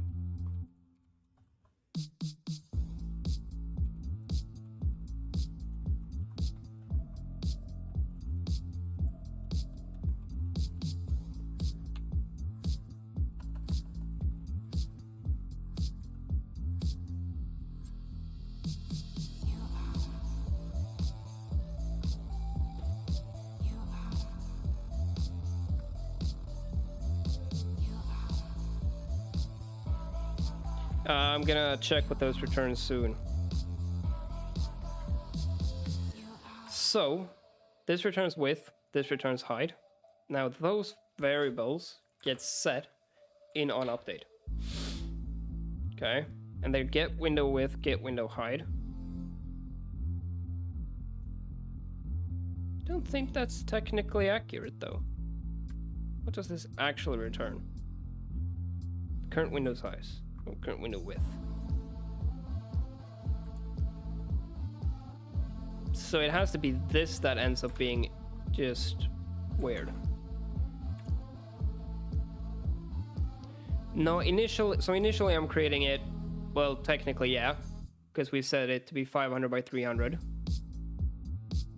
for initial size. Well, I don't think that technically takes effect. But we start off with creating the render target to have a width of 500 and a height of 300, right?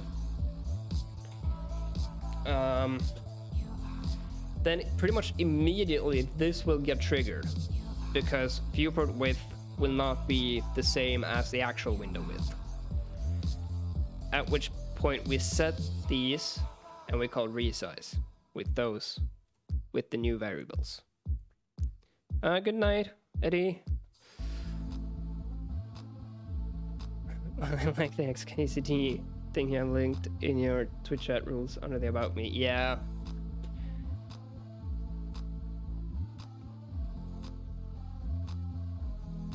Yeah, but the thing is, like, that shouldn't matter. We should be able to do that, Marka. And I think we actually do this in Hazel as well, if I remember it correctly. Because they're pixel coordinates just like everything else. That's wrong. Hazelnut source layer. Huh.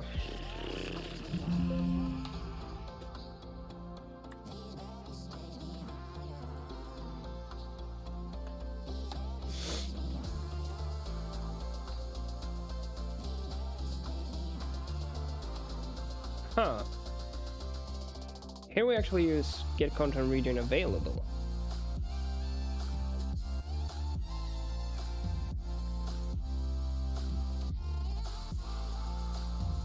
Shouldn't you get the size of the viewport tab thingy? Yeah, I think you're correct on that.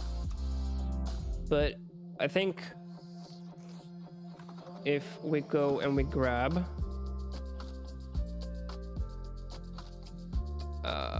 where is it? Editor window.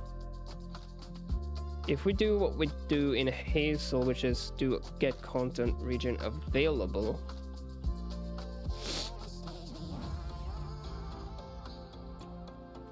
which I think we actually have to do before we render the contents. Yeah, we do. Possibly.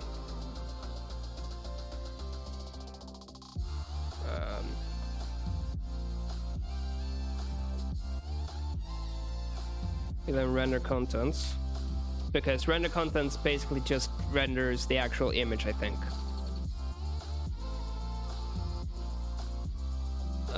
And then we do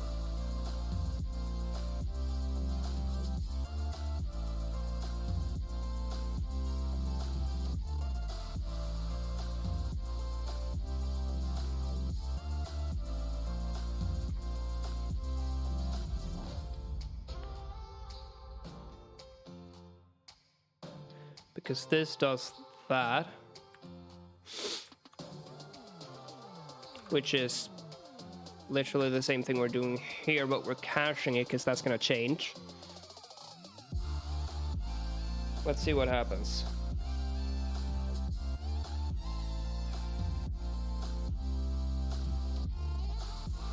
Oh, not quite right.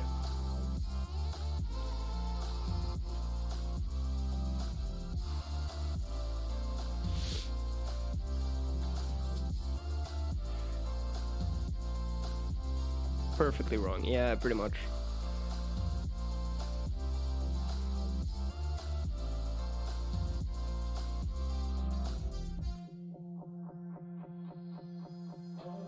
Does that actually return the size of the tab?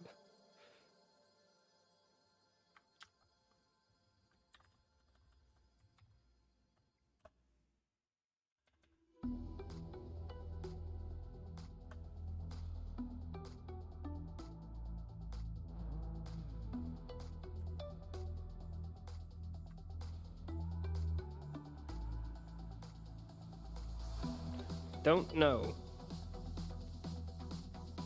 I am using content region available, Tony. As you can see here.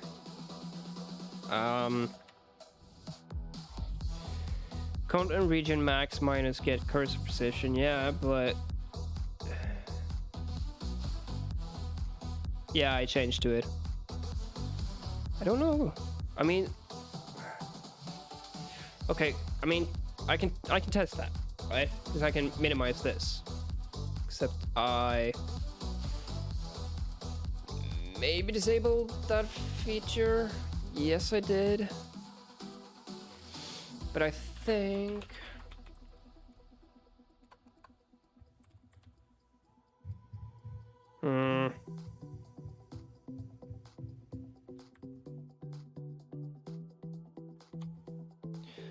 I mean, that's kind of what's confusing me.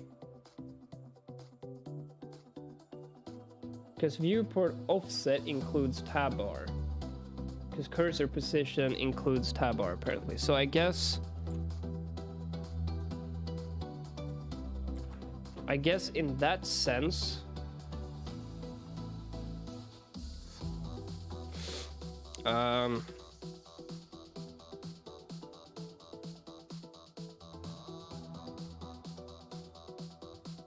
we would subtract viewport offset Y from the height.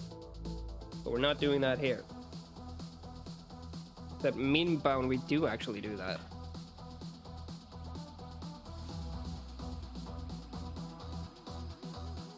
Don't think this is... I think maybe?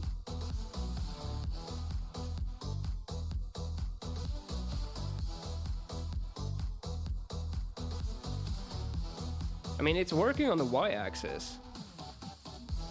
But I think it works on the y-axis even if I don't do this. But I don't know if it will be correct.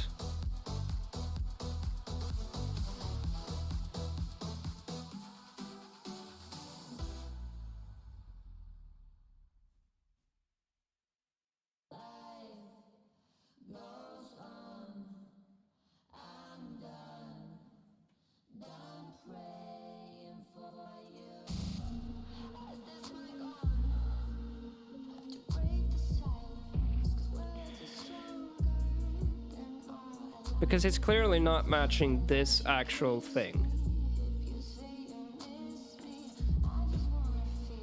Hang on. Let's try this.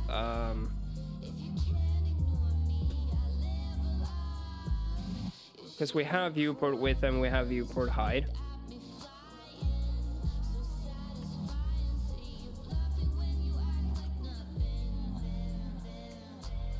There.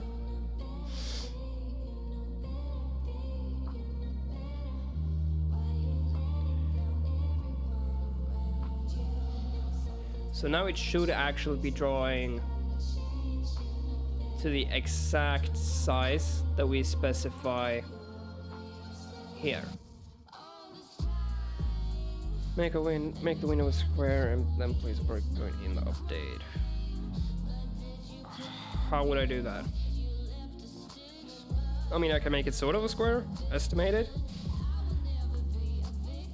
Or I could go in here and do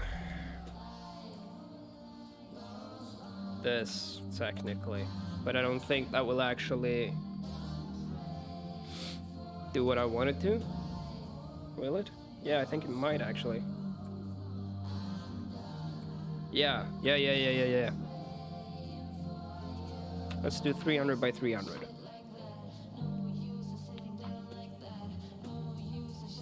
So now it should be a 300 by 300 square.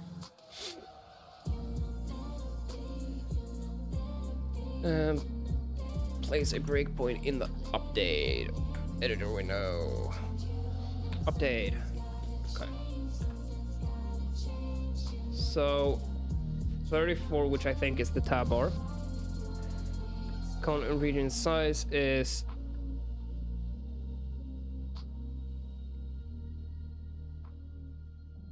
why is this happening?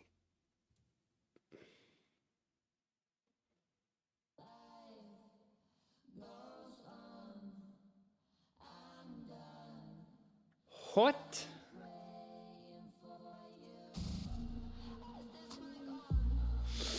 I mean, yes, we do override it, but we should set the size here. 0 and 0. How? Oh, this is the actor details. Hold on. Here's the viewport. 500, 500. Why is that 500?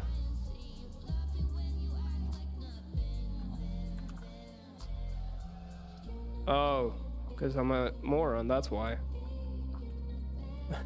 Changed the wrong thing. Let's try that one last time.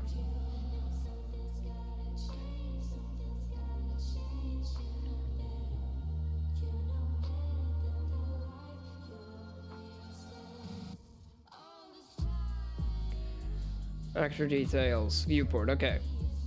300, 300. Boom. Content region size is 1900 by 973, which that doesn't sound right.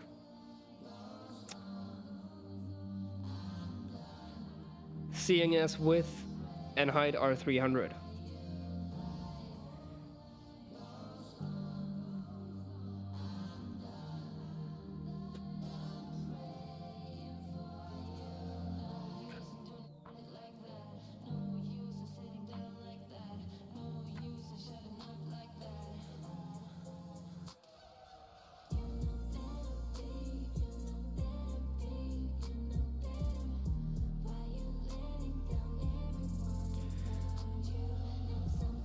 The hell?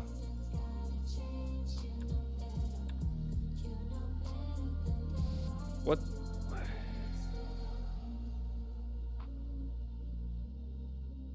How? Try using get window size, okay. Sure.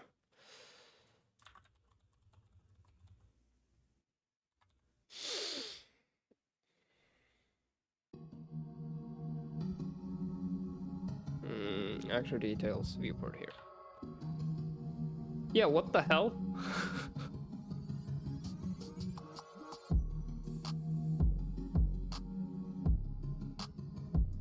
Is it ignoring my call here?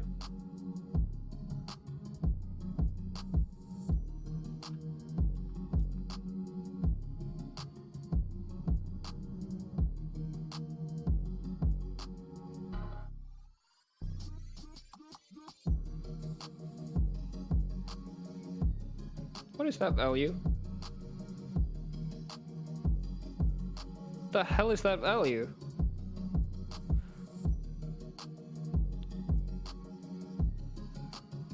What the actual shit is that? Hang on. Uninitialized, but I'm initializing it though. I'm constructing it here.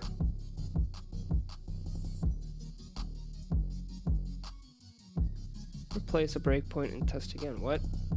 Not sure what you mean. But wait a minute.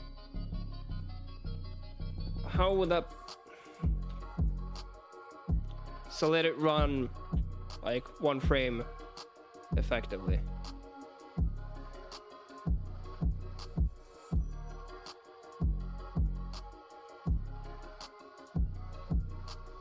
Okay, so this is for... Which window is this? That's the actor details. Alright, so here we again have main viewport. And it's all fucked. Then we step through until we reach it again.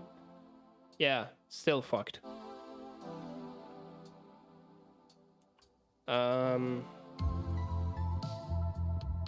Yep. It's not getting unfucked.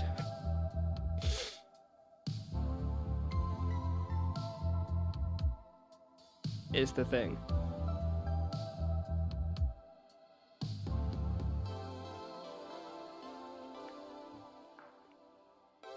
Like 3 frames in, it's still fucked. Somehow.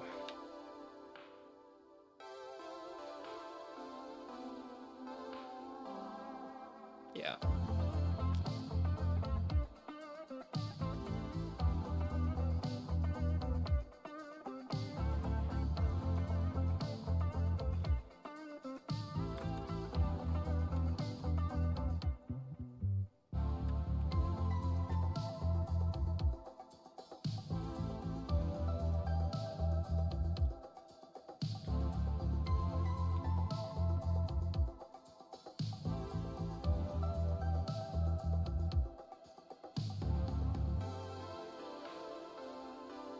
Yeah, no. No matter what I do, this doesn't change it.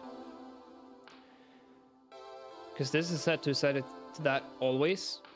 Well, okay, no, that makes sense. Because we do this, so we do override it, which I guess makes sense.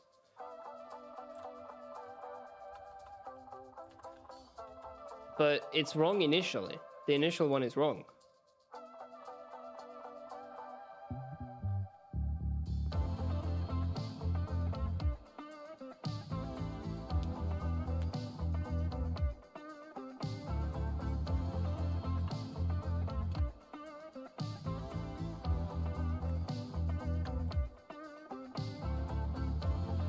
Yeah, I'm gonna do that, but I'm gonna try our initial size.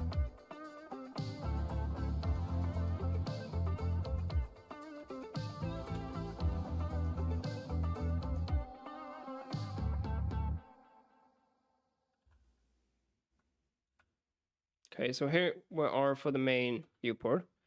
300 by 300. Step in. Okay, so now size is showing up correctly here.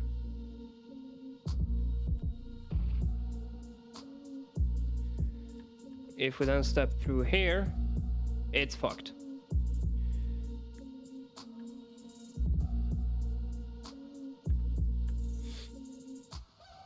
And now it's completely fucked. So let's rerun that again. So okay, we step into here. We can see that's the wrong one, by the way. It should be that. Now we're on the main viewport. The first frame of the main viewport. Next window data.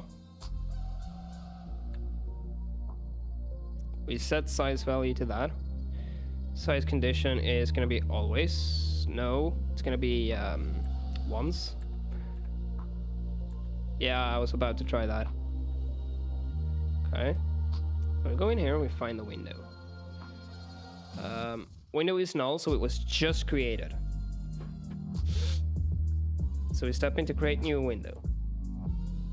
Flags is going to be that, which is nothing.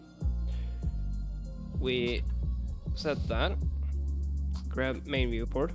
Set the position to be that. No saved settings. So I'm guessing. All right.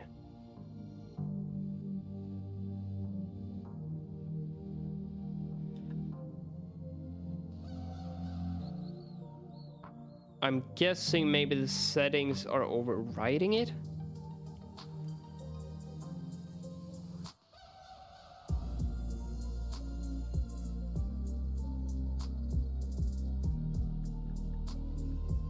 Yeah, it could be due to docking as well.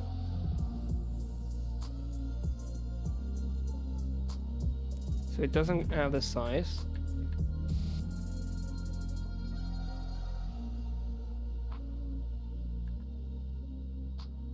Yeah, so it does set the size here.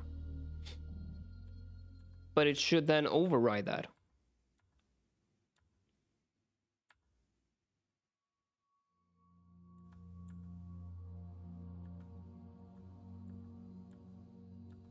In here, I think.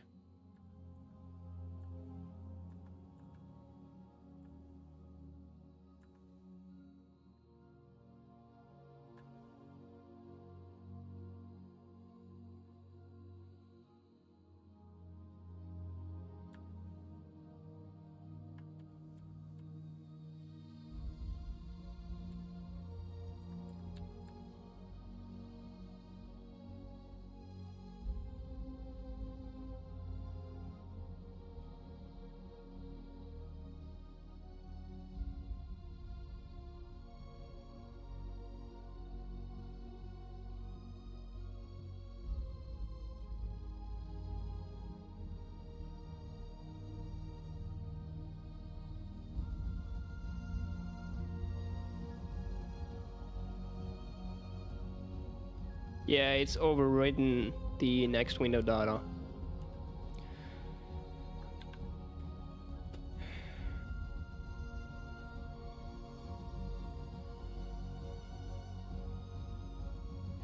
But either way, this shouldn't be wrong. Because we go and we update the width and height to be the content region stuff.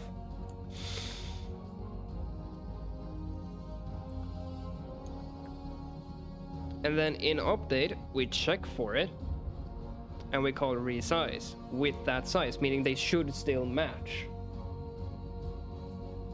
And now we're even like rendering it with that. So this resize is not working. Somehow. So, okay, so it's that currently. Let's let that run. No, it's not fixed yet, Frank. Okay, so we do that. Then resize. Okay. So we have 1700 by 1337. We update these. That's correct. So we go in here. We release all of those. We set width to 1700. Height to 1337. We tell it the format and all of that. It's a render target. We do that. We create it. So, and the same thing for the depth buffer. And we create those.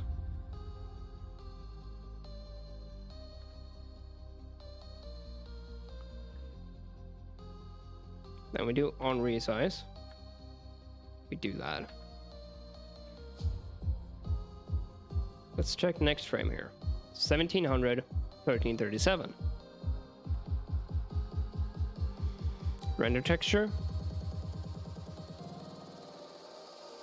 Same thing.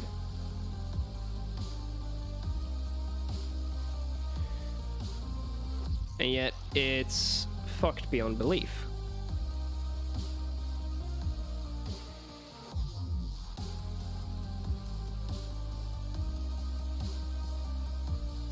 Except, like, the height is not working. Could you be missing an ImGUI end somewhere? No, it would assert. If you miss an end, it will assert.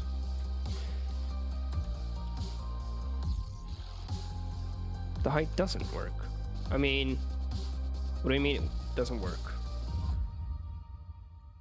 Like, the width isn't working, but... Yeah, but it wasn't centered in the first place, is the thing. You see, it's not centered, no matter what. And... But okay. Yeah... Yeah, that's true. It should actually be.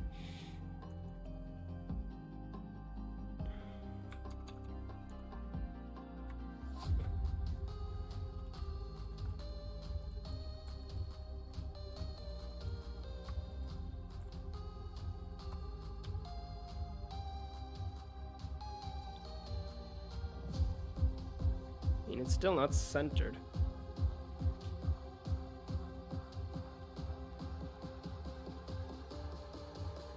Nah, Tinspin, we haven't figured it out. But we have figured out it's not a projection problem.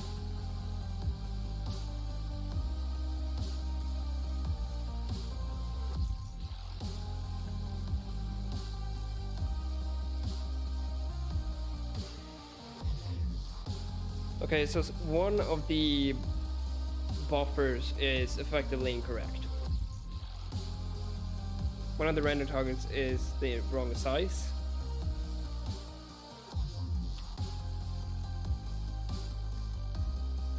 Is kind of what is happening here.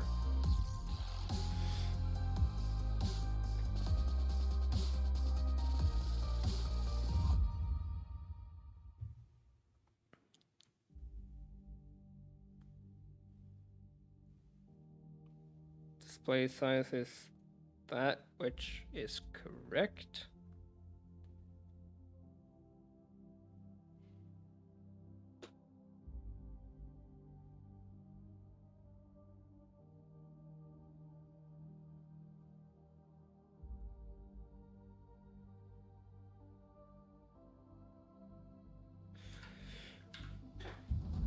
That doesn't look correct. I think it's a, yeah, it's a visual bug. Because, does this do anything with size?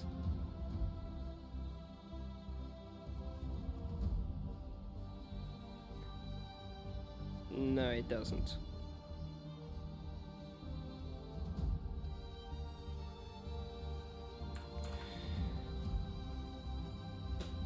So that should give me the correct size.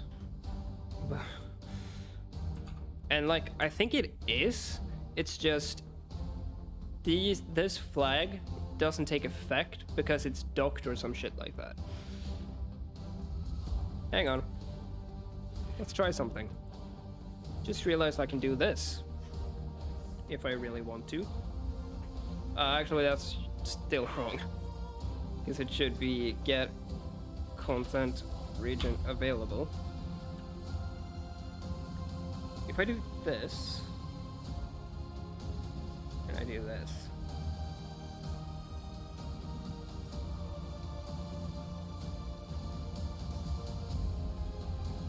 would you look at that?